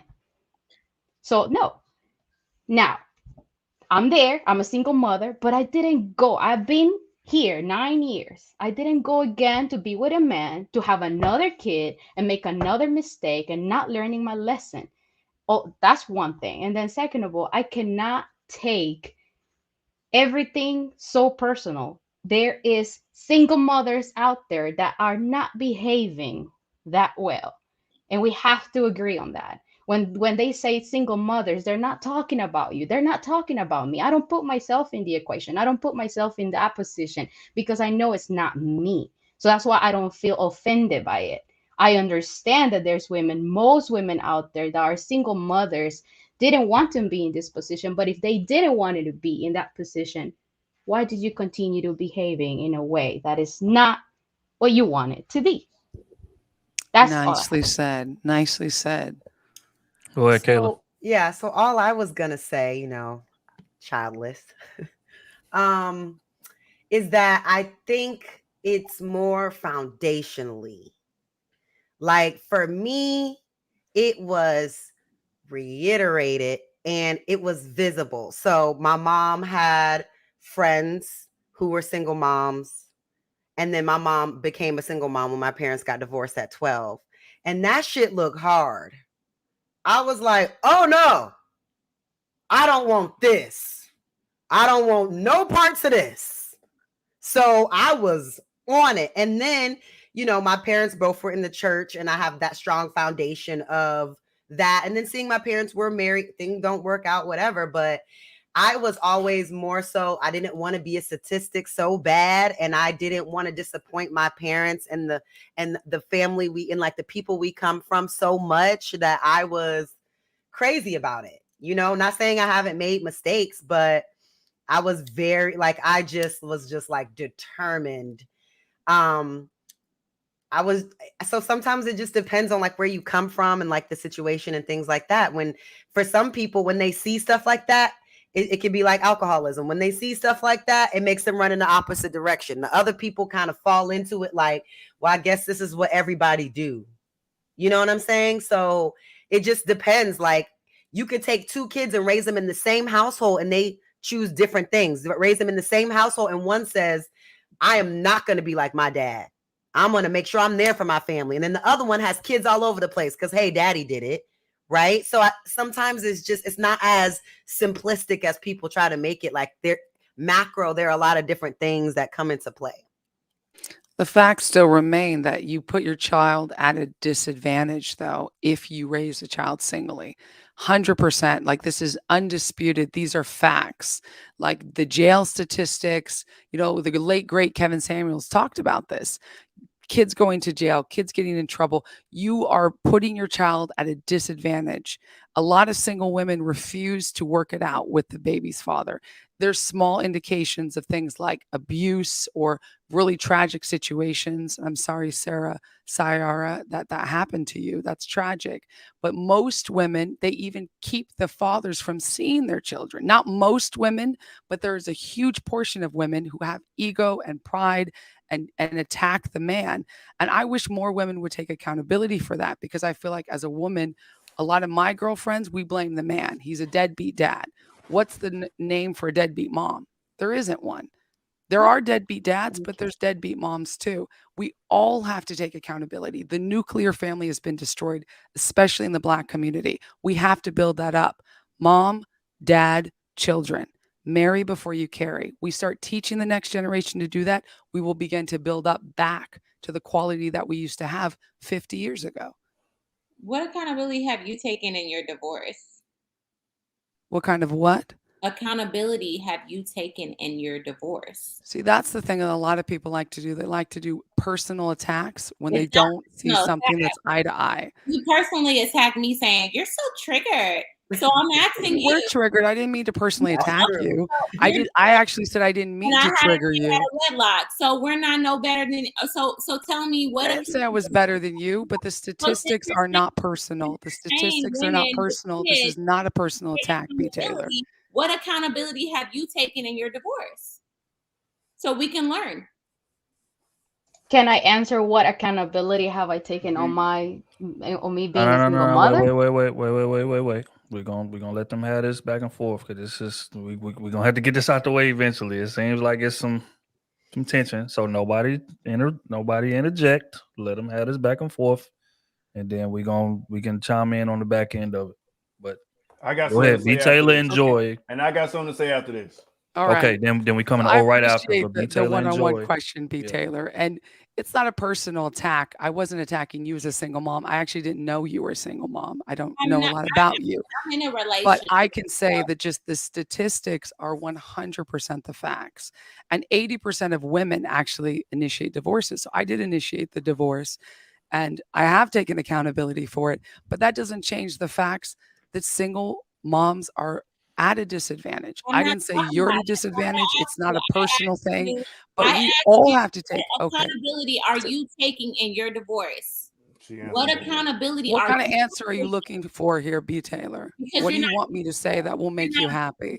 you're not giving it. You said I'm triggered for having kids out of wedlock. I actually didn't. I just said you were triggered by my answer. I didn't say it If personally there's for what you did. something- if I there's have no idea. I don't know how many kids you no, have. I don't know if you're married. This is not a personal attack.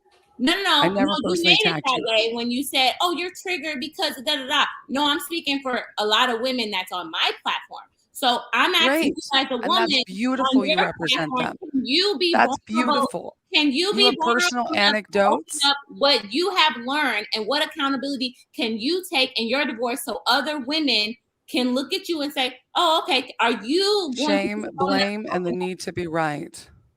It's not about a need to be right. I'm asking you, what accountability can you take? What have you learned? Because you said you initiated it and you taking accountability. You have a platform, right? So there's a lot of young women following you, right? So what accountability can you teach us? Because I take I think the question is, what do the statistics say? What are the facts? And what are our personal anecdotes? If we want to go personal toe to toe, completely different. I don't want to know your personal history unless you want to share it. Are you That's a none of mother? my business. B. Taylor, can I finish? No, You I'm got to asking you, talk are a you a lot. mother? You want to fight or you want to talk? I'm Because there's a not lot of fighting other you. people Are on this you a panel I mother? would love to Are hear you a from. mother? Are you a All mother? right, all right, wait. It's okay. We're not going to make it personal. Wait. This conversation is going in circles. I try to give y'all a chance to, debate from a theoretical perspective, but ideology perspective, but it's going left. So I got to chime in and balance this thing. Thank you, Trill. Real quick, man. We're gonna pay some bills, and then I got a final question for everybody. Give everybody a chance to kind of gather themselves and relax a bit. Again, this is not that type of environment. I don't want to advocate. But again, if somebody's going one-on-one, I want to let them have a conversation. Yeah, it's all right. I felt like that conversation was going in circles. But okay, real quick, man. Dex with the 5-piece. How do y'all feel about a situation with a Muslim person? Like, how would all of y'all move in a situation like that? What does that mean? Yeah, that's a bit of a yeah. It's very general. No refunds, Dex. No refunds. Hey, well, look here, bro. Salute to you for donating, but that's a rough question to answer. Elijah with the 5-piece. Jezebel is a spirit of manipulation. That has nothing to do with sex. Fact. That is a fact. Gavin with the 10-piece. Ricky was right, but I meant if money wasn't ever existed in life, everything was completely free to you, like education, getting medical care, etc. How do y'all think life would actually be? I don't know. I mean, anybody got something right off the top of the head? Quick. I think if money didn't exist and and society was built on the bartering system and at that point, community would be at the center of everything, because again, you'd have to rely on everybody to get something done, right? So I think you know who the real people are quicker than you do now. You know who was for you and who against you quicker than now, because again, the resources would be there for everybody's taking, right? So all right, there we go. Dex with the 5-piece. I had asked a shorty from work, "You want to take a walk?" After 45 minutes, I asked if she had fun. She said yes 2 times. I feel it's not genuine. Am I wrong? You could be. Why would she lie? I mean, he could be wrong. She walked with you for 45 minutes, so that's a long great ass start. walk. Right. Why Yeah. would walk? Could be overthinking. Yeah, probably so, bro. I think. And like, how much fun? Like, what is she supposed to say? Like, how much fun happens on a walk? Like, yeah, I had a good time. How much fun can you It have was on great a to walk? speak with you. Like, Right. that's we talked. Like, what, you wanted to bust out cartwheels or something, dog? like, what do you, Yeah, don't what do you doubt want her to yourself. say? Look at me. Dex, man, just relax, gang. Just get the number, talk to her, ask her take, and believe what it is she say, bro. It don't sound like it's too much to read into right there, man. We're gonna keep it moving. Gavin with the 5-piece. Y'all gotta understand other places live totally different to how Americans live and see relationships. True. That's very, very true. Gavin, again, so y'all wouldn't be with a man 10 plus years, even though y'all may be successful and rich kids and family good? What? I would. So that kind of goes back to something that Joy said about, when women are the ones that initiate divorce, because men will stay in marriages and not really be married because it's cheaper to keep her. So women have to initiate divorce because most times men will check the fuck out of the marriage, go and do whatever they want if you're willing to withstand it, right? And stay with you because it's less money, it's less hassle, it's less drama. I don't have to go through the courts. I ain't got to worry about none of that. Only one rent to pay, only one overhead. So most men, if the woman will let them do whatever they want, they will do whatever they want and stay married. It's the woman that usually endures and then gets fed up and say, you know what, I'm out of here. So this whole narrative that women are just walking away from marriages because he was boring, I don't think that is the main reason women are walking away from marriages. They're walking away because of abuse. They're walking away because they are not married to anyone. They're in a marriage by themselves. And hey, I'm only 36. I'm still young enough to like get remarried. So why would I stay with him and just let him take up the last final years that I have? You know what I'm saying? Well, he's not even here in the marriage with me. Yeah. And I'm in Miami, and married men, they be out here. They in my DMs. They not acting married. Okay. So women have to leave for it to be over. So I hate this narrative that like women are the ones ruining marriage because most women are not walking away from a decent man. They're not walking away from a good, decent man. I don't know. That's anecdotal. Like, I mean, most women show that most women leave for psychological reasons are initiated by women. It's not anecdotal. That they're the right. It is. I mean, when you say most in this, but studies show 80% of women initiate divorce. It doesn't mean that they were in the right. That statistic has nothing to do with what I'm speaking about. I'm speaking about why the women are initiating divorce and why they have to. Yeah, it's actually men are not the right nor wrong. Divorce. Men don't initiate divorce unless they find someone that they really want that requires them to get out of that marriage. So most women leave. They do not initiate divorce if they don't have to. Where's that coming from? Fuck other women, do what I want, be chilling, and you cooking whenever I do decide to come home. I don't know, man. Wait. Hold tight. Now again, in terms of women be miserable and drinking wine all day just to stay good on Wednesdays. Y'all be single on Wednesdays. Y'all be single by y'allself and drinking wine. Y'all think y'all exactly. Y'all really alcoholics and shit. They don't have to pick I only had one glass of wine after my dinner, and I had 2 Celsius. Don't do that. Why are we putting down married women? The most extreme circumstances.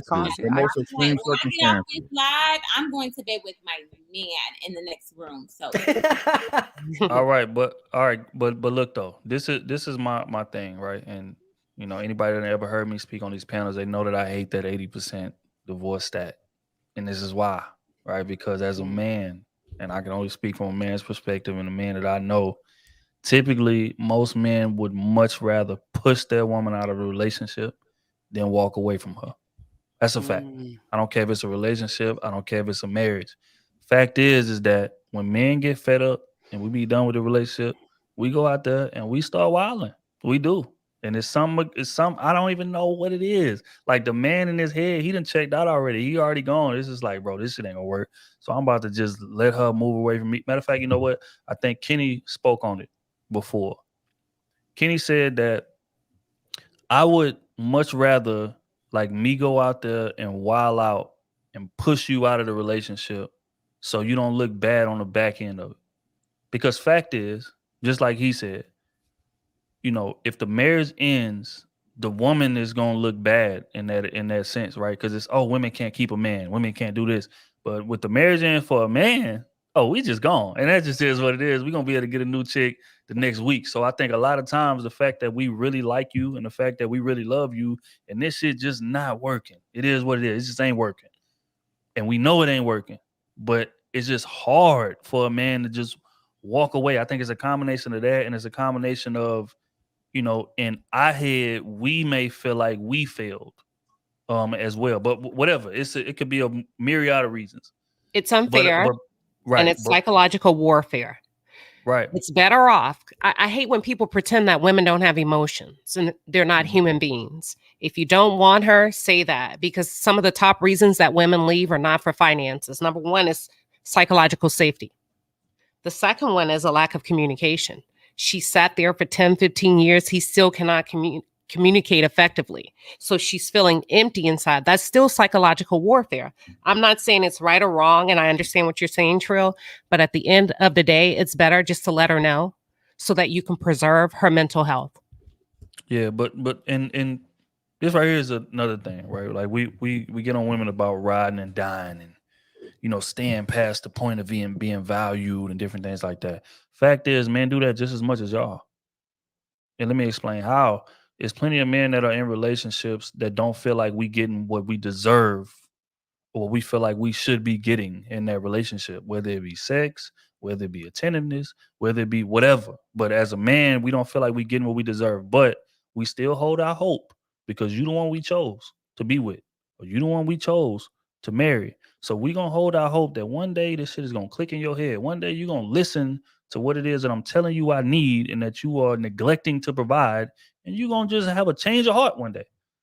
Right. So I think as you know, men like we are like written off to be like, oh, you know, once the man feel devalued, he gone. He's just gonna leave the relationship because he ain't got nothing to do. That ain't true. Especially if we love you, especially if we like you. Niggas not willing to just walk away from something that we done built. Let's call a spade that we done built. Because the relationship cannot happen if it's not for us. Right? So we chose you. We chose to embark upon this relationship, and this shit is not working. But instead of walking away like logic and common sense says that we should do, we'll stay there and try to make it work. But even once we realize the fact, hey, this shit ain't gonna work, we'll still stay there and try to push you away more so than just say, you know what, I'm just gonna walk. I'm gone. So I think that taints that 80% women get a divorce at 80% clip stat. I think a lot of those divorces stem from men who push their woman to get it because he wouldn't do it himself. That's all I'm saying. I see what both you're saying. Kayla, you do make a good point. And Trill, I mean, maybe I'm weird that way, but I don't look at the statistic as bad, like initiating the divorce. I initiated my own divorce for many reasons that we stated: lack of communication, different things. I don't want to disrespect my ex-husband, but it was something where I said, this is not working. This is simply not. We're both two different people on two different paths. And I did have to take accountability for that. Now, I don't think it's a failure when a woman gets a divorce or a man gets a divorce. And maybe that's very modern thinking of me. I do believe, though, if I had kids, it would be a different story. I'm not saying I wouldn't still get a divorce. And in some instances, you have to. There is a difference between divorced moms and fathers with kids and then people who don't have kids or who have kids out of wedlock, because at least you had the confines of marriage, which are legal benefits, which are monetary benefits. I mean, there's so many benefits to being married. The main benefits being to have children, right? I don't think marriage is for everyone. Personally, I don't think everyone needs to be married. I don't think everyone needs to have kids. But if you do want to have kids, it's best to be in marriage. And if you do want to be married happily, it's best to prepare for that. And I mean, modern women don't prepare each other for marriage. You know, even me, I was very much like work oriented. And then when I got married, I was like, oh, I'm married. I learned how to be a wife by being a wife. But there should be some sort of way where we teach men to be husbands, women to be wives. It used to be something in the church. It used to be parents, grandparents. We used to see it all the time. But the last 50 years, our last few generations, I mean, we're all trying to figure this stuff out on our own, hence this panel. I love all the different viewpoints. But we got to go back somewhere and say, well, what actually worked? We have to go back to what works. We all have our viewpoints, but nuclear family worked the best across the board. So then we also have to fight this savior black man culture. We also have to fight this red pill community that's telling black men and telling men in general there are no benefits to marriage. Oh, women are just want to ruin you. I was just on the panel the other day, men having meltdowns about the system, and I just cannot. I can't. We can't be doing all this thing. Women get married. Women wait, marry before you carry. There are a lot of women that will be by themselves if they don't give up the box. Like, they will be be waiting a minute. And so you have to have a good support system that's there to validate you, because you're going to get overlooked. This is how the society is. You have to have a good foundation. You really do. So I think that, like, once we do that, we definitely have to be holding these men accountable for being in these relationships with women for 9 years and then saying, well, women, you need to do this, sir. Yeah, but also, sir, what are you doing? Sir, yeah, you but have a Kayla, wife. Why doesn't she have a husband? You know what I'm saying? Like, But hold Kayla, them also, accountable. That can't be looked over. That's all I'm saying. I mean, we all have to keep each other accountable, but one of the things in the red pill community, because I watch a lot of those videos, I listen to the manosphere. I love those guys because that's one thing that we don't get to see. Men cannot tell us those truths because we do get triggered. I get triggered hearing different things from men. I'm like, what? And then I realize this is what men talk about because they can't talk about it in public spheres. Women, we get to have all these discussions. Men are dogs. Men do this. This dude, he ain't shit. Men cannot talk about women in that way. Now, the manosphere content is not for us. It's not for women. It is for men to go and bitch about and moan about it. And that's good. They need a safe place too. Men are human as well. I think in this conversation, we forget we're so used to feminizing ourselves and being like, we have emotions, we have needs, and we do. Women are valuable. Our needs are justified. But just the same with men. Men are also humans. Men also have needs. And I think it's good that we balance, because then we go, okay, what do you bring to the table? What do you bring to the table? Let's shake on it. I do this, you do this. I think it's more of a business partnership. I think all of us need to put our feelings aside and say, what are you going to do? You're going to cook, you're going to clean. I'm going to do this. I'm going to do that. I'm going to pay the bills. We're going to go 50-50. Nothing is right. Nothing is wrong, but it has to be agreed upon. It's when we say, oh, he wasn't shit. I was living with him for 9 years. He never married me. Well, no one forced you to stay with him for 9 years. You tell him I want to be a wife one day. And if you don't want to make me a wife, that's okay. I'll find someone who will. And you walk away. Women have to stand up and have boundaries. We can't expect the man to. Can I just ask? I'm sorry. I've been trying to follow. We was talking about Derek Jackson, then we got on the baby mamas. Where in the hell did the conversation go where we were saying men wasn't nothing? Like, I know I left any of us saying that. None of us said any of that. Okay, because I'm sorry. I was just not trying to be rude, but I literally was sitting up here trying to catch up. Then I'm behind, but then I thought I was like, okay. Sorry. No, it's just the conversation. The thing is, somebody asked a question while we was paying bills, and it just went left. Oh, that's right. I'm sorry. I think that was my fault. It's all good, man. Let's finish. Taylor with the 2Ps. Our people love using outliers as talking points. I agree. I think in this space we in, man, people talking extremes way too much in comparison to what reality is. Gavin with the 5-piece. Everyone was born to be independent, so why should it? I don't think everybody was born to be independent, bro. That's bullshit. I have to disagree with that. I'll call it. That's bullshit. Big cap. That's bullshit. Nobody's supposed to be going through this life by themselves. You're gonna die by yourself, but this life is a trip for two. This bullshit. Nobody else won't say it. I'll say it. That's some bullshit. Yeah. That's we need each other. No one can survive alone. We need each other. We need community. Men need women. Women need men. We got to get along somehow. We got to start loving each other somehow. We all got to pull each other up.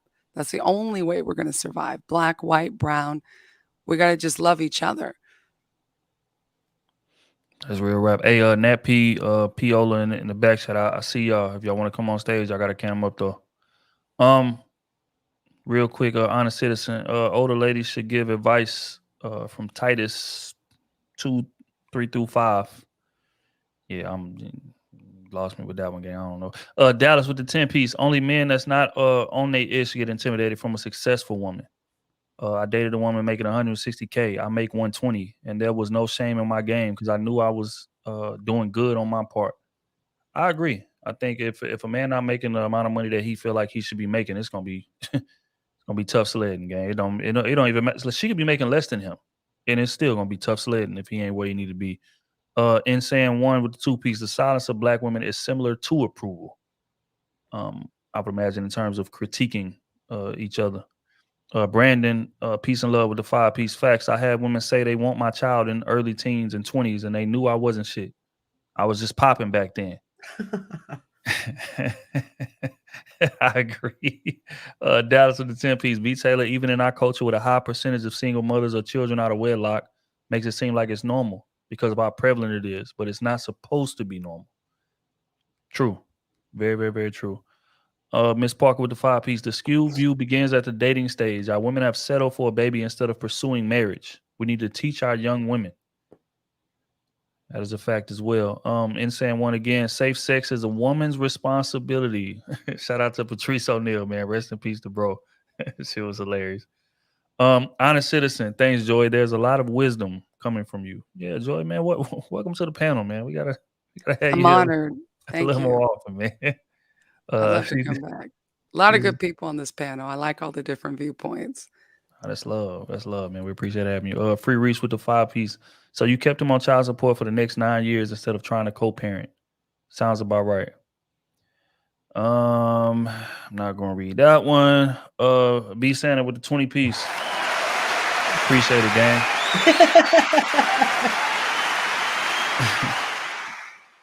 New power rule: 2 beatbox minimum for panelists from now on. I'm on my second one, gang. Box minimum. That's a fact because I'm on my second one, and Maximum. this is the last one. It's 2 over. maximum. Straight up. Free Reese say y'all get all the benefits of child support and alimony. Stop dancing around, quote unquote, why women eagerly leave. The average man makes 46,000. Cut the cap. You're not getting alimony. This should be funny. Montarius Pope with the 2 piece. B. Taylor, Joy, don't have to answer your questions. Well, if you're gonna judge others, then That's all right. She can ask though. All right. Jonathan Marsh with the 5 piece. Joy claimed her accountability as shame, blame, and a need to be right. She answered the question about her divorce. Just too much over talking. Free Reach with the 5 piece. Joy, do you receive alimony? Other panel BMs, y'all baby daddies on child support. I like all the personal questions. No, I do not. Yeah, it's y'all getting extra personal tonight. They get I don't extra know what personal what up that in got here. into y'all, man. But you know what? That's what happens. That's what happens when you share personal stuff, because when I share the Yeah. 9 years, they immediately, oh, you haven't found a man in 9 years? Oh, they Yeah. assume that my daughter's father doesn't see her. So it's like, Right. what? Well, Yeah. shout out for sharing that, because you don't share it like your personal stuff, and that was touching. So thank you for sharing that, because I'm pretty sure women have heard that and they've been in your situation. That's a fact, man. Shout out to That's Ronan, right. who's on the stage, happens to be with the 20 piece. He said Wow, for the Ronan, pain really? and suffering, goddamn. That boy a Really? mess, boy. That boy's a fool, man, for Honestly. sure. Machine with the 5 piece. Salad and Gold's Gym. Outcomes change very quickly. What? He's off Y'all gotta topic. relax, Men too. Being fit is in. That's a Follow fact. Rick It is Ross. good, that's true. Lose that weight. That's a Kayla fact. says men gotta be slim too. She wants that 6-pack too. Look here, man. All right. We done already went over the 4 hours. I owe Oh, the we did? Oh, Crusaders wow. another $1. Wow. Hey, Trill, that 20 was to cover your shit. So Appreciate it, gang. Look here, man. This is what friends are for. You know what I mean? You know what I mean? But last question before we get up out of here. Again, this is a solution-based platform, right? So the topic of this part is weak men cannot handle strong women. So I guess my question to the panel would be, like, what do y'all feel like is the remedy to that? Or do y'all agree with that? Or do y'all feel like, how can we further progress as a society? Because fact is, right, is that women are not going back to how it was 50 years ago, 60 years ago. That's just reality, right? Women out here getting their own jobs. Women out here, they got their own cribs. They got their own places. So this is what's being pushed. Women are more educated than they've ever been in history.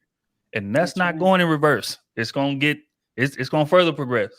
So how do we coincide as a unit? How do we maintain this nuclear family unit, like we always say, that's going to close that gap between us and other cultures, considering the circumstances that we are dealing with?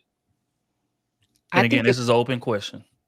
I'll make it really quick and short. I think weak men can't even handle strong men. I mean, they're out here killing men that they envy. So I'll start there. You know, it's not even a man versus woman. A weak man is a very dangerous man. Wow. Yeah, piggybacking off of that, clean the streets, and men, step it up, because we're not going back in time. So if you want to be with a woman, then you need to step it up. And if you don't know what that looks like, go out and look for mentors in your community. Go out and look for the education like the Crew Season or other YouTubers online to educate yourself to be better in life. Like, I really do believe in y'all. As harsh as I am on men, like, I understand that it is hard out here to be a man, and it is a lot of pressure to be a man. So therefore, I'll have some grace for you guys, but to be with a woman in 2022, you do need to step it up. Like, you got to come with it. Like, do you need to be a millionaire? No. Do you need to make well over 6 figures? No. Learn about finances, learn about money, learn how to manage your money, learn about ways to, get into school or get into jobs that don't require a degree. Like, but do something with yourself and have a plan, a 5-year plan. If you can make a 5-year plan for yourself, then you can at least set yourself up to where a woman, you can tell her your 5-year plan and she's going to be with it. The right woman is going to be with it. But stop going after these women that want materialistic things. That's not the woman that's for you. And that's not the woman that's going to be good for you. Hey, real quick, before we go any further, because again, the title says weak men, and that was a question that I wanted to get to, because I keep hearing it thrown around. How do y'all define a weak man? Like, what is a weak man compared to the grown men that are out here? Sayada, go ahead. I see you got your hand up. That's exactly what I wanted to say, that I don't want to keep calling it weak man. This is exactly what I wanted to say. I call it insecurity. It's an insecurity because they're not weak. Like, I have an analogy since earlier. When you're lifting weights as a man, if you have been in the gym, like usually you're lifting or squatting or whatever, and you still have someone behind you just making sure, that weight doesn't fall on you. You're still trusting someone. Even though you know how strong you are, even though you probably have lifted that weight before, or it's the first time that you're going to try whatever it is, you have someone in the back just watching, just in case. You need that person. And that goes both ways. If you're a woman and you have a lot of weight on your shoulders, you still want that man that is going to support you in case that you cannot. So I wanted to say that it's more like an insecurity thing, and it goes with what Taylor was saying. If you learn these things that are needed for a man, if he's gonna learn those things, he's gonna feel less insecure about a woman. And Trill, you're totally right. We're not going in reverse. It's actually the opposite. So since we're going this way, and we have to kind of think, hey, what is the lifestyle that we want? Like Ricky was saying, hey, if you're making 100,000 and she's making 60, then we have 160 together. What are we going to make with that? And start telling each other, I make this, I'm going to pay for this. Oh, my 60 is mine, or this 100 is mine. I'm not going to share it. So that's what I think. All right, real quick. Hold on, man. Welcome Nat P to the stage, man. How rude of me. What up, G? Welcome to the stage, gang. First off, before we get into the question I just asked, what's your thoughts on the topic, bro? I know you've been in the chat. You always showing love in the chat, bro. What's your thoughts on the topic before we get into what I just asked? In terms of weak men, like weak men can't handle strong women. Like when you hear that, like what's the first thing that comes to mind? Look at his face. The first thing that comes to my mind when it comes to weak men that can't handle strong women, I understand that. I feel that. Right. Weak men mentally can't understand strong women. But strong women are masculine women. So it's not necessarily it's not cohesive. You understand what I'm saying? Now, it's the end of the night. So I didn't have at least 3 cups. So I'm a little bit loose with my words. So I feel you, gang. We on 2 and 3. We know from that laugh. Ooh, Wednesday night turn up. I feel Do your thing, bro. Look, Bible study ended at 9:00. You heard me? Like my wife was like, I'm not sticking around for this.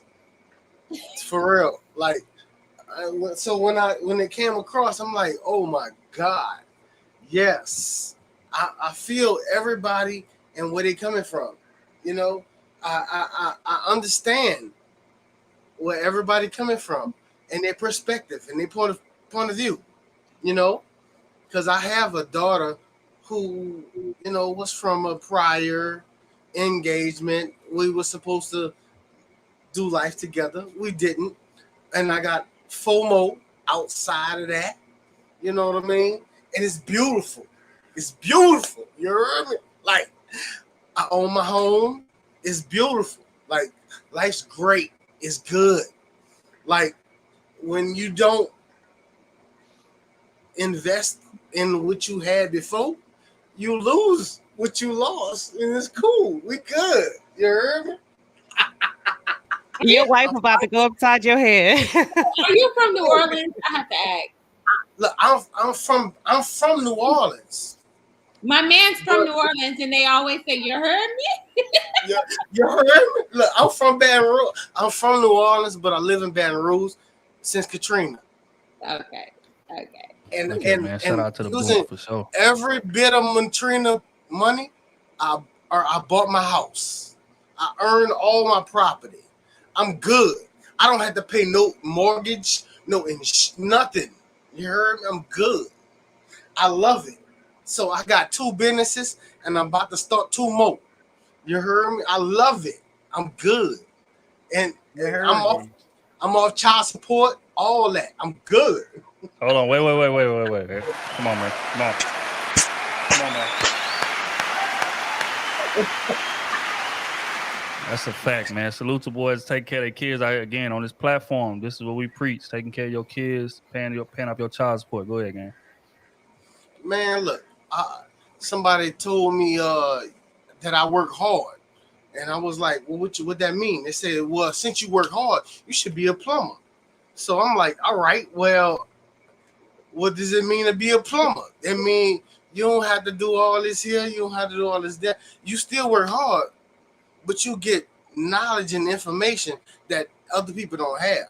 So in order to be a plumber, you have to go through 5 years of learning to build yourself up to become a greater man.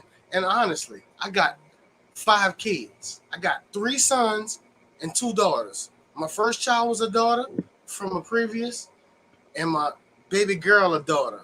You know what I'm saying? A little redhead. And we good. Oh my God. I started my own. Hold tight. First and foremost, man, salute to the kids for sure. This is a platform again. We preach that, taking care of your kids, but we got to get back on subject. I asked y'all, how do y'all define a weak man, right, compared to everybody else? Because this is a common insult. Shout out to Kevin Samuels, shame, blame, and all these things that I hear in terms of, okay, when you run into a woman that's masculine, or a woman that's extra, whatever the case may be, then it's like, oh, well, you just a weak man. Weak man can't handle a strong woman. So when y'all say weak man, how do y'all define a weak man in comparison to everybody else? So weak man would be someone that is not sure in themselves. They're not fully, like, their spirit, their soul, like they're not confident in who they are. They may not know where they come from or who they come from or something. They just not, in their heart, there is something missing, right? So the way that they walk around isn't all the way like this. It might be a little like this or all the way like this, chin down. So I think that that's really where it starts, because when you know who you are, where you come from, you know what you're made of, there's a certain level of confidence, right? And then I also think a weak man is a man that, really cannot tolerate people not being able to have his way. So he needs to be able to manipulate the people around him in order to have that dominance, because he doesn't really have it. He don't know really who he is or what he's doing, right? But if he can manipulate the people around him to make him feel that way because he has control of the situation, then he feels like he's finally a man. But he's not, because he can't tolerate like pushback or criticism, because he thinks that threatens who he is as a man, because he doesn't really know who or what that even is. So that's just what I think. I'm gonna make mine real short. I think a weak man is a man that is full of excuses of why he can't do what he needs to do to be a man, to step up in whatever way that looks like. That man is constantly making excuses of why he cannot do it. And that's it. I just, if I can, because I know everybody a little bit longer winded than me. I'm gonna add to what B. Taylor is saying. I'm gonna say he's not consistent. I like what she said. He's unsure. He's not assertive. He needs a little bit of guidance in a motherly way before he can make a decision. He needs her to kind of tell him it's okay to make a decision. So I'm gonna say that would be a weak man, because in the way we saying it, can't handle a strong woman. That means that she would have to take on the motherly like role, or the role that he would deem as being more assertive than him. So I'm gonna say a man who kind of lacks dominance in a sense where other men define him as weak because he's not really a man of substance or value to society. Ricky, go ahead, bro. A weak man is a man looking for somebody else to save him. That's a weak man. And let's talk about the solution. That was the question, correct? The solution. So it seems like we can identify. It's not me, because I don't sleep with weak men, nor strong ones, right? So it seems like the women are able to identify. Let's say this, right? A rat is considered one of the most lowliest creatures on the planet, correct? Right? Shit all over your house, eat your food, right? But even rats fuck, right? Even a rat know, right? I gotta have a baby, right? So the weak men y'all talking about somehow always seem to still find a way to get in y'all pussy and have a child with y'all and bounce. Always seems to figure a way out, right? The weakest man, right? And it's funny how the strong women are the strong women, the ones that got all their shit together, are so quick to identify them. Right? Stop fucking weak men. You want to know how to fix it? Stop fucking weak men. Stop having babies by men who are not going to invest in you and his child as a family. Stop expecting the strong man to come and save you, and you hold him to a greater standard than you did your weak man. Oh, but y'all don't want to have that conversation though, right? Y'all don't want to have that one, right? Oh, that was different. I love it. Was that the Ricky is soundboard, or am iconic. I tripping? No, that was the soundboard, man. That's our Friday, man. If y'all ain't here. First off, man, welcome Little Podcast to the stage, man.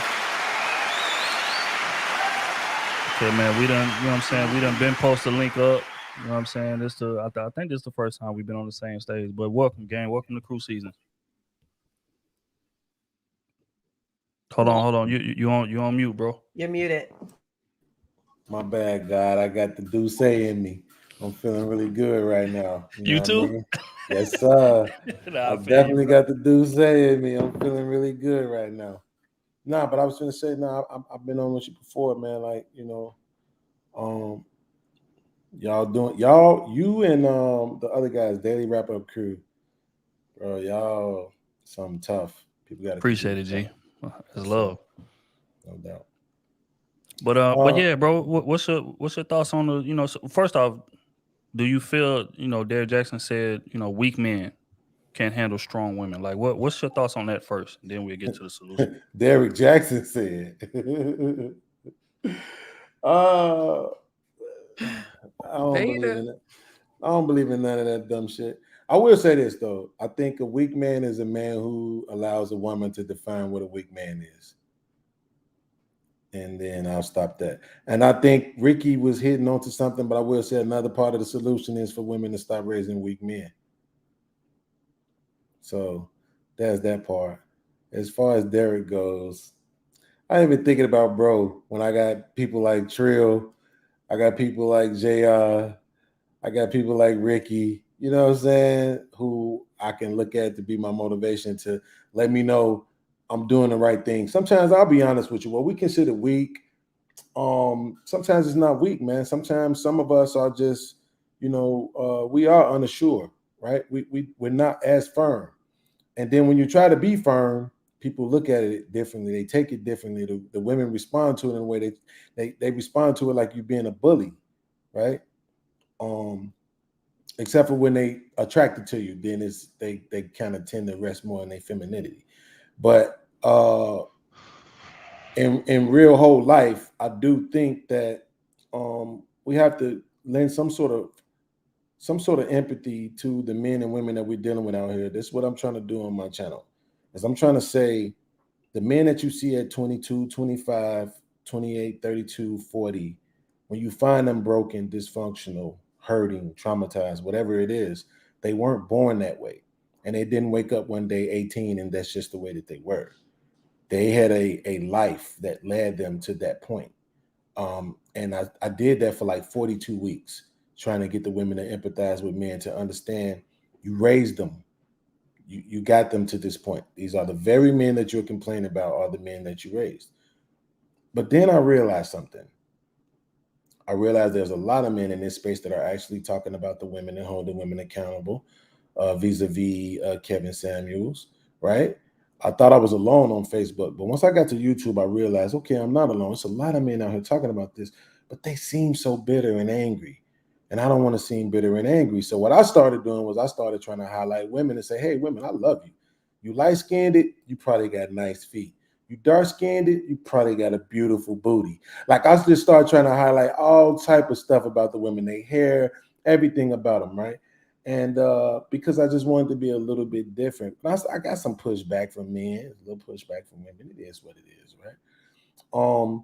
But at the end of the day, what I realized is I had to do for the women, and I had to try to get the brothers to do for the women the same thing I was asking the women to do for the men, which is to realize whatever we want to call them, toxic, broken, whores, bust downs, whatever we want to call them, they weren't born that way, right? There was a rearing, a life, an experience that got them to this point, wherever we meet them at 18, 21, 25, 32, 40. There was something that got them to this point. And I think if we take some time to understand, right, each other's experience, then you can be more empathetic. When you understand something, it's very hard to hate it, right? It's very, very, very hard to treat it with disdain when you understand it. So I think if we just take the time to understand each other's experiences more, we can be a little bit more empathetic with each other. We can love each other more. And for the ladies on the panel, I just really want to say, stop with your egos. Step back and allow us to love you. You know that feeling that you want us men to have about you? We actually do have that about you. Are you talking to the ladies on the panel? Or are you talking to women in general? So let me change my statement so that you don't have to attack me. I'm saying women in general. I'm saying women in general, take your egos out of the picture, right? You know that when you take those 30 pictures and you find that one that you really like and you post it on Instagram, then the way that you feel about yourself in that picture, yeah, it actually hits the way that you think it hits. The problem is you're telling us that it hit that way instead of allowing us to tell you. The quote that you put on that picture, I'm a bad bitch, I'm a goddess, I'm this and that. Just put the picture up there and don't say nothing. Let us tell you you're awesome. Let us tell you you're amazing, because you are. Black women are something else. My woman is literally feet away from me, and she had to listen to me talk all day about how amazing black women is. I'll say, baby, do you want me to think you're amazing? Yes. Are you a black woman? Yes. Then you have to listen to me tell black women they are amazing. It's that simple, because that includes you too. Don't take it personal. I'm not in nobody's DMs. Nobody can come and say, the podcast was in my DMs, because it don't happen. The podcast happy with the woman that he got. I love my boo. I ain't going nowhere. But at the same time, B. Taylor, you're amazing. You know it, but you don't got to say it. Let me say it, right? Joy, you're amazing, but you don't gotta say it. Let Lenard say it. You feel me? I don't want to mispronounce your name, Sierra, whatever that is. You're amazing, but let Ronan say it. You see what I'm saying? Queen, you're amazing. Let Trill say it. You see what I'm saying? Let us tell you how amazing you are, because we really, really want to. We want to be able to separate the bad crop from the good crop. And the way you do that is by allowing us to do it. Let us tell you how amazing you are. Just keep smiling. Just keep wearing that natural hair. You know what I'm saying? Just all that y'all do. I feel so good just being able to look at amazing black women right now. I'm not even simping. This ain't even simping though, because I got a whole woman and I'm not in nobody's DM. There go Kayla. What up, KK? Hi. Oh my God, no one's called me KK in a long time. Man, that's my. Hey, listen, Kayla, you remember what I told you Saturday night? And I want you to win no matter what. Period. That's what I want for you. You feel me? Straight up and down. Lucky, you know what it is. I'm rooting for you. So, Trill, my man, bro, I cannot wait, bro. What I really want is to interview you. That's what I really want, Trill. I want to interview you because I realized something. You're one of the people in this particular YouTube sphere that nobody really has any bad words about, right? Like everybody loves you, men and women alike. So I really want to sit down with you one day and just get an interview and figure out how did you do it? Is it the goatee? Is it the black shirts? Like, what is it? I don't know what it is, man. But we all want to be amazing like you one day, Trill. So Done salute deal, to you. G. I ain't gonna hold up the It's the camera, man. I love y'all. It's your boy, Lil Podcast. Rock with me. I love Thank G. you, I little appreciate it. podcast. We need more little podcasts. We need more men. There's a lot of love, a lot of validating women. affirmations. Yeah, for Yeah. sure. Yeah, for sure. As far as that interview, bro, you already know. Just DM me, man. We'll lock that in for sure. I think we definitely need that. Like more of that. More men saying stuff like that to women, so that they can sit back. But even like what he's saying and identifying in that, I've always been my biggest cheerleader because I didn't want to rely on the outside source for validation. So it's like no one's gonna cheer for me harder than me. And people say, "Oh, Kayla, you're self-centered," and it's just like, but nobody fuck with me like I fuck with me. Right. And so it's like I big myself up, and that makes me confident. I don't need you to do it, because if you tear me down, then is that going to affect how I think about myself? Right. So I think that's how some women is, and maybe it's too overtly in certain instances where ego gets involved. But if there was more of that validation, I feel like women would maybe sit back a little more. So we definitely need that. Shout out to Lil Podcast. That's facts, man. Shout out to bro. Lenard, man. Welcome to the stage, gang. Hey, Lenard. Hey, what's up? How y'all doing? Y'all doing pretty good. What up? Hey, listen, I love y'all show. I do love y'all show. So I just wanted to come up here and support, man. Honestly, I'm kind of a late bloomer. I played football up until I was about 27. I'm 32 right now, so it took me a while to figure out what I wanted to do in life. So, within the last like year and a half, I got into IT, and I jumped up from like making 37 to probably 65 within about a year and a half. So it's like it's a lot, but it's just definitely proud of myself. But the reason I jumped on here, man, is because I'm actually going through a divorce right now, which is crazy. And I was the one that actually filed for divorce, which is kind of rare that that happens where a man kind of says, you know what, enough is enough. I didn't want to be that person to where I was like, you know what, let me do something to push her out of this relationship. Let me go cheat.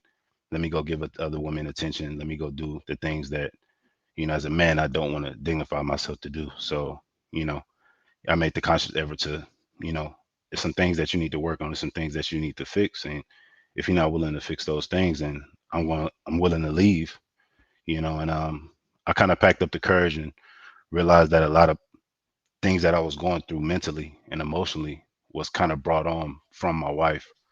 And when I tried to talk to her about it, and I tried to sit down and let her know how I really felt and what was really going on. I used to always get, I don't care about what you need. I don't care about what you want. What you need is not important to me. And I kind of got fed up with hearing that. And I was like, you know what? I'm showing that as a man, I'm growing. I got a new job. I finally found something I love doing. You know, I'm trying to put my family in the best position to make it in this world, to provide, to set a legacy for us. And I continue to get disrespected by you. I continue to get cussed out. I continue to get told that I'm not nothing. I'm not a real man. I'm not this. I'm not that. And I'm like, you know, you gotta clarify some context, and then you gotta tell me, why am I not a real man? Bro, What am I doing? let me say this to you, bro, please, bro. Man, Oh, go ahead. look, we all here and we here. Man, you know the hardest job in the world is being a black man. We got 2 strikes against us already. We black and we male. No, listen to what I'm saying, bro. And I'm sitting here, I'm listening to you pour your heart out and trying to get, you know what I'm saying, bro? Look, we should, and then you know the ratio to men to women is crazy. But see, look, bro. I mean, women don't understand when they have a good thing. Hey, man, look. I say, look, hey, bro. I see, look. The one with the flower on the head right here got the hand on her face. You been with talking shit all motherfucking night. Your ass been talking shit all motherfucking night. Now you quiet as a motherfucker. I'm just in there saying, look, I'm talking about, man, whoever the fuck y'all. Look, man, look. I have We no looking. kids. We looking. No. Okay, hold on. I have no kids. I have my own house. Have my own bed. You know what I'm saying? Shit, I know what my worth is. Women, you know, women, my brushing the pouring his heart out. I can get up here and do that shit. Period. And I'm hearing dudes. And I mean, look, I'm looking down the women on here. I see bro back here with the green background. Hey man, bro, I've been looking at your ass for a long time. I've been seeing, look, you been popping up on my motherfucking what the fuck this shit is? Timeline, YouTube timeline for a minute, Your huh? feed. No. What the fuck? Shit, what the fuck this shit Your is? feed. See, I'm old. Look, I'm old. It's recommendations. No. Shit. The fuck shit. It ain't Twitter. It ain't motherfucking this. It's TikTok. Oh, okay. I got you. Yeah. I've been seeing you on TikTok, man. You been popping on my TikTok a lot. You know what I'm saying? Cause I see the background in your shit. You know what I'm saying? The green background. You know what I'm saying, bro? And I done popped up here a couple times. But look, man, it's just like this here, man. Look, man, you know the ratio is crazy. You know what I'm saying? And they got us against each other because of some fact, man. You know, they done taught the black women to be independent. See, the crazy part about the situation is, man, the motherfucking the situation against the abortion rights, because of simple fact the white motherfucker is not produced. You know what I'm saying? And it's fucking with all of us. But see, it's fucking with women all together. But I mean, it's a whole lot of shit, man. And look, man, look. Women, I mean, it's a whole bunch of women. Everybody got their dream woman. Everybody got their dream man. You know what I'm saying? You know, I want this motherfucking man gonna come, man, you know, on the white horse and pick me up, and you know what I'm saying? Yeah. Okay. Yeah. I mean, it sounds good. But you know what I'm saying? See, it's all about compromise. We all have to compromise. You know what I'm saying? I'm gonna have to accept certain shit about you, and you're gonna have to accept certain shit about me. Right. Okay. Right. That's the whole thing about relationship, period. And that's our problem, man. Because we don't trust. We don't trust good. You know what I'm saying? That's understandable, man. Because, you know, we've been fucked over for so long. But no, what I'm saying is, man, look, we all been fucked over. So we all have to motherfucker come together. You know what I'm saying? You know, I'm just saying. It's women on this motherfucker and it's men on this motherfucker. Mm-hmm. What the fuck y'all on here for? I mean, what, y'all trying to understand each other? Mm-hmm. Okay, so what the fuck y'all trying to understand? Submissiveness or what? I'm just saying, what? Who the alpha? Who the beta? I'm just saying, what we trying to understand? Lord have mercy. All right, man. That was good though. I was trying to let it go. He had some points in there. Oh my god. It's just go. Hey, real quick. Has everybody in the chat been drinking tonight? I don't know what. I think everybody. You bad influence. Every single person is lit except Hey. for Leonard. I'm cool, but I'm not there. I got something bad about. I got something bad to say about your bad influence with the beatbox. Me? Oh man, look here. Hey, real quick, salute to the plug, man. We support drinking responsibly.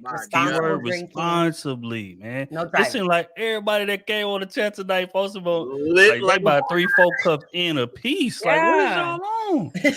Asked us like 5 times. What the fuck y'all niggas up here? Yeah, but I'm still debating if there was Oh my god. if it was I honestly am debating if it was intoxication or if it was just not everyone is a great orator. Well, you're bit of right. both, But probably. if I had to lean, I was leaning towards niggas been Literally. drinking tonight. You know what I mean? And again, ain't nothing wrong with it. Ain't nothing wrong with it. This It is a was safe lit. space. We ain't judging. We ain't doing none of that. But Yeah, at least right. when you come on stage, gang, you gotta be, you know what I mean? You gotta at least get your point out. I didn't straight. know I was muted. I was gonna say when you 10 beatboxes in. This is Hey, He was lit. hey man, that shit, that Well, shit at was least hilarious, people are man. safely in their homes. At least there's that. Just don't leave the Facts. house. Stay at the house. Yes. That's a fact. Go ahead, Ron. Okay. I'm not lit, so I'm good. But I'll say this: a weak man is a slave to his foreskin and not a student of his foresight. A weak man has no standards. A weak man he's looking for another mother. Sorry, I'm ridiculous. I'm sorry. I'll say a weak man runs from adversity. He plays accountability dodgeball. He has more excuses than results. A weak man does not work on himself. He runs from himself. A weak man will allow people to define him rather than him define himself. And a weak man will also be a prostitute of his purpose and his presence. Those are the things those are major signs of a weak man. So when it comes to adversity, that will help you sculpt you to become a better man, a solid man, battle tested. That way you know how to deal with pressure, because that's the difference between diamonds and coals. And I'll say that, and that's what I'm gonna say that on. I'm gonna leave it on that. All right. I'm sorry, I can't recover. Just go. Hey, shout out to Crusader Nation. Y'all niggas are hilarious, bro. I read these comments. Y'all niggas hilarious. They're killing me right now. I couldn't. Us? It's us. That's funny. And then Trill was being messy and pulled up that man that was asleep. I try to pick a girl up. Hold on, He man. was trying to give everybody a chance. I'm trying, man. But y'all niggas coming up here wilding. And again, salute to Crusader Nation. We ain't, whatever, man. But y'all niggas y'all gotta tighten up, man. Come on, man. Real quick, we're gonna pay some bills right quick, and then again, I want to get everybody's answers to the solution, man. Cause this shit done got derailed. Real quick, Brianna with the 10-piece. Joy, I love your spirit and thank you for the wisdom that you gave on tonight. I would agree. Joy was definitely entertaining for sure to come up here. Al with the 5-piece says that's false, Kayla. Someone called Dave Ramsey making $50K complaining about having to pay $2,500 a month in alimony. Damn, $2,500 a month alimony is crazy. 50K, 2,500. No, that is insane. Gordon Ramsay. Yeah, that's because that's what he was paying his self from his businesses. But there's no way he was only making 50K. That's what he was paying himself. His businesses was making millions of dollars, and he was trying to get around the system. Don't do me. Look here, man. Shout to Black Tinker Bells with the 2-piece. Not everyone is meant to be married. I would agree with that.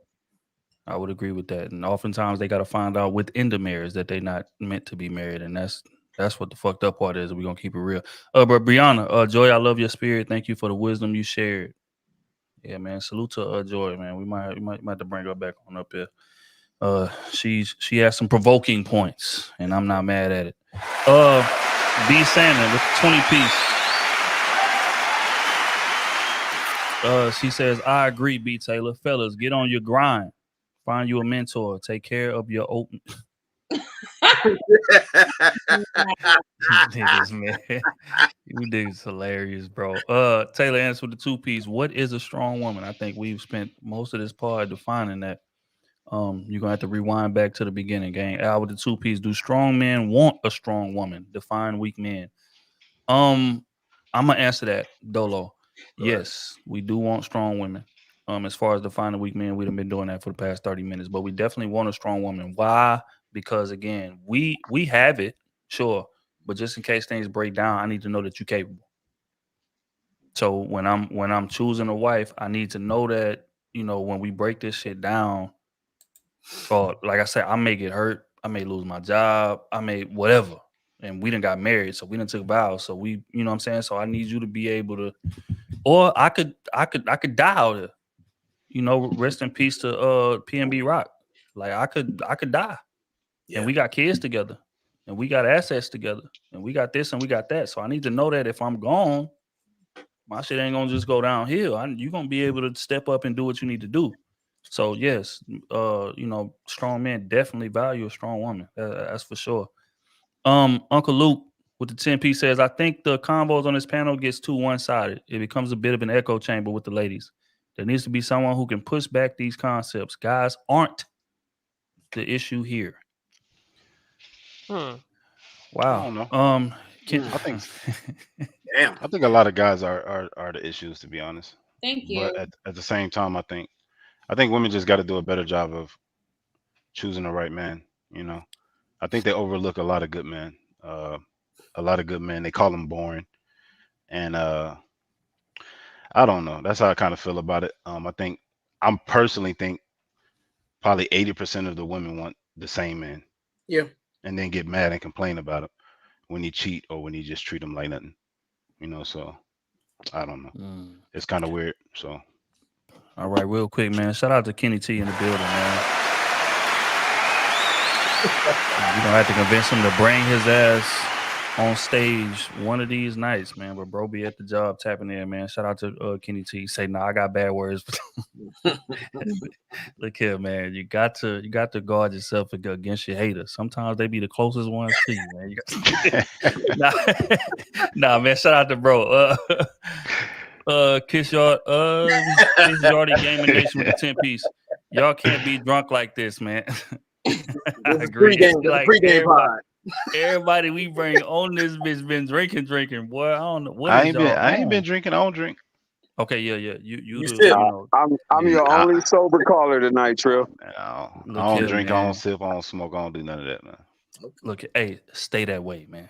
Stay that way. I'm trying. Of you, G. I'm stay trying. That real rap. Stay that way. I'm proud of you, bro. I might pop a beer every once in a while, but here we go. See all these white hairs I got, man. Hey, listen, too far with the beer. I need you to calm on the beer. I need you to be completely.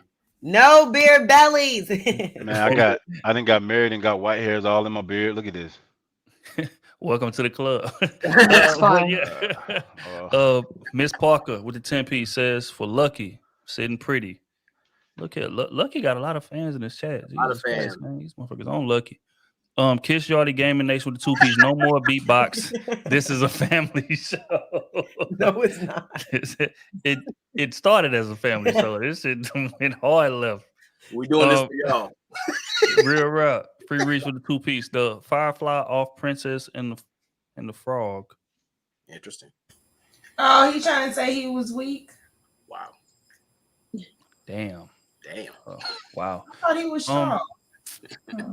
Troy Pittman with the 2 piece. The algorithm is crazy. The algorithm is crazy, right? I agree. I don't know, man. Them niggas might shelve our video out. Y'all coming up here talking. To leaves with the 2 piece. Shout out to the sub Memphisness piece OG. Shout out to bro. Shout out to bro, man. Again, crew season, man. This has been that. We appreciate everybody for tapping in, man, showing love. Shout out to Crusader Nation. I just got one last question, and we're gonna wrap this thing up. Okay. You know, I know we're supposed to wrap this thing up about an hour ago, but we're gonna wrap this thing up this time. And it's the same question that I asked. So anybody that hadn't answered it before, solutions. What is the solution? Like, are strong women in this era just gonna be single forever, or how is it that we supposed to get on the same page as far as being with them and being compatible and you know, increasing this nuclear family unit? What is the solution here, man? Go ahead, Ron. I would say stop treating your femininity as a kryptonite. Learn how to read the room and read yourself. Learn your superpowers and move accordingly. That's my solution. So my solution would be that we as a community need to stop being selfish. We gotta push back on the selfish culture because it's affecting everything, like even families. Growing up, we used to be every Sunday. Nobody missed a Sunday dinner. I don't even know. Do people do that still? That's one of the reasons I really want a family. Like, I miss that. And I know I'm grown now, but I miss that when like family, community, us loving each other is a priority. And I have to do that. I have to do that, you know? So I think that we all just got to stop being selfish. Stop being selfish will allow us to prioritize and just be more empathetic to other people's feelings, which will hopefully allow us to communicate versus making assumptions and then just taking action. Because a lot of things can be fixed with simple conversations and people just don't have them. Or they're in text messages, and that's just not the way to communicate. So that's a big solution that I feel like it solve a lot of things. And we are the curse breakers by choice. Interesting. All right, Marcus White, man, welcome to the stage, man. That's family right there. Welcome, Marcus White.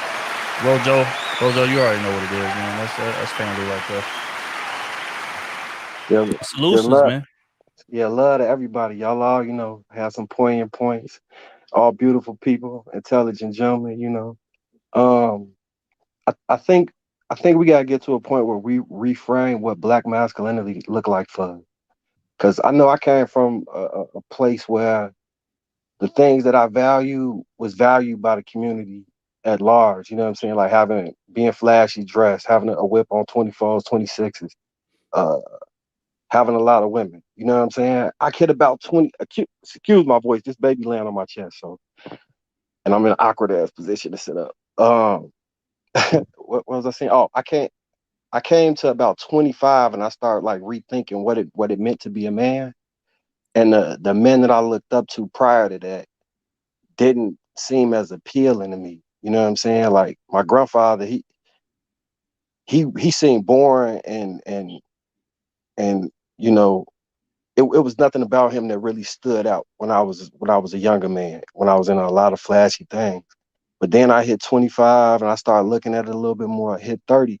I'm like, yo, this one of the best men that I've ever met.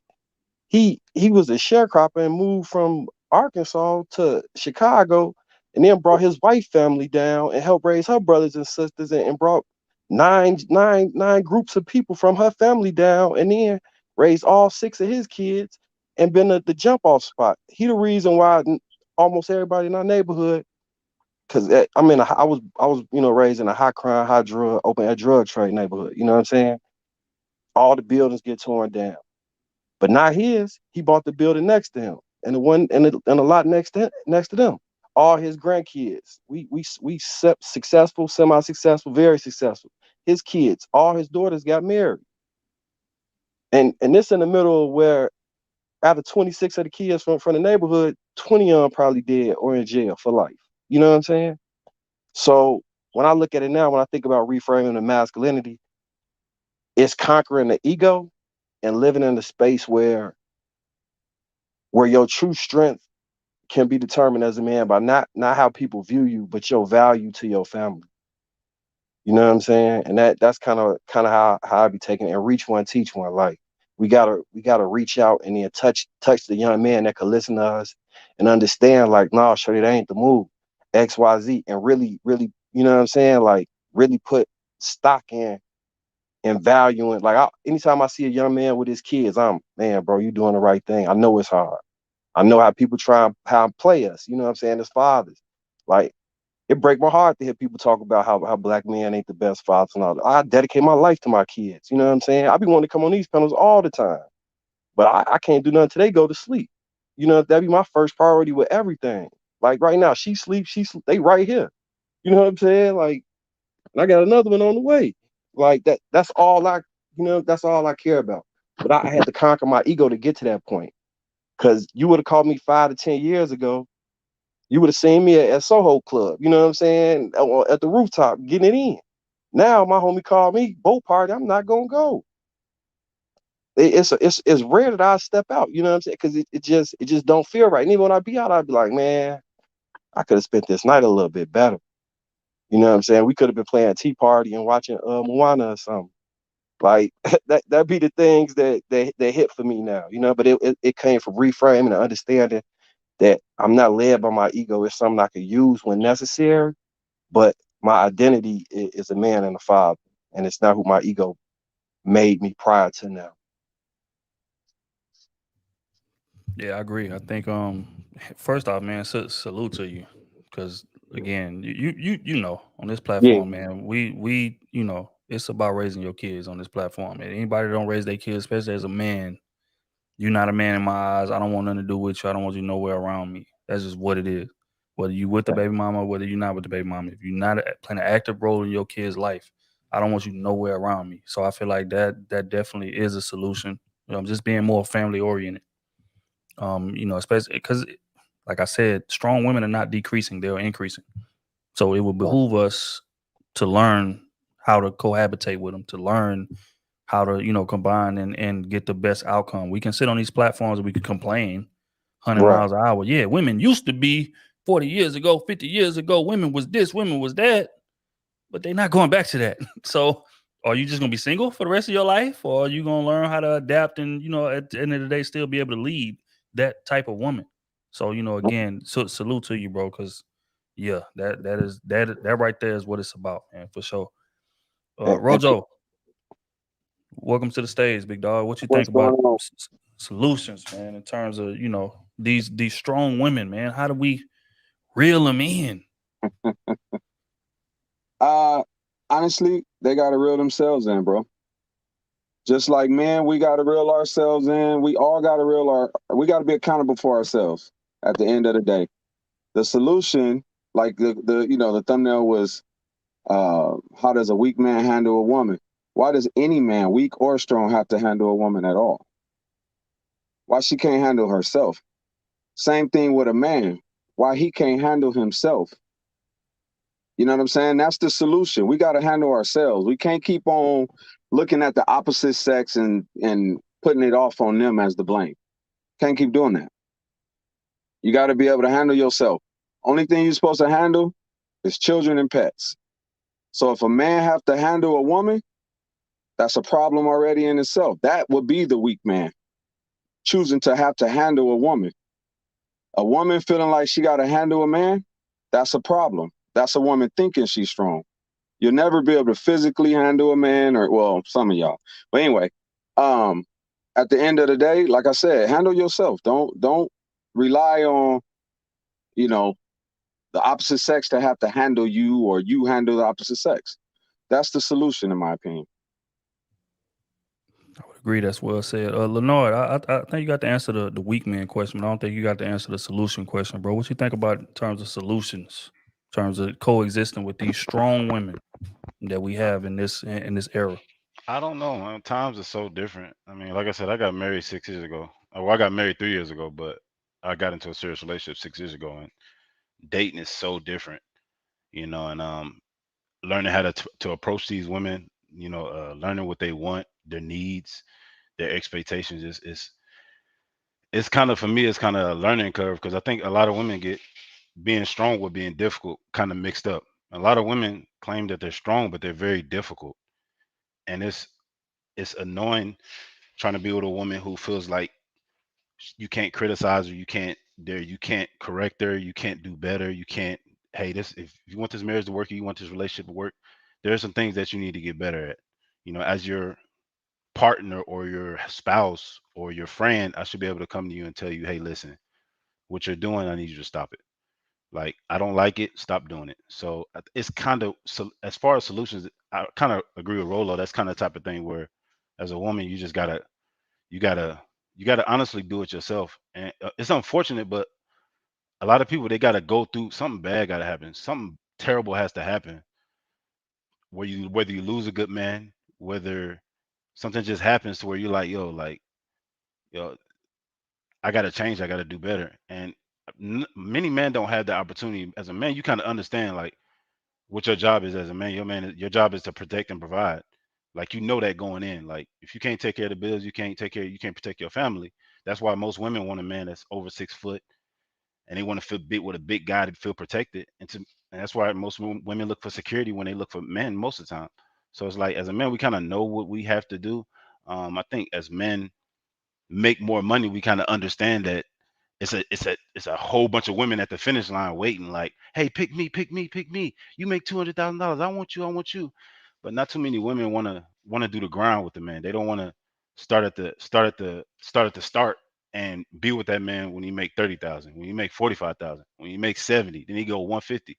They don't want to be there for that. They just want to be there for the end result.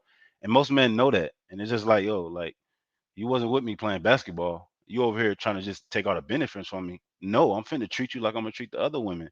We'll have sex, but like, no, or you just gonna sign a prenup. So it's kind of weird because it's a thing that has to happen naturally by women. And I just don't see it. Like, for instance, I was talking to a girl one day, I think maybe about two. I met some girl at a club, which I usually don't do because I don't go out to party a lot. And she lived in California. Of course, I live in Georgia. And she was like, in order for you to get my attention, like, you got to be doing something other men don't do, like talking and learning about me and going on dates and all that stuff. That don't do it for me. Like, I need you to be paying for my hair, paying my bill. I said, yuck, bye. Like, immediately, just say, yeah, it's a turn off to me. So it's kind of weird. I think that's kind of more what I gotta say about, because it's like, it's weird these days, man. I hate it. I'm finna move out of the country.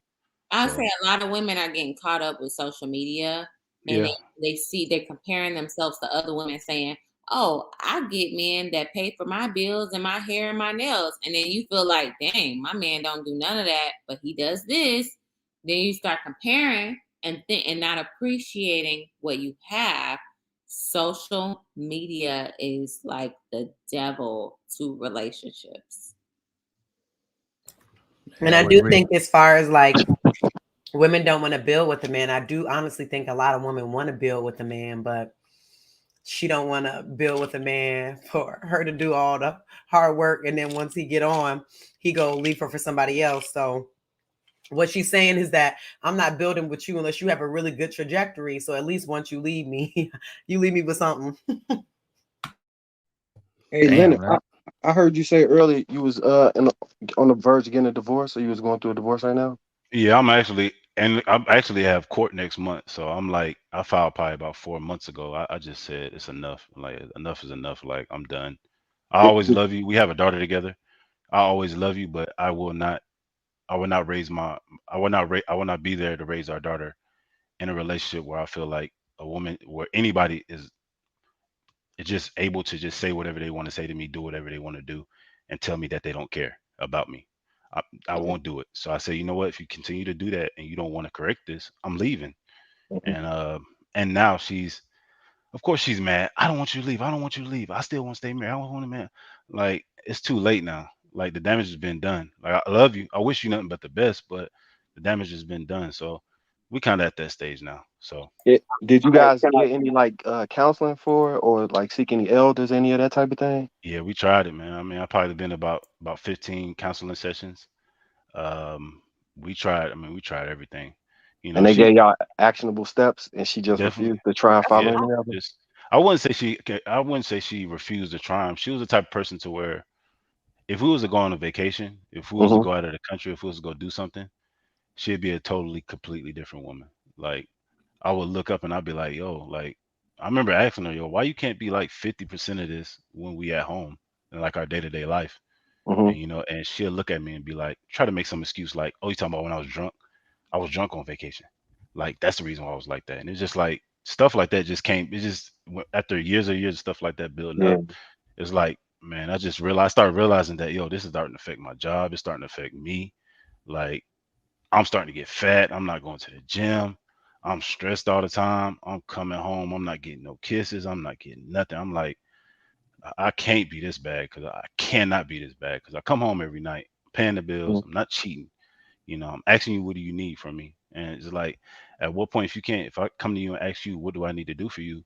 And you look at me and tell me, I don't know. What am I supposed to do with that? How am I supposed to fix that? And it's like, nah, I'm good. I'd rather just be alone. I'm gonna continue to be a great father to my daughter, which is the reason why I'm not moving out of Georgia, because I want to make sure that I'm here for my daughter every day. I pick up the phone and call her every day. Whether her mom answers the phone or not, I'm going to pick up the phone and call her every day. Whether I got to call her at daycare, whether I'm going to be that father. And I told myself I'm not going to allow her to use my daughter to hurt me. But it's happened. But I can't do anything about that.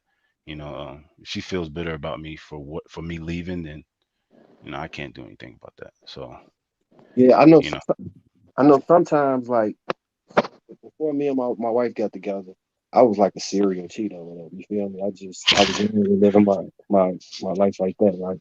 So, um, that last time that she left, it made me change a whole lot of things about how I was moving, as far as my intentions, telling the truth, um, just being honest, and not like I didn't lie, but I was using semantics, so it's like lying. You know what I'm saying?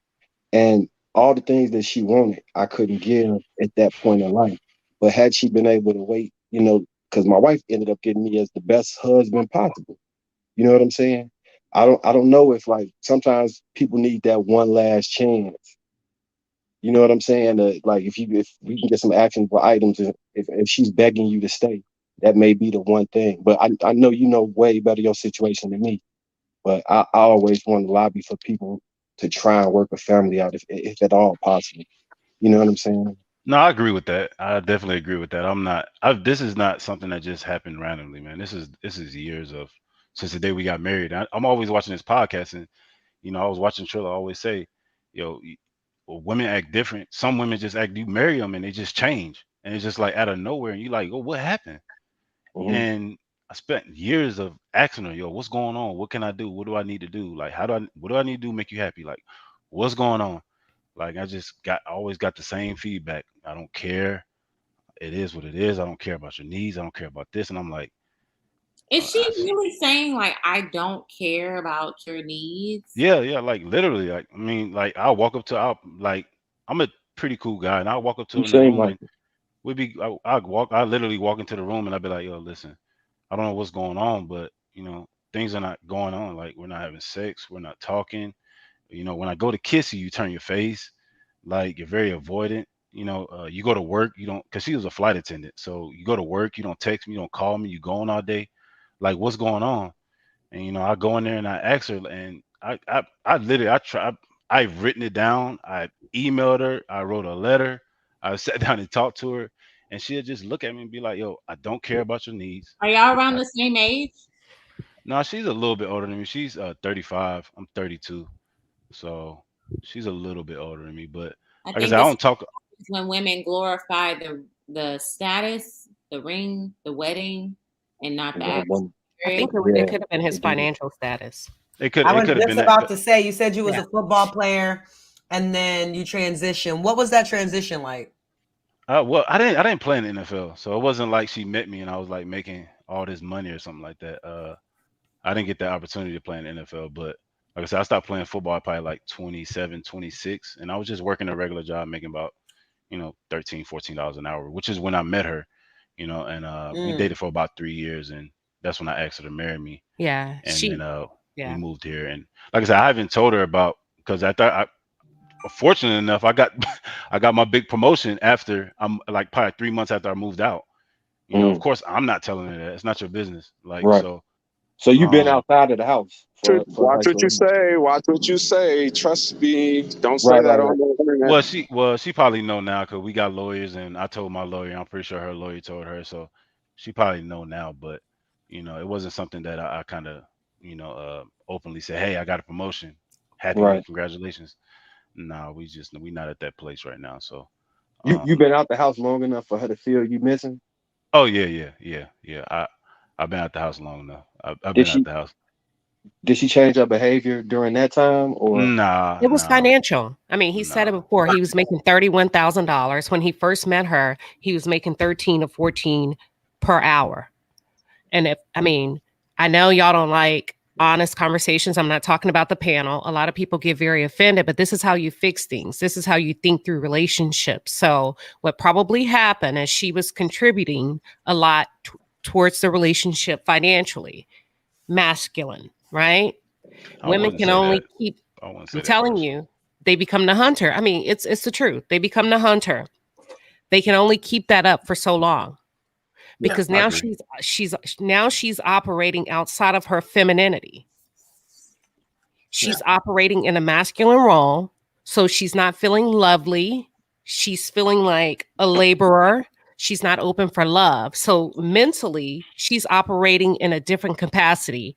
And I'm gonna just say she's probably worn out after about 3 years, and she checked out mentally. And I think you followed suit.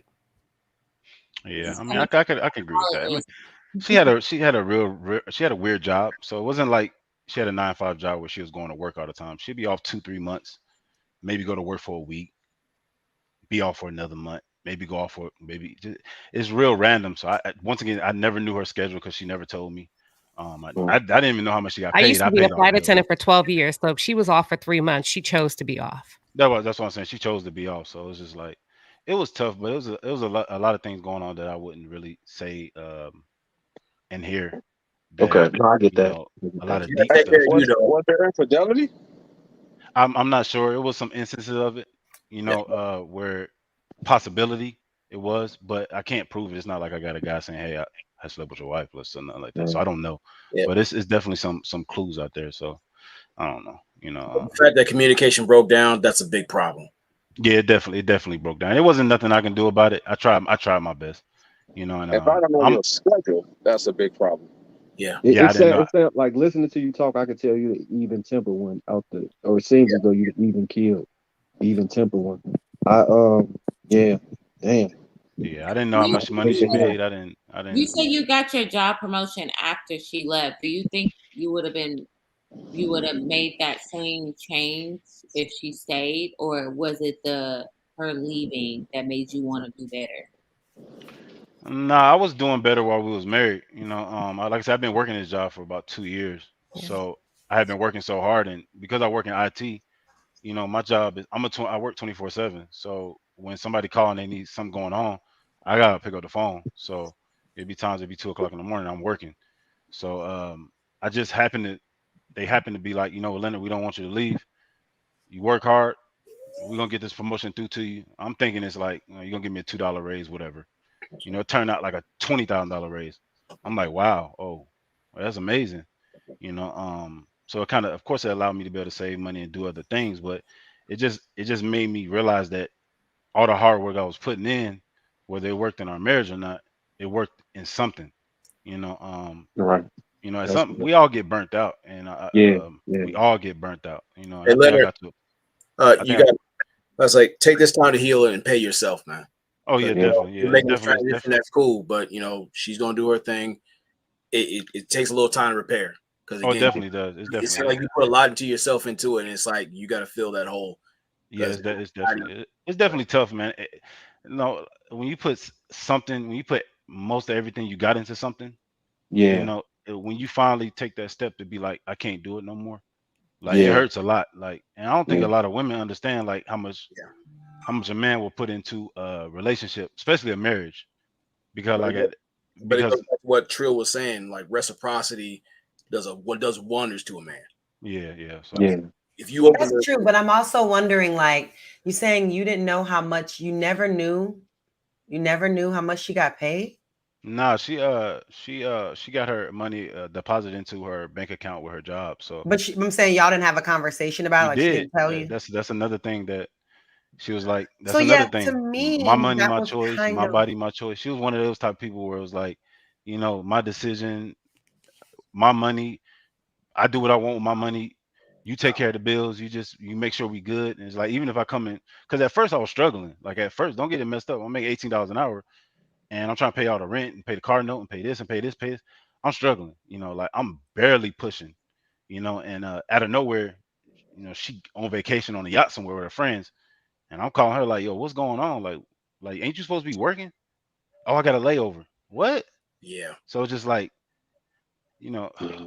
Go back to communication. I might have to agree with Queen Chiba that it's definitely the money, but hearing that she begged you to stay, I think it could be that, but it could also be a combination of like, it feels to me like there was never a safe space for her to ever really communicate. Like she never felt comfortable. I can't even see me being with like my boyfriend for a year. He doesn't know, like he knows my exact salary.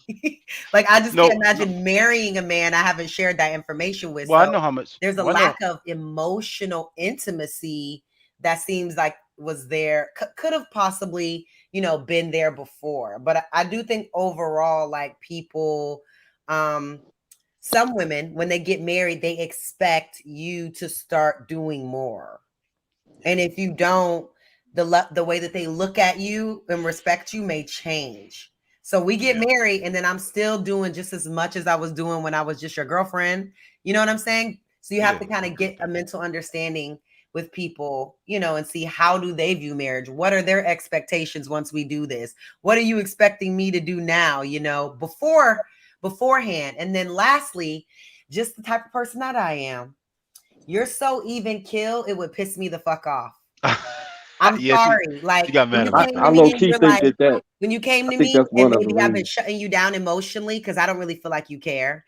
And you came to me like, babe, is everything okay? And I'm like, yeah, everything's fine. You're like, okay. That's not toxic though. It I guess is, it but is. But look, I want so you, I don't know, I want more. Sometimes I want, like, if I'm shutting down and you see me shutting down and you cool with it and you just like, all right, cool. And you go in the other room and start drinking. I'm like, or watching a movie or watching TV or whatever. I don't know. I would get pissed. My thing I about that want is you to be like, babe, what's wrong? Like, talk to me. Like, I don't know. Like, the babe, I problem is that really care woman about didn't how you respect feel. him. You different. I see you different. Talk to me. listen, But I if agree you with come you. and I'm fine. I And you're definitely like, agree with you, but okay. at what point? You just walk out the room. At I'm what this point? nigga don't care, so I don't care. Because I'm just trying to give you a I'm mental. not a person who not care. I'm not that type of person. I always told myself I don't want to be my dad. I love my dad to death, but I watched my dad growing up ruin a relationship, a marriage, just because he just didn't care. You're like, man, I don't care. I'm a traditional man. I pay the bills. I come home, I put food on the table, I put clothes on your back. All that other stuff, no. Like, I'm not taking you out to eat. I'm not talking about you about school and all that. No, I'm good on that. So I think you got married too soon. I think you got married too soon. Like, but I don't know if you heard the part where we talked about affordability, sustainability, and reliability. I think you should have been building your brand, building yourself up as a man so that there wasn't such a huge gap between the two of you financially. Okay. That's it.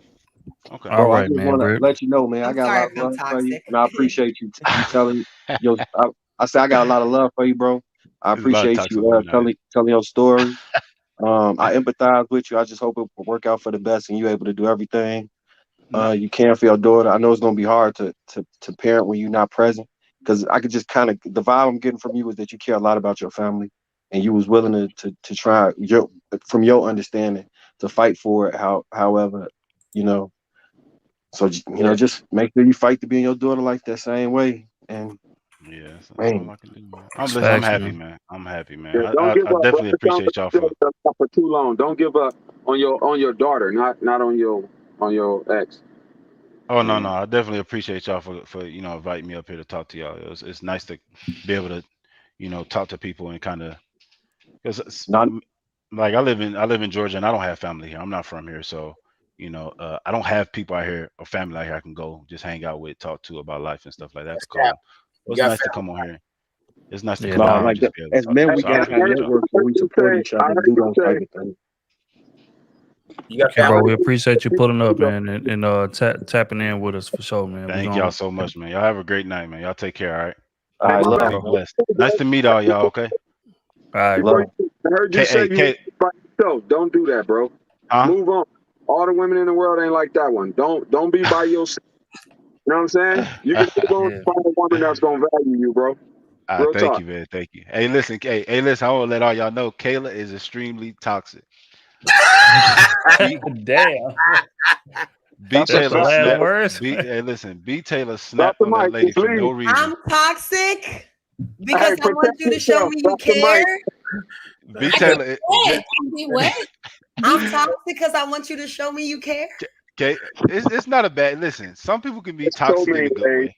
You're a little toxic because it's okay. But that's a good toxic. It's a No, good. It's it's a good not. toxic. You're a good No, A toxic. it's good Cool. not. toxic is crazy. You're gonna get away with. You gonna get away with it. You gonna There's get away with ladies it. in the chat that understand what I'm saying. When you're married, people do certain things because they have to. So you coming to me say, "Hey, baby, are you okay?" That's what you're supposed to do. That doesn't mean you really give a fuck about what I'm really saying. What? No, I don't do Like that. I Who told you I said do that? earlier, Hey, listen. handle yourself. Lenard, what she really talking about is she sexually frustrated and she felt like you didn't aggressively give her no pipe. That's kind of what she was saying.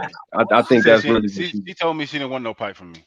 So I yeah, mean, she might have that could wanted be you it to. too. That could be spicy, and that could change dynamics too. I don't know. Look here, man. If she Kayla verbally is. say I Listen, ain't Kayla trying to is. get none game, it's over with. It's a I wrap. ain't Kayla. gonna even hold you. Yeah, But no, I'm talking so about she what gonna get Kayla away with talking it. about right now. Huh? I'm talking about what I'm talking about what Kayla talking about when she say how she In be acting terms in a of him showing that relationship. he cares, because if Yeah, he's yeah, even kill that's what like I'm this talking about. all the time, like all the time, Yo, and he doesn't like push for Oh other than yeah. just simple questions like, "Are you No, okay?" I'm listen, I'm walking in the room. Hey, what's wrong? Like, what do I need to do? What's going on? Please tell me what's going on. You look angry. You look unhappy. Tell me what I need to do.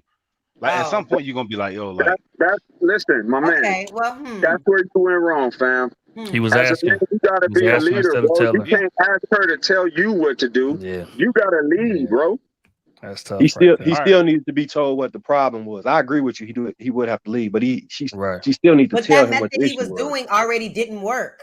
Okay, Right. So but try another one, like, yo, like do before I leave something random, surprise, take her somewhere, make her be in a good emotional space, and then be like, babe, talk to me about what's going on.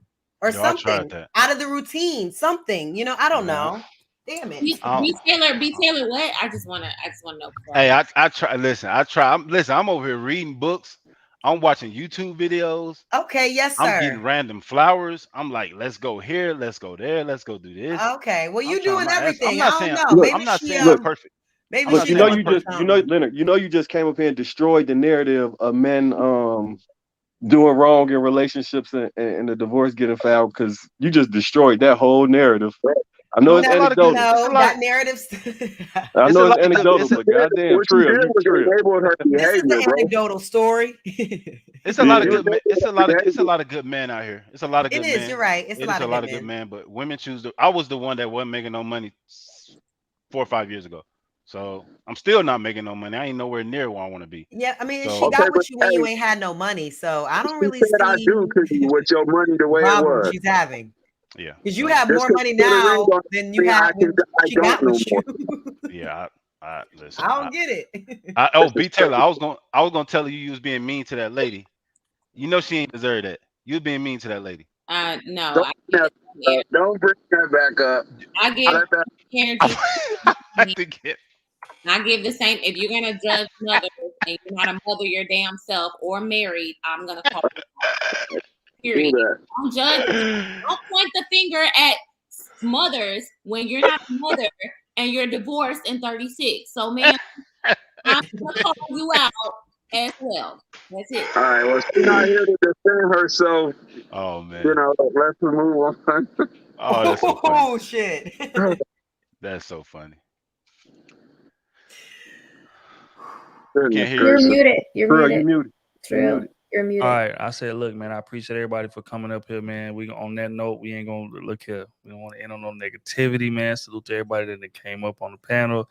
Salute to the, you know what I'm saying, Crusader Nation in the chat. Y'all been turning up. We're gonna read these super chats and we're gonna get the hell up out of here because it is 3 o'clock, 4 o'clock Eastern. People are sleepy, people is tired, all of that. People gotta get up for I work. pay that $20. That's it. Look, because we way overboard. You know what I mean? Way over time. But real quick, man, salute to Shout out Dex. to y'all.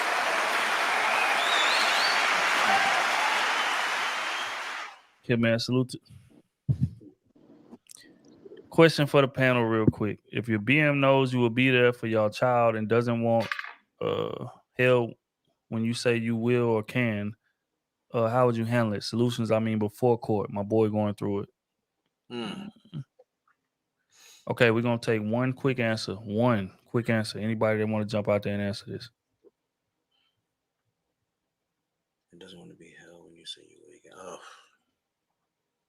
Take care of business with the baby. It's my accountability. There it is. There it is, man. I think, kids is top priority. Sometimes, relationship don't work. They don't work out. That's just what it is. But at the end of the day, you can't let that sacrifice the contribution you make for your kids. So that would be my advice. In that situation is damn, I hate seeing just broken homes and shit. Yeah. Can I say something? Yeah, go ahead.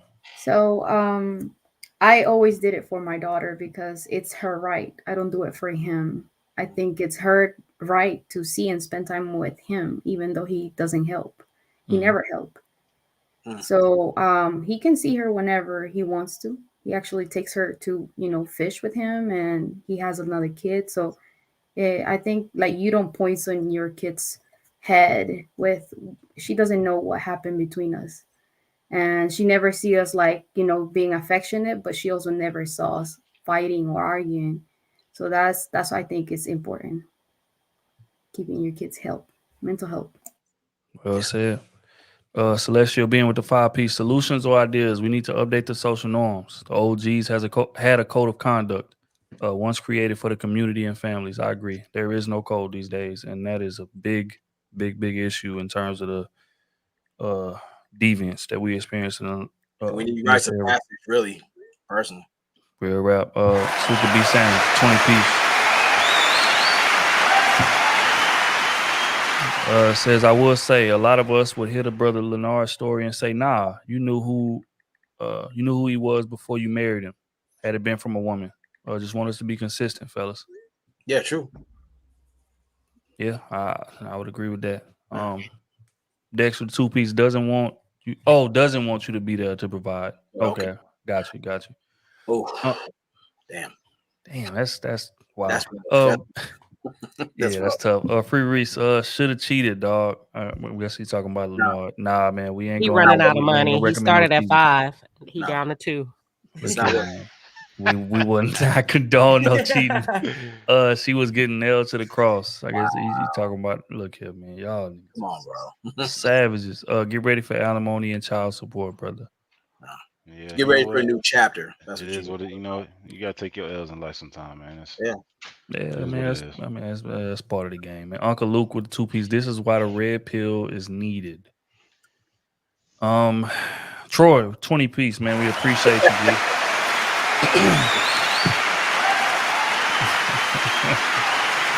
You say because it's 420, we talked.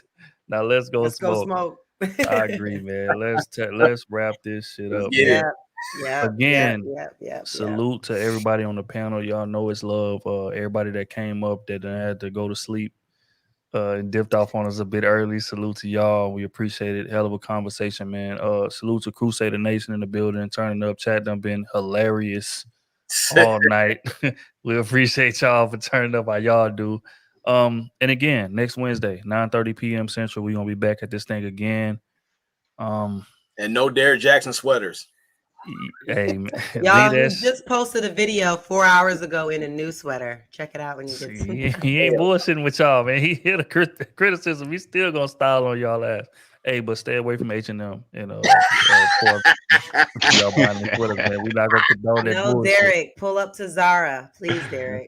hey, salute to Zara, real rough. But yeah, on that note, man, we gone, man. Like I said, I appreciate everybody. Until next Wednesday. We out of here, man. Salute, man. Appreciate y'all. Weak man feet stink. These comments is hilarious. Bro, they on 10, man. We gone, man. Love y'all.